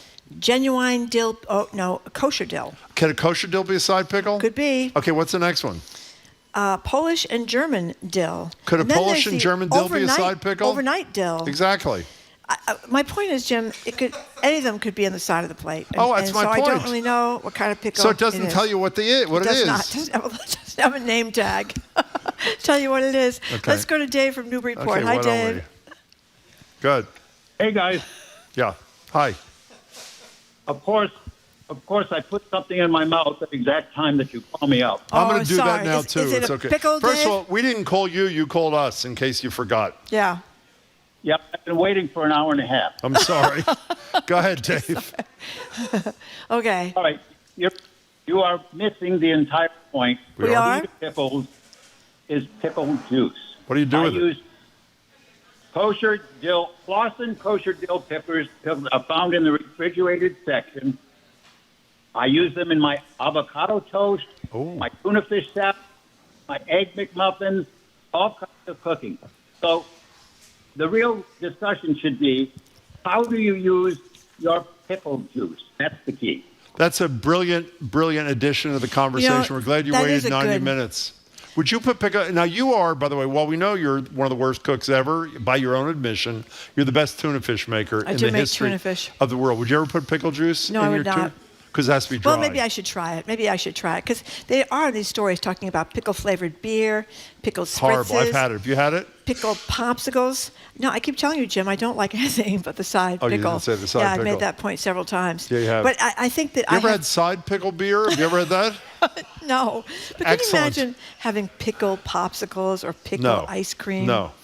No, I don't think you want to do that. But apparently, like I said, it's a Gen Z thing because they want all these smashing of flavors. No, it's not just a Gen Z thing. A lot of people like that's this. apparently where the drive, the pickle mania is coming from, Jim, the pickle renaissance. I love that expression, by the way. Is that great? The pickle renaissance. Yeah, Isn't that renaissance, great? renaissance, whatever. Yeah. Andrea, you are on the road and you're on BPR. Hi. Hi, can you hear me? Perfectly. Oh, great. They couldn't hear me from before. No, we're good. Right. I make pickle soup. Pickle soup is an Eastern European thing, and despite the fact that it kind of sounds off-putting, it's delicious. It's good when it's the summer, when it's hot. It's good in the winter when it's cold. I mean, what's in it besides pickles? Well, right, you grate the pickles. Great. And it's based on either vegetable or chicken stock. And because I'm lazy, I use a box. Okay. But you can use your own personal veggie stock or chicken stock, and that's even better. You grate the pickles. You make a roux with some sour cream and flour and maybe a bit of pickle juice. Add it to the broth. Put in the grated pickles, and you can put in all sorts of stuff. You can put in potatoes. It is findable online. While I was waiting, I checked and I found about 4 recipes for pickle soup online. Wow. But it's delicious. And as I said, it's an Eastern European thing. The Russians make it. The Poles make it. I don't know who all else. And every time I've served it to people, they've loved it. And then when they heard what it was, it's like, ooh, but this is good. Now, Andrea, I've got to ask you the question on everybody's mind, and my apologies. Have you ever made pickle soup with side pickles? No, you want to take the pickle directly out of the juice. And by the way, you put juice in the soup as well. Got it. But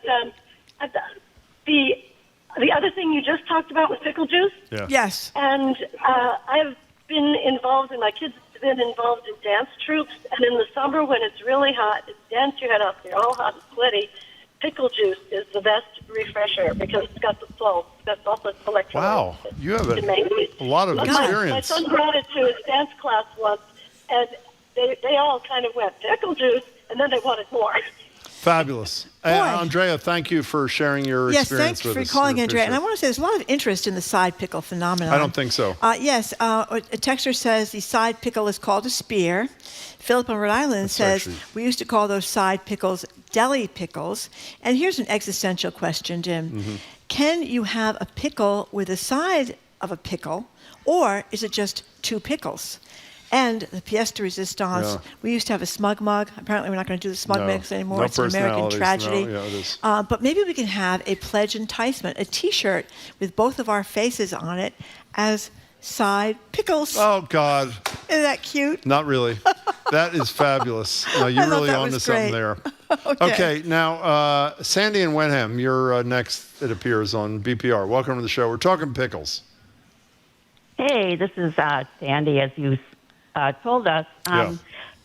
My story is my daughter runs a pizza restaurant in Salem. Oh, what's it and called? They have a pizza called Flying Saucer Pizza Company. Flying Saucer Pizza Company. Keep going. And they have a pizza called the Pickle Rick. I'm Pickle Rick! Cheese pizza with pickles. That's right. What's on it? Hello? It's delicious, and it's a popular What's on it besides pickles? Pizza. What's on it? Cheese, red sauce. That's it. And people like it? They love it. It's a very popular seller. Okay, we'll try it. Sandy, thank you very much for the call. I'm not going to ask you if you need a pickle on a pizza, because you don't need a pickle on anything except the side. No, except the side. That's right. I'm consistent, Jim. Okay. Kate in Melrose said she had a dill pickle snow cone this summer in North Carolina. Dill pickle snow cone. Okay. Morse's sauerkraut. Get some sour mustard pickles at the Samurai, or the Samurai Pickles. This is from Andrew in Exeter, New Hampshire, a place in Waldoboro, Maine, near Rockland, called Morse's Sauerkraut. So Lana texts, and she's with you, I think. Side pickle is something that a married woman gets if she's not happy with her main pickle. Okay, well, is that what you were talking about? Yeah, if you want to go there, somebody also texted that side pickle is to me what a dickie is to Jim. Oh, that's funny. That's good. Thank you. Liam, you're in Gloucester. The show's almost over, thankfully, for all of us. Welcome to the show. Hi. Hi, Jim and Marjorie. I listen to you guys all the time. You guys appreciate are great. Thank you. Marjorie, It's very kind. I love your laugh. Oh, thank Marjorie, you. I Thank love you. Your laugh. Yeah. Jim, you like liverwurst, right? Love it. I don't like it. I love it. Yeah, I know. I haven't had it in a while. I love it too. What would be your best liverwurst sandwich with pickles? How would? And what Well, kind I of have to bread say, would I don't you want to disappoint you. My mother, I told you, I didn't remember till the texter texted in. I don't put pickles on liverwurst. First of all, I usually squeeze it out of the tube, as listeners know. But if I made a sandwich, it would be on rye toast with Dijon mustard, a red onion, some sort of cheese, and liverwurst. How's that sound? No pickles. That sounds great. And I might call later because I got a great Steve Martin story for you later. Well, a call later and the show will be over. Pickles? Call us. Is it about pickles? Yeah. No. It was just a meeting.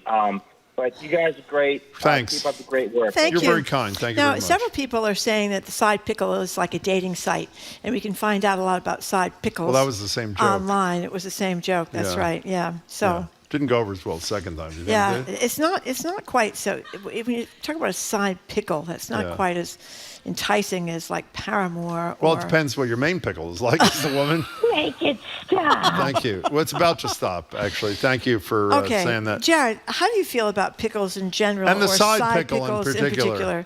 What do you think about this whole pickle thing? I mean, how do you define side pickle? Thank you. Well, it's on the side of the plate. You get a BLT, the pickles on the side. You get a club sandwich and the pickles on the side. It's on the side of the plate. As opposed to the main course of pickle? That's right. It's opposed to the main course. It's like I guess it's a dill pickle that's on the side. I love pickles. I You love do? dill pickles. I don't like the sweet. What are they? The bread and butter. What are they? Bread and butter pickle. We bread didn't and talk butter about those. You put pickles. on a sandwich. Horrible. No, gross. What Those are are bread horrible. and butter pickles? They're the the sweet sweet ones. sliced pickles. Oh, so what are the pickles you get at McDonald's? What are those? They're not dill pickles. They're creepy looking pickles. Those Excuse are me. fabricated in some sort of chemistry lab. I think we have to add this discussion before we move on. Peter from Mystic, Connecticut. A side, in quotes, is a type of gay man in queer lingo. If Jim says a side pickle one more time, I'm going to lose my mind. My goodness. There you are. Thank you. Peter I'm glad from it made Mystic your has day. gotten to the bottom of the whole side pickle issue. I did not Can realize. I say side pickle? I wouldn't you if did I not were say you. side Well, pickle. depending on what you're interested You in. know more saying side pickle? I didn't know it had to do with dating, but now I know. Apparently it does. Do you know? I can't even figure this out, actually. Okay, enough of this. Your show is live here at the library? Yep. It is. What is it? We're going to be talking about side pickles. Then we're going to lead the show with side pickles today. Yeah, I would if I Texter were says you. it. It's My huge. wife hates my side pickle. Okay, fine. Here you go. Margie's. When she starts laughing like this, you know she's about to get caught up in a web from which she will not escape. I haven't mentioned your shot putter. Okay, fine. friends Let's move all on. day. Oh, Harriet? Okay. You haven't mentioned we Harriet? haven't. No, we haven't. Did Harriet like side pickles? Yeah, she loved them. She loves side pickles. Yeah. Okay. Because she didn't like a real pickle. Okay. We're like 4-year-olds on this show. She doesn't like We a actually get paid for this. I know it's shocking. Numero uno pickle. Okay, Jared, what's on the show, as I was trying to say before? Go ahead, thank you. Oh, boy. Oh, boy. Oh, he's doing it, too. That's right. Do you have any idea what's on the show? We're going to be talking about the 7-Elevens, which Sure are you being are. taken over by a Japanese company. Oh, they are? Which is great. Yeah. Look at Jared. Because they're really a true good. professional. Did you get pickles at 7-Eleven? Okay, this is great. Is everybody watching him? You came for his show. Look at this. This is the guy who's one of the hosts of this We're going to thing. be talking about Anna Wintour, who has finally weighed in on The Devil Wears Prada, the film. Oh, because wow. she never acknowledged the film. Then it was she. She never said. That's right. That's right. So but we all knew who it was. We certainly did. And then Kiss My Grits, Flo, she passed away this week from Alice. So we're all fans of Alice on the Culture Show. Yeah. Oh, that would be a good one. Do you know what they served at Alice's restaurant? Side pickles. Side pickles, that's right, Marjorie. Are you drunk, You by the see, way? he You're not said, drunk, are you? he said there was no such thing as a side There pickle. is no such thing. And there's a whole No, it's not a universe. type of pickle. It's a place for a pickle on the side. It is not a kind Jim, of pickle. There's an entire universe on Match.com. It's all about side pickling. We have discovered that today. HR Okay. says report Monday morning. We're done, thankfully. We're really glad. Jared, it's a pleasure. Okay, it was lovely. Yeah, you'll be back in 2.5 minutes, so don't go. Eat your side pickles. Did you see what the thank anonymous texter said, Jim? Jim didn't share his sour pickle with Harriet. Oh, that's funny. Thank you. It's really funny. Okay. Some people actually almost smiling. I wouldn't if I were you. All right. Okay, it's over. On Monday, we're going to be out in Springfield for our two special broadcasts from NEPM in Springfield. Governor Deval Patrick will be with us, Congresswoman Jim McGovern, PBS travel guru Rick Steves, Sarah and Ryan Volyard of Red Fire Farm in Western Mass. We're going to hear all about that. We want to thank our crew, Zoe Matthews, Aidan Conley, Nicole Garcia, Hannah Loss. Our engineer is John McLeod Parker. Our executive producer is Jamie Bologna. Special thanks to our BPL staff, Bill Francis, Angelica Marrero, Patrick Lally, Juan Jose Cadena, Olivia Corcio. Thanks to our host at the Newsfeed Cafe and across the street at the Lenox Hotel. Stay tuned to the Culture Show's Week in Review, starting immediately after us on 89.7 GBH, broadcasting live from the Boston Public Library studio. I'm Marjorie Egan. I'm Jim Browdy. Thanks for tuning in today. Hope you can tune in again on Monday when we're out in Springfield. And thank you very much for tuning in today. Have a great weekend.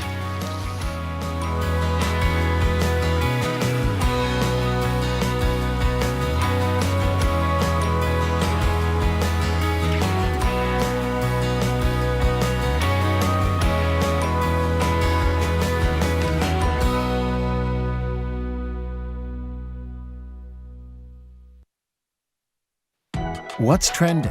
What's interesting? What's going on around town? We're talking all things arts and culture on The Culture Show, next on GBH 89.7.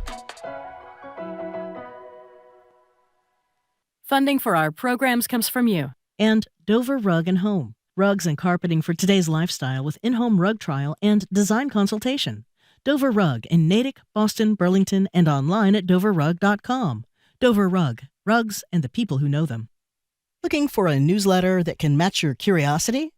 Well, sign up for the Deep Dive at gbh.org/newsletters and join us every Tuesday as we go in-depth on one timely topic. You're listening to 89.7 WGBH HD1 Boston. Online at gbhnews.org. GBH News. What matters to you? I'm Jared Bowen. This is The Culture Show. Coming up today, New England is on the menu. The New York Times has proclaimed 5 regional standouts in its 2025 restaurant list, including Boston's La Padrona and Dorchester's Irish pub, McGonagall's. We have our famous fish and chips, and bringing a bit of Irish back, rejig into the pardon the pun, rejig into the community. From there, CU Latte. Tensions are brewing at Starbucks with its new CEO ordering up changes. We need to address staffing in our stores, remove bottlenecks, and simplify things for our baristas. For some baristas, there is nothing simple about serving up a coffee. How can you have 20 different ingredients in one drink? This one's order, she'll come, she'll say she wants venti iced chocolate almond espresso. No ice, 5 shots, 2 pumps of chai, 1 pump of peppermint syrup. Then there are the customers who just want a coffee that's affordable. Y'all making coffee too damn complicated. Just give me milk and coffee. Don't ask me about no syrup, no cold foam. What the is cold foam? And then after it's all said and done, it's $97. From there, is America ready for 7-Elevens to be transformed into mini food meccas? The company that has made the convenience stores famous and destination-worthy in Japan has designs on bringing its famed fluffy egg salad sandwiches to the U.S. You can't go wrong with any egg salad sandwich in Japan. 7-Eleven egg salad is in the lead. It has more salt, so the flavors are amplified. The bread is perfect. It's so bomb. Yeah. This is my number one. I love it so much. And when The Devil Wears Prada hit the big screen, the fashion world heavily dissected Meryl Streep's too close for comfort portrayal of a high-powered perfectionist, which was so obviously Vogue editor Anna Wintour. Tell Simone I'm not going to prove that girl that she sent me for the Brazilian layout. I asked for clean, athletic, smiling. She sent me dirty, tired, and paunchy. Now, in an interview with The New Yorker, Wintour says she did watch the movie and she was pleasantly surprised. First of all, it was Meryl Streep, which fantastic. And then I went to see the film and I found it highly enjoyable and very funny. And we remember actress Polly Holliday, the star of the 1970s and 80s sitcom Alice. She'll be remembered for this. Oh, kiss my grits. We take on that and more right now on our Arts and Culture Week in Review. The Culture Show is made possible in part by a generous contribution from the Fiducia Fund, proud to support this station's arts and culture programming. My long-distance relationship is an egg salad sandwich from 7-Eleven in Tokyo. I look at them every day. I take screenshots so I can zoom in to see all the nooks and crannies. I watch people bite it and I go, oh, you've never had anyone before me. That's how I feel about this egg salad sandwich right now. Welcome to The Culture Show, live from the Boston Public Library. I'm Jared Bowen. I'm Callie, Crossley. And I'm Edgar B. Herwick III. We're going over the week's top arts and culture headlines, starting with our local culinary scene. It's having a moment in its list of America's 50 best restaurants. The New York Times names 5 from New England. The appetizing list includes the upscale Italian fare at La Padrona in Boston's Swank, Raffles Hotel, and the modern twist on Irish pub food at McGonagall's in Dorchester. This is really fun to see this list come out. I also love that they're skirting the Michelin Guide, which I think they've announced their decisions will be out in November. But the New York Times started this just a few years ago, and I'm really intrigued by their choices, because if you look at what they've chosen from the United States, it's not the restaurants you necessarily think would be there, and it's not all fine dining. There are clam shacks, all manner of food, but the two here, La Padrona and McGonagall's, are very exciting. I happen to have dined recently at La Padrona. It is incredible food. What'd you get? What'd you eat? I actually had what's up on the screen right now. If you're here at the library, you can see it on our monitor, or if you're streaming at our GBH News YouTube channel, you'll see the picture. This is the mound of shaved Parmigiano Reggiano on this tagliatelle, which is incredible. Then they walk over to your table and they pour this balsamic on it. It is incredible. But the restaurant itself, the service is impeccable, the design is gorgeous, and every bit of food. This is one thing I had. I also had the chicken saltimbocca, which was incredible as well. So clearly they were dining out with good taste at La Padrona. And then McGonagall's in Dorchester is another great story. This is Irish pub food, a very big contrast. And apparently, according to McGonagall's, it's the first time an Irish pub has been on the list or on the New York Times list since way back 2021 or whatever. It's really interesting, and maybe even further back than that. I love all these lists, and I'm always interested in the fact that the James Beard Awards don't necessarily overlap with what the New York Times says, so it gives you extra places to go and think about.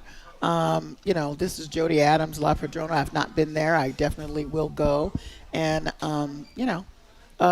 it's good to have local restaurants highlighted, and it just means that more people at least try them out. Yeah, and it's good. I mean, who doesn't love lists, right? I love a list. Like the New York Times, in addition to being good at the core mission, which is being a journalistic organization, they're very good at this kind of a thing. They're they're very good at kind of broadening their audience and doing things like lists like this. They did the big movie list, which I think we all really followed. I mean, they're very smart. One thing I found interesting about this, though, so the folks behind this effort did a Reddit Ask Me Anything a couple days ago after this.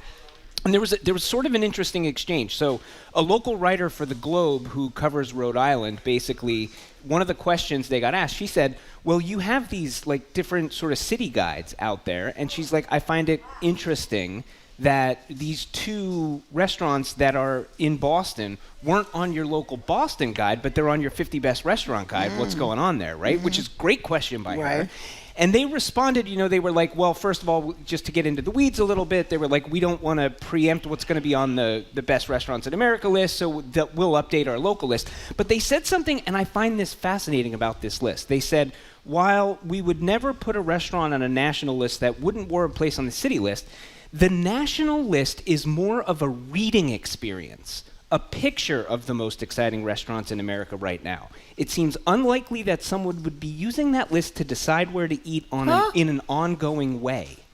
So I actually, weird. Yeah, it is a little weird. So they were basically saying, like, look, we do the city guides for people who are visiting or live in these cities so they can be like tick, tick, tick, tick, tick.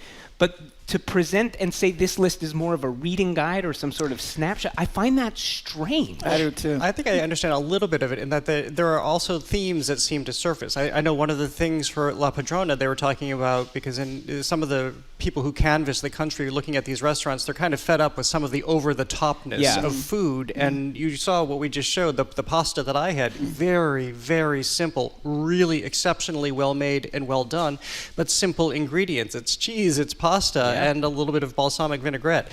And then on the other end, McGonagall's, who, by the way, the chef from there is somebody who was at Michelin-starred restaurants in London and has now come stateside, and he's opened as co-owner of this restaurant of Irish food and fare in this pub venue in Dorchester. This brings us to the other side of this, is that, again, the people canvassing these restaurants are recognizing this need for comfort, but well-done comfort food, not just this comfort for the sake of comfort. For instance, he deconstructs mozzarella sticks, I was reading, into these little delicious, sumptuous mozzarella balls, essentially in the food. So I think it's capturing the theme. Exactly. Should we go down to Dorchester? I'm dialing up the Uber right now. I am hungry. Well, La Padrona is, a little on the pricey side. That's a special occasion restaurant, one would say. Yes. So maybe that's what they were trying to answer. Also, is that we'll put some special occasion restaurants in our city guide, but maybe on this one, it's a different situation. Yeah, I mean, I think they are saying a little bit like, hey, like we're kind of presenting a snapshot. They're telling a story. There's something of a narrative, it seems like, in the restaurants that they're selecting. And, obviously, it's pretty difficult. You're going to say, these are the 50 best restaurants in America right now and throw that up on the New York Times. You're going to get it from all angles. But kudos to them for doing it and saying, here's our methodology, and then going on Reddit and saying, we'll answer your questions about it. It's cool. I think the effort is being undertaken in good faith, and that's awesome. And kudos to Connecticut, where you'll find a dockside restaurant in Mystic. And kudos to Maine, where you'll find two restaurants, one in Mid-Coast Maine and another on Deer Isle. Well, speaking of New England's food scene, 7-Eleven is on the verge of going upscale. 7-1 Holdings, the Japanese parent of 7-Eleven, has designs on bringing its fresh sandwiches and chef-level snacks to U.S. stores, raising the bar on what a convenience store can be. And that does include Japan's famous store staple, the pillowy, mayo-rich egg sandwich. I was in Japan for 2 weeks last year, Okay. and I was tipped off about the Japanese 7-Elevens by Alyssa Mikiko Di Pasquale, who operates and owns the Koji Club. Right. Fabulous Japanese sake bar here in Brighton. So these are my pictures that you're seeing on the monitor right now from my trip there. But by the way, I got there too late that day because you see how quickly the food sells out because it is so good. And then we'll flash forward to my scoring 2 egg sandwiches, which are so delicious. Everybody has raved about these sandwiches. Again, Alyssa told me about these. Anthony Bourdain had raved about them. But there is something about this bread. It is like no other bread you have ever had. It is so soft. Pillowy, I think, is the Anthony Bourdain word for it. And then the egg sandwich part is just creamy and delicious. And the best part, it's only about $2 or $3. I'm sure that probably will not stick when it comes stateside. Yeah. But it's something that can sustain you for a whole day of walking around whatever city you're in Japan. But this is so much about Japanese culture is hospitality and service and great food. Well, also, there are 2 ingredients in that egg sandwich that are all the rage now among foodies, and that's Japanese mayonnaise and the Japanese buns, the milk bread buns, that, the pillowy ones that you talk about. This is everywhere now for folks who are, experimenting with using that milk bread in so many different ways, and the mayonnaise is under great discussion and debate among foodies about what's the debate? Well, it's because it has a slight tang to it. It's different from American different kind of tang. Yes, I mean I think it's good, but some people think it's not what we really mean when we say mayonnaise in America. But I think it's fabulous. So, but the bottom line here is that freshness is really what sells at the Japanese 7-Elevens. To your point of being sold out, and for here, I thought it was interesting that this piece noted that fresh for us in a convenience store usually means something frozen that is cooked at the spot, therefore fresh in a convenience setting. So I don't know if they'll be able to do the same amount of freshness because that takes a lot of money. Apparently these stores compete for fresh ingredients, so we'll see what happens. I mean, I'm interested to try it. Yeah, I mean, I think this is a fascinating story. This is an interesting business story. It's an interesting culture story. I think to me it seems like this.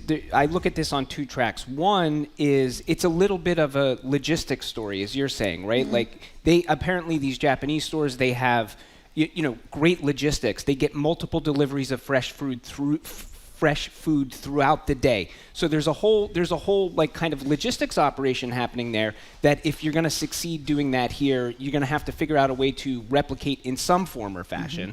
And by the way, they have apparently sent a team over from Japan to Texas to teach them how to make the bread and stuff, which I think is cool. So good effort on that part. But there's also the cultural question here about a 7-Eleven, right? Do we want that from our 7-Eleven? Do we want the Japanese version of 7-Eleven at our 7-Eleven? I mean, I think of a 7-Eleven, you could kind of scoff at it a little bit, but they are part of American culture as well. The Big Gulp, the Slurpee, the 24-hour convenience store. I mean, that was really something that 7-Eleven started.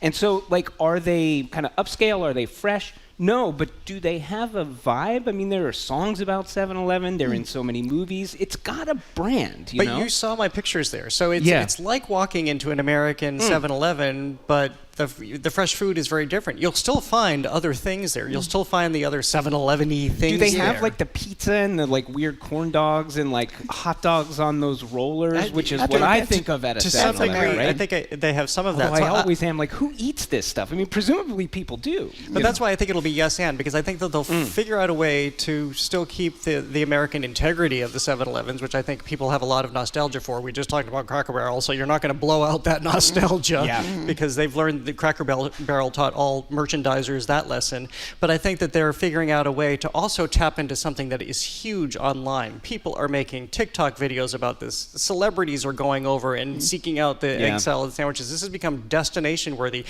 Google searches for 7-Elevens in Japan are up 5,000% last month. So this is something that's catching hold. So they also realize that they have an opportunity right now to tap into this social media market. Here's the last thing I will say about this, and that it has to be consistent. Yes. One of the reasons that American fast food, talk about it if you want to. Sure. When you arrive there, you get what you expect to get all the time. Because they're logistics miracles. That's The correct. Same way Amazon Yes. dominates in large part because of logistics, as does Walmart. And I think the interesting thing here is one of the reasons why you're seeing this happen is the parent company, which is in Japan, right? They've basically looked at their future in Japan and they're like, we're tapped out. There's no growth here. And so now they're saying we're going to take $13 billion and put it into our non-Japanese markets and target number one, the United States of America. So this is going to be really interesting Not to consistent, watch it over will the not next work. couple years. If it's not consistent, it It's will interesting. not work. Yeah. Well, I remember the taste of those egg sandwiches, and if they're not the same, I'm going to You will know. We will rip them to shreds on the Culture Stay Show. tuned for a future follow-up Friday. That's right. Well, here's another example of this. Starbucks has been endeavoring for a 7-Eleven style makeover. Since taking the helm last September, CEO Brian Nichols' back to Starbucks plan is getting roasted by employees bemoaning the daily grind. They say the shifts are too long, the demands to prioritize efficiency and enhance the customer experience are at odds, and they say the company's hostility towards unions is leaving a bitter aftertaste. Adding insult to injury, some baristas also don't like the new uniforms. Well, Starbucks has a big problem, and I will kind of rip them to shreds because there are a few Starbucks I used to go to somewhat regularly, and it's like you feel like you're walking into a space where you're the least cool kid because there is attitude when you walk in. There's a cleanliness problem when you walk in. I will tell you, one of them, I usually have an afternoon coffee. One of them I've walked into twice, and they told me they didn't have, coffee? wait for it, coffee. They didn't have coffee? This is a problem, Starbucks, if you don't have coffee. I would say so. So they have a monumental task ahead of them, I think. Not to mention all of these PR problems when you have staff that is unionizing and probably not going to be completely on board with these transitions until they have a contract. Well, there is that. I just was in a Starbucks. I don't go very often. I didn't notice the uniform, but I ordered something and the person brought it over to the table. I almost freaked out. I was like, what are you doing here? Because that was so, and that's part of their rebrand is they're trying to be friendlier and more of a coffee, shop kind of place like it used to be in the old days. I think good furniture, some of that comfy furniture coming back would be great. They got rid of it, a lot of it during the pandemic. And I will say this, if they can just turn down the Tundra air conditioning, maybe one could stay in there a little longer. Oh my God. Where are you talking? It's so cold in there. It's At any ridiculous. Starbucks that you're at, Any or just a Starbucks. particular Well, that's one? because they're not making coffee, so it's not heating up. I guess so. I thought it was a temperature plan for them to make sure you didn't linger around, which goes back to they moved away from that whole coffee shop linger thing to something else, and now they're trying to go back. They're definitely trying to go back. So, among the things they've done in the last, year or so is, they had this whole plan where they were going to do just order by phone and pick up locations. They've completely scrapped that. Like you said, they're sort of turning back to this idea of you're going to come here, you're going to linger. They're putting furniture back. They want the baristas to be friendlier. But I feel like this, like a lot of stuff right now in retail and in restaurant spaces, this is really going to turn on. And I don't know where we're going to land on this. I think you have a lot of people who are on the front lines in these jobs who have been asked to do impossible things. And you've seen staff levels be brought down in part because of technology coming in. And I think everybody's trying to figure out where the balance point is. But ultimately here, a company can say, we know that our customers want to come here and have a friendly, personal, unique experience. But if you truly do not staff it in a way that people can give them that authentic experience, and it's not consistent, you're never never going to get there. But it's falsely authentic. This is the thing. You can still strive for it. But I was kind of befuddled by the fact that they were saying that they wanted to turn this back into your neighborhood coffee shop. Right. But at the same time, everything has to be, the uniforms have to be structured so that anybody walking into any Starbucks anywhere finds the consistency. Well, it's either your neighborhood coffee shop or it's Target, where they operate under the same premise that you know exactly where you'll find the Listerine in which aisle. So I think they really have to figure out who they want to be and who they are in the marketplace. Yes, there was a time when they were the only ones doing this kind of thing, and coffee was super cool and different, and it fed into this culture.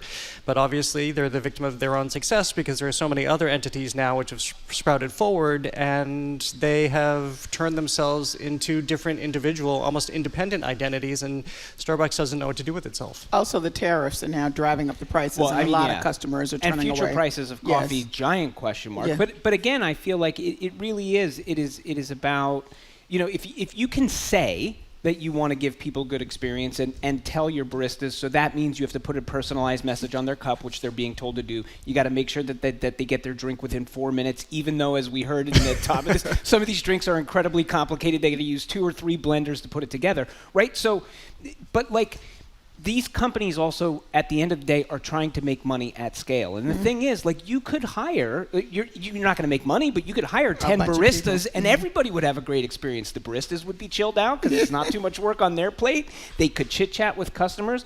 They're trying to find where, like, on that knife's edge, how are the fewest number of people we can have possibly working here, but still kind of give some sort of, I don't know, authentic or friendly experience. I just, at that scale, I don't know that you're going to find that spot. Let's go back to the original. Just get my last name right. That's all I want on the cup.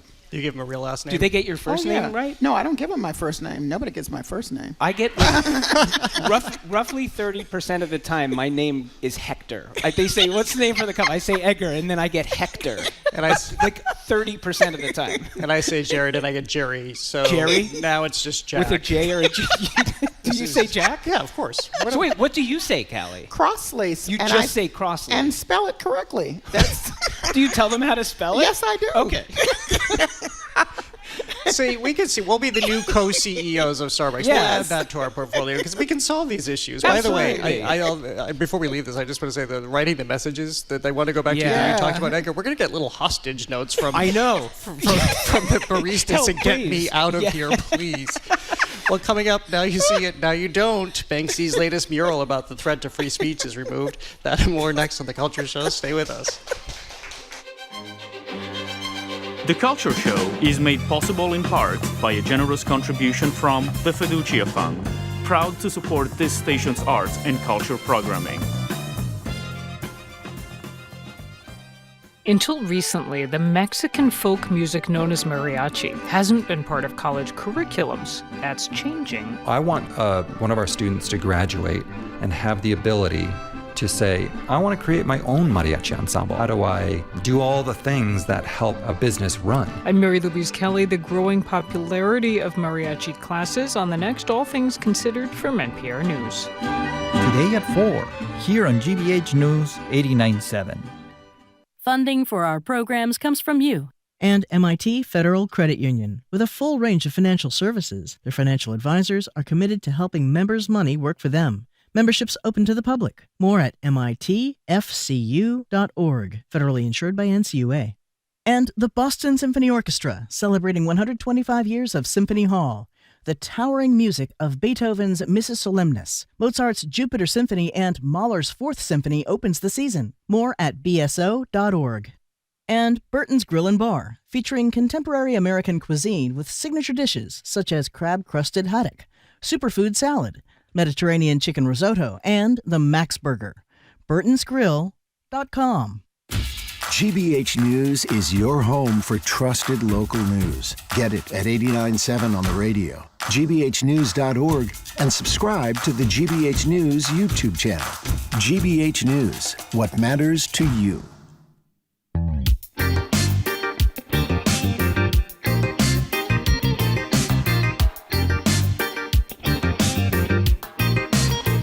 Welcome back to The Culture Show. I'm Jared Bowen, live from our GBH studio at the Boston Public Library. I'm joined by co-hosts Callie Crossley and Edgar B. Herwick III. If you're just tuning in, it's our Arts and Culture Week in Review, which includes Banksy. The artist unveiled a new mural at the Royal Courts of Justice building in London on Monday.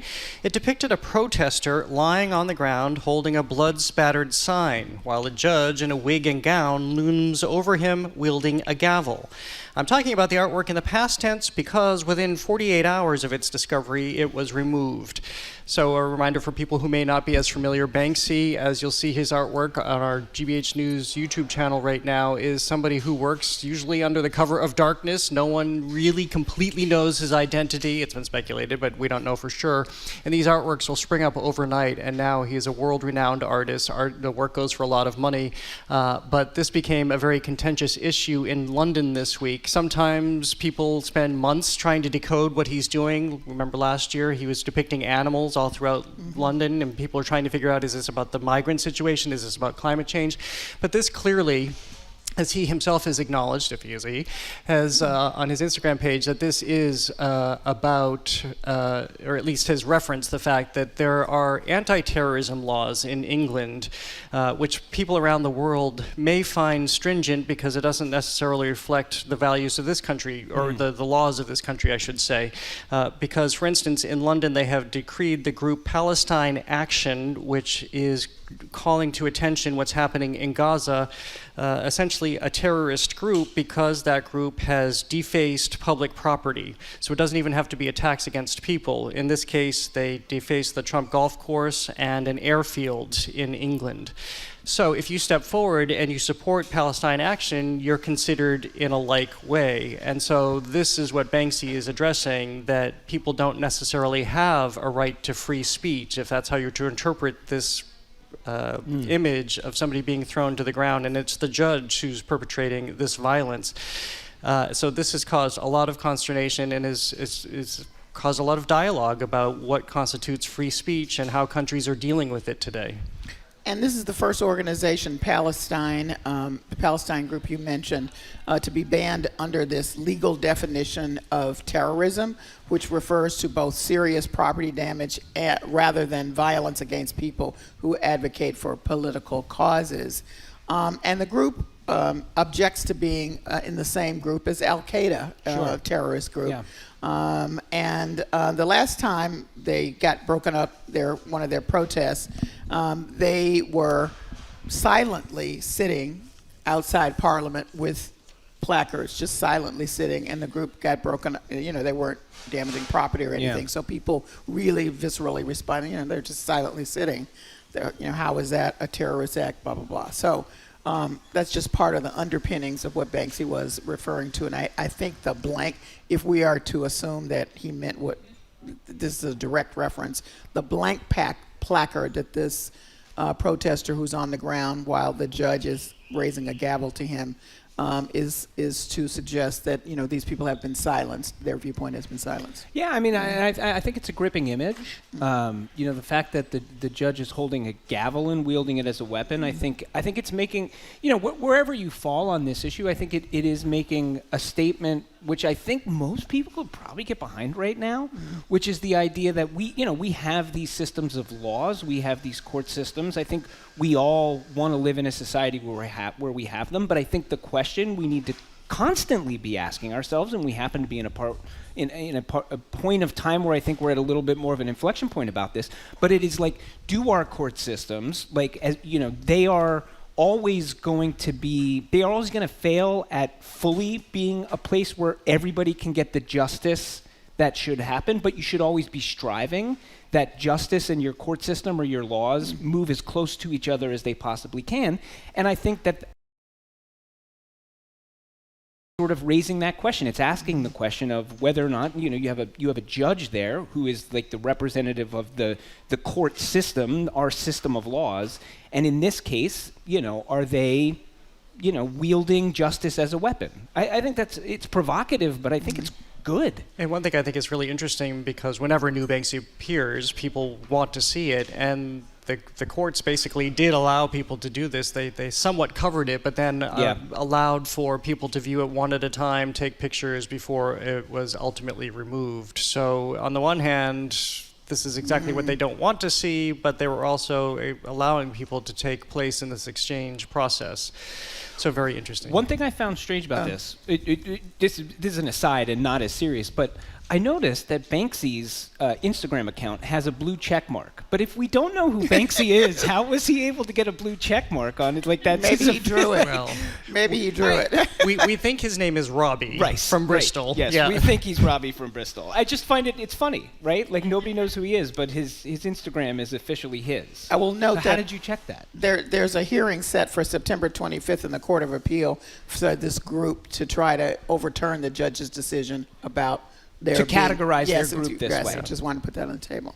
Edgar will be responsible for unraveling Banksy just through the blue check mark. I love it. Well, now on to AI as in actual infringement. Anthropic, the San Francisco-based AI company behind the Claude chatbot, has agreed to a first-of-its-kind $1.5 billion settlement with a group of authors who accuse the company of training its algorithm by way of pirated books. The deal would pay roughly $3,000 per book and require Anthropic to delete the illicit files. However, a judge has now scuttled the deal, ruling he doesn't see inequity in it. So, Edgar, you'll give us the update, but basically what happened here is this group of authors got together, as we've talked about in the past. Actors are doing this, musicians are doing this, artists are doing this, and saying, you took my material, you trained your AI, and this is copyright infringement. What the judge decided in this case was that any book that was acquired illegally, essentially, aka they took it out of the library and scanned it, or they took it off a pirated site and digested that information, that is wholly illegal, whereas if you went and bought a copy of the book and fed it, that's fair use.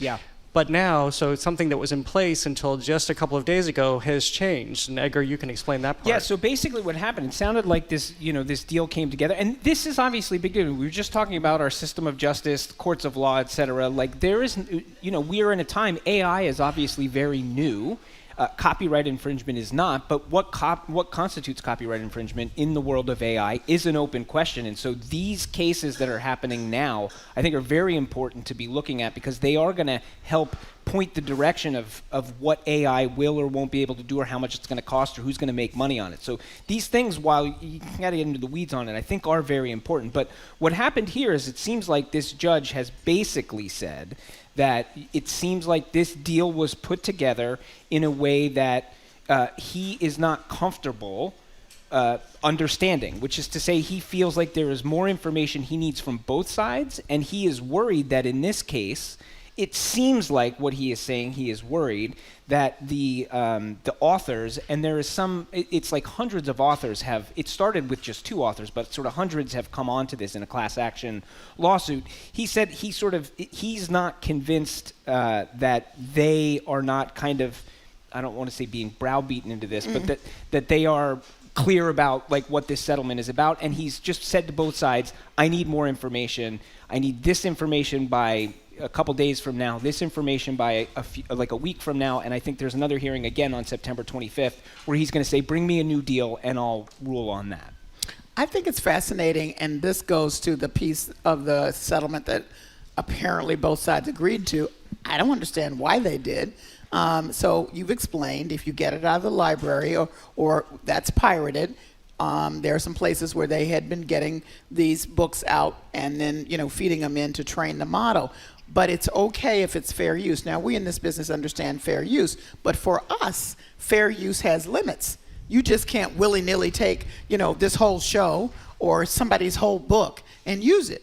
I recall when I worked at ABC News 2020, we used our camera to shoot a football game. Well, the NFL owns all images. Yeah. And so we were like, well, we should be able to use our own stuff however long we want. They were like, no, you can use 8 minutes.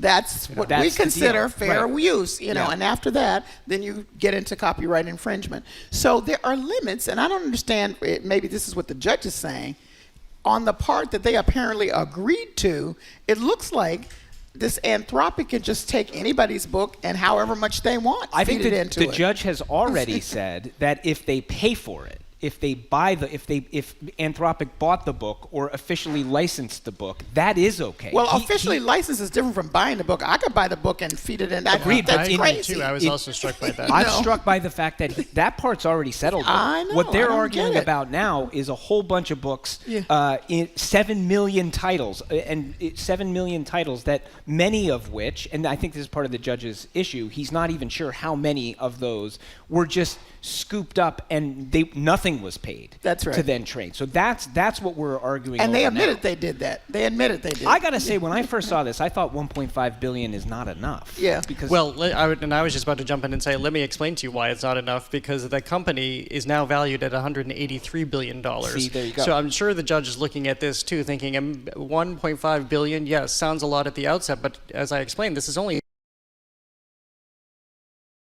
for your intellectual property to just be stolen and then used for a company that can then leverage it as a way to create building blocks to $183 billion. But as we're all saying here, we're in uncharted territory. There is no precedent for any of this, which is probably why this judge is exercising this discretion here, because he knows that this is going to be followed going forward. That's right. And it's going to impact how these companies move forward. So, yeah, it's a big deal. It is a big deal. It certainly is. Well, we'll keep you updated on that. But leave it to Anna Wintour to keep us all waiting for some 20 years. She has finally weighed in on The Devil Wears Prada. In an interview with David Remnick on the New Yorker Radio Hour, she recalled arriving at the 2006 premiere wearing Prada and expecting a biting caricature. Instead, she was pleasantly surprised. Oops. I think that the fashion industry were very, very sweetly concerned for me about the film, that it was going to paint me in some kind of difficult light, but cartoonish. Yes, a caricature. Yeah. But it had a lot of humor to it. It had a lot of wit. It had Meryl Streep. It was Emily Blunt. I mean, they were all amazing. And in the end, I thought it was a fair shot. Well, it took Anna Wintour 20 years to get there to say that. It's interesting. I read those comments. This is the first time I actually heard them, heard her voice, and she seems maybe to say this begrudgingly. I don't know. But I do appreciate her. I think it's interesting that she said, I'm going to leave it to the audience and the people that she works with to decide if there are any similarities between me and Miranda Priestley. Hello? They already did. Lauren Weisberger, who was your assistant, wrote the book, The Devil Wears Prada. Yeah. Okay, that's the first thing. And the audience made this movie a blockbuster. $40 million budget turned into $326 million. It's a blockbuster. And here's the other thing I don't understand. She said something about going to the premiere. Going to the premiere, yeah. And not understanding what the theme was. It's called The Devil Wears Prada. And she said she wore Prada but didn't know what the theme was. What are you talking about? Maybe she didn't realize she was potentially the devil in the title of this. But Prada's in the title, well, so yeah, hello. I mean, it's really, I mean, I think she hit on the thing here where I would imagine. Listen, if I were her, and I knew this movie was coming out, right? And then I think I would have a certain amount of trepidation. But the moment I heard that Meryl Streep was playing me, I think I would feel fine. Because the thing about Meryl Streep is, even if she's playing, quote unquote, a bad guy, she has so much likability and charm and thoughtfulness and empathy that you know that whatever Meryl Streep is playing, even if she's a complicated character or a somewhat bad character, there is going to be some likability there. At the end of the day, there is going to be some light shining through, and I think that's what you get in this movie, right? You like this character. You like Meryl Streep in this movie. Well, that's all. Do you not? It's a catchphrase from the book. I know. Wow. We all have to go back and rewatch it because I was reminded of how many great lines are in this movie. Please move at a glacial place. And why didn't she bring my coffee? Did she die? Oh, yeah. It's not a question. Yeah. And there's a part 2 coming out, and everybody's coming back for it. Yeah, so Stanley Tucci, Anne Hathaway, Kenneth Branagh plays Meryl Streep's husband as Justin Miranda. Rose in it, right? Exactly. So, but what I do appreciate in Anna Wintour stepping out at this moment, she's also, I think there's almost an introspection that's happening, I think, because we've been talking about her because she didn't step down, she stepped up at Vogue and Condé Nast, because she's still overseeing all editorial content at Vogue, and she's overseeing the entire Condé Nast portfolio. Yes, there's a new content editor at American Vogue, but so Anna Wintour is stepping up. But at the same time, there were some revealing things too. She's talked about, and I know she's addressed this a little bit before, but she wears the sunglasses as a prop. She just decided she never wants to change her hair because she had a bad haircut, so she'll just stick with that look. You see her with Anne Hathaway. Do we not think that's not? Do you like her hair? Do we like her hair? I don't care about her hair. I think the glasses are pretentious. I love the glasses. Do you like the haircut? I do like the haircut. Interesting. I go back and forth about it. I can't figure out if I like it or Well, not. as I also said last week, I don't love change. So, I mean, she Yeah. can't change Yeah, it you're now. like, perfect. Yeah. But I love why she admitted, too, basically why she wears the sunglasses, so that she can be bored and have nobody see that Or take she's a nap. bored. Yeah, take a nap. By looking perpetually bored. But I think you hit on something which I really like, Jared, which is that, I kind of wish we had more of. I think you see a lot of people who are in the public eye who increasingly, unlike maybe a generation ago, seem to kind of hold on to their power until the bitter end. And what you miss when that happens is that moment where they step away a little bit and they can relax and start to kind of reveal some things about the amazing stuff they've done in a way where the pressure's off of them and you get some more honest responses. And I think that's what you're getting right now with Anna Wintour, which I think is to the benefit of all of us. No, I don't think she's relaxed, but I think that, I think this is hard for her. I'm sure. Yeah, I'm sure it's hard yes, for her. But I think, again, with not responsible in the same way day to day that she is, I think you may increasingly see her be a little bit more forthcoming. Yeah. Which Well, is we'll cool. see. Perhaps. Part 2 coming up. Exactly. Coming up, we remember actress Polly Holiday of Kiss My Grits fame. That's next on The Culture Show. Stay with us.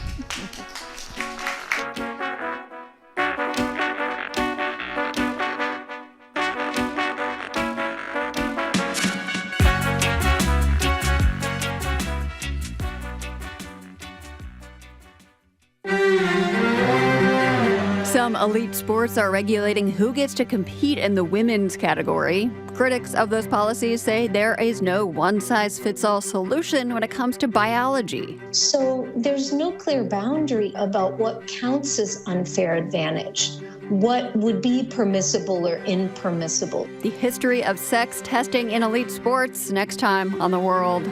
This afternoon at 3, here on GBH News 89.7. Our programs are made possible thanks to you. And Chevalier Theatre in Medford Square, presenting An Intimate Evening with Celtic Thunder. Saturday evening, September 20th at 8. Tickets and more information at chevaliertheatre.com. And Johnson & Wales University, the College of Hospitality and Business, offers programs where service and commerce intersect, with an emphasis on career preparation. Learn more at jwu.edu. And the MBTA Commuter Rail, helping riders skip the stress of city traffic and parking. Just take the train. You can plan your trip at mbta.com/massbytrain. GBH Daily is a newsletter that keeps you informed, connected, and ready to go every weekday morning. You can subscribe today and get it in your inbox at gbh.org/daily.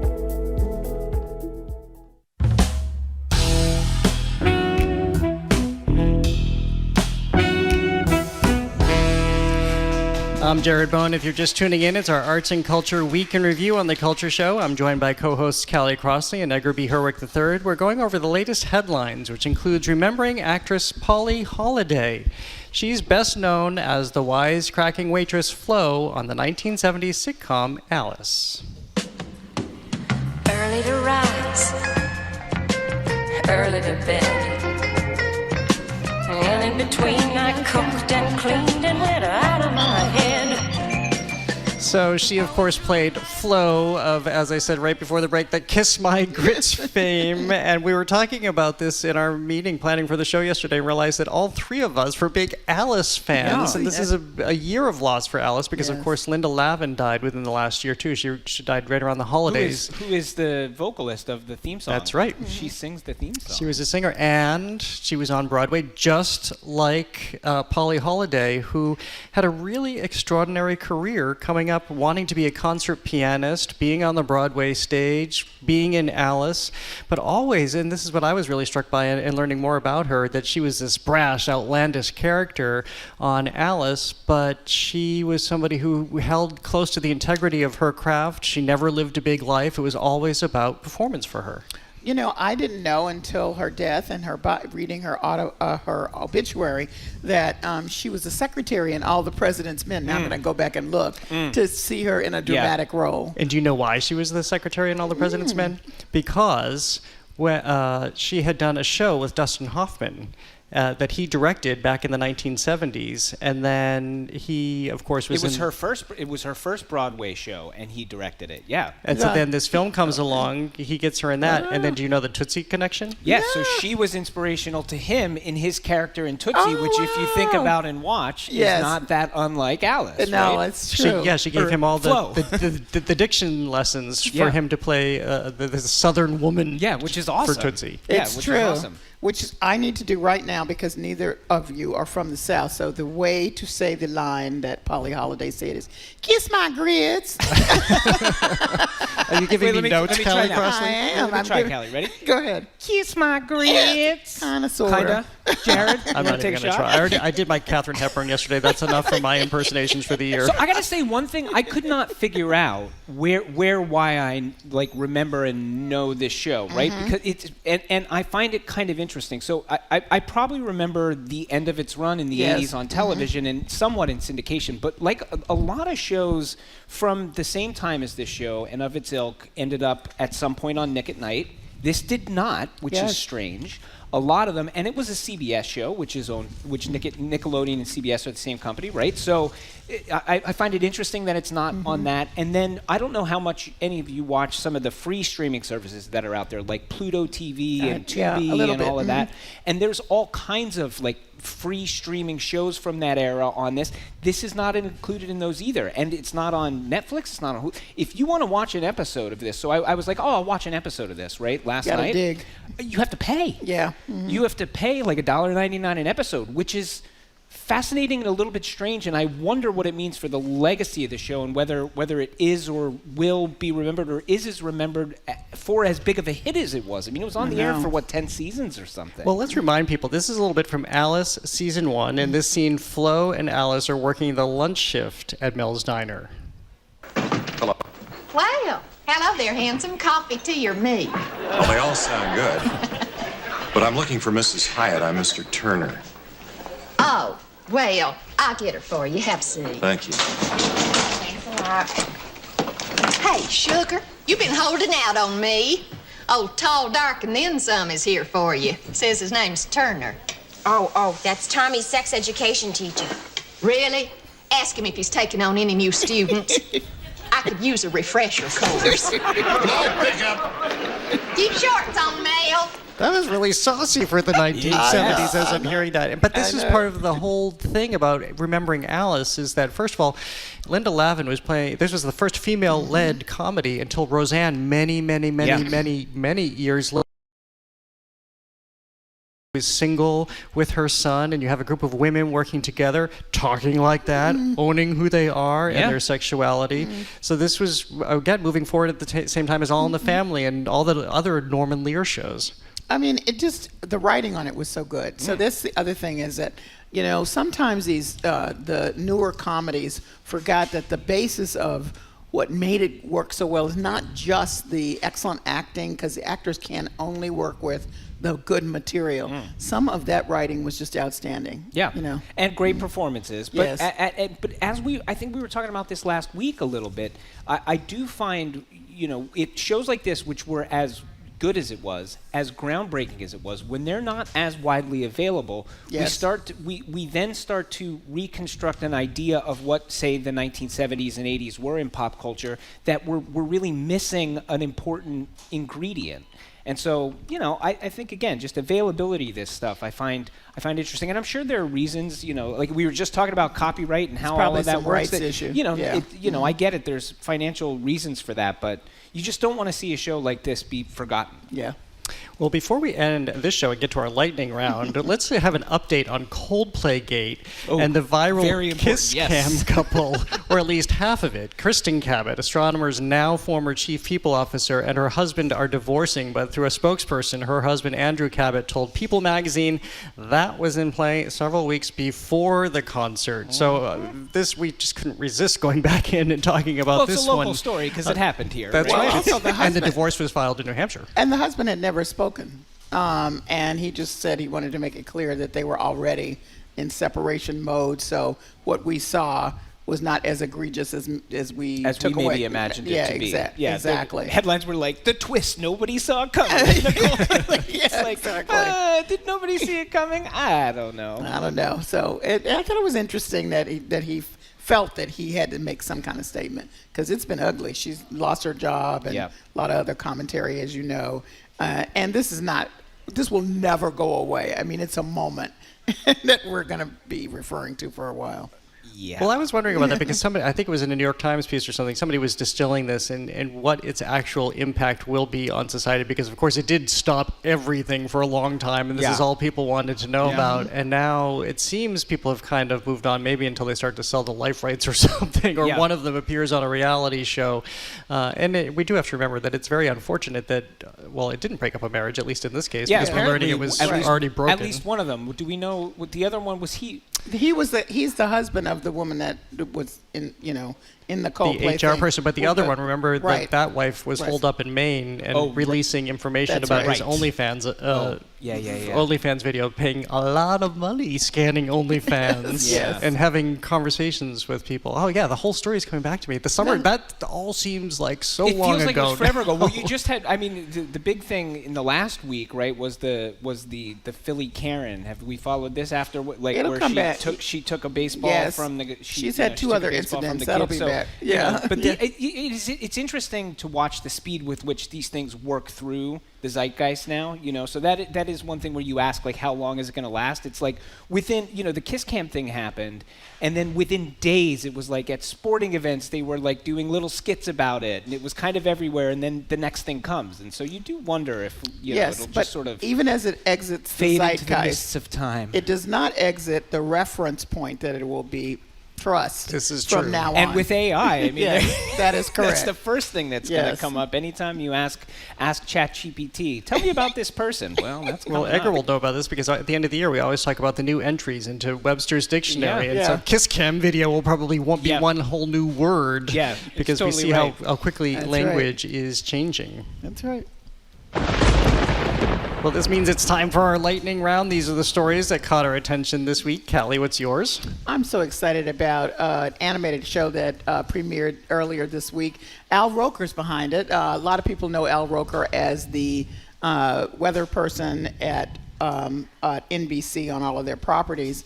But he has a whole production company where he does lots of different shows. And this is one he's really excited about. It's very close to home for him. It's called The Weather Hunters. And it features a family of, quote, weather hunters, which starts with the 8-year-old in the family, in the animated family, asking questions like, why do leaves turn color? Where's the rainbow come from? Why does this happen?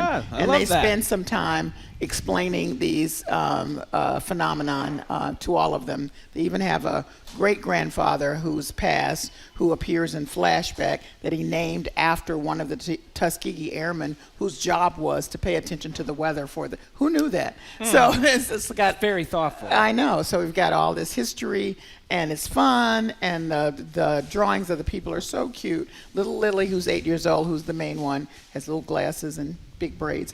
It's great. I just love it. Sounds very lovely. Yeah, it's awesome. Edgar, what's yours? Well, I am excited. I mean, I don't live in the UK, but someday, presumably, hopefully, I will get to the UK. Or listeners out there, if you're going to the UK and you like David Bowie, now is the time. So this week is the opening of the Bowie collection, the V&A Bowie collection. The V&A is the Victoria and Albert Museum, which is the world's largest applied arts, decorative arts, and design museum. So you can probably see why this Bowie thing would interface with that. But basically, this is Bowie's personal archive. They acquired David Bowie's personal archive, which is 90,000 items. 70,000 of them are photographs, but it's handwritten lyrics, his instruments, costumes, letters, all kinds of personal ephemera.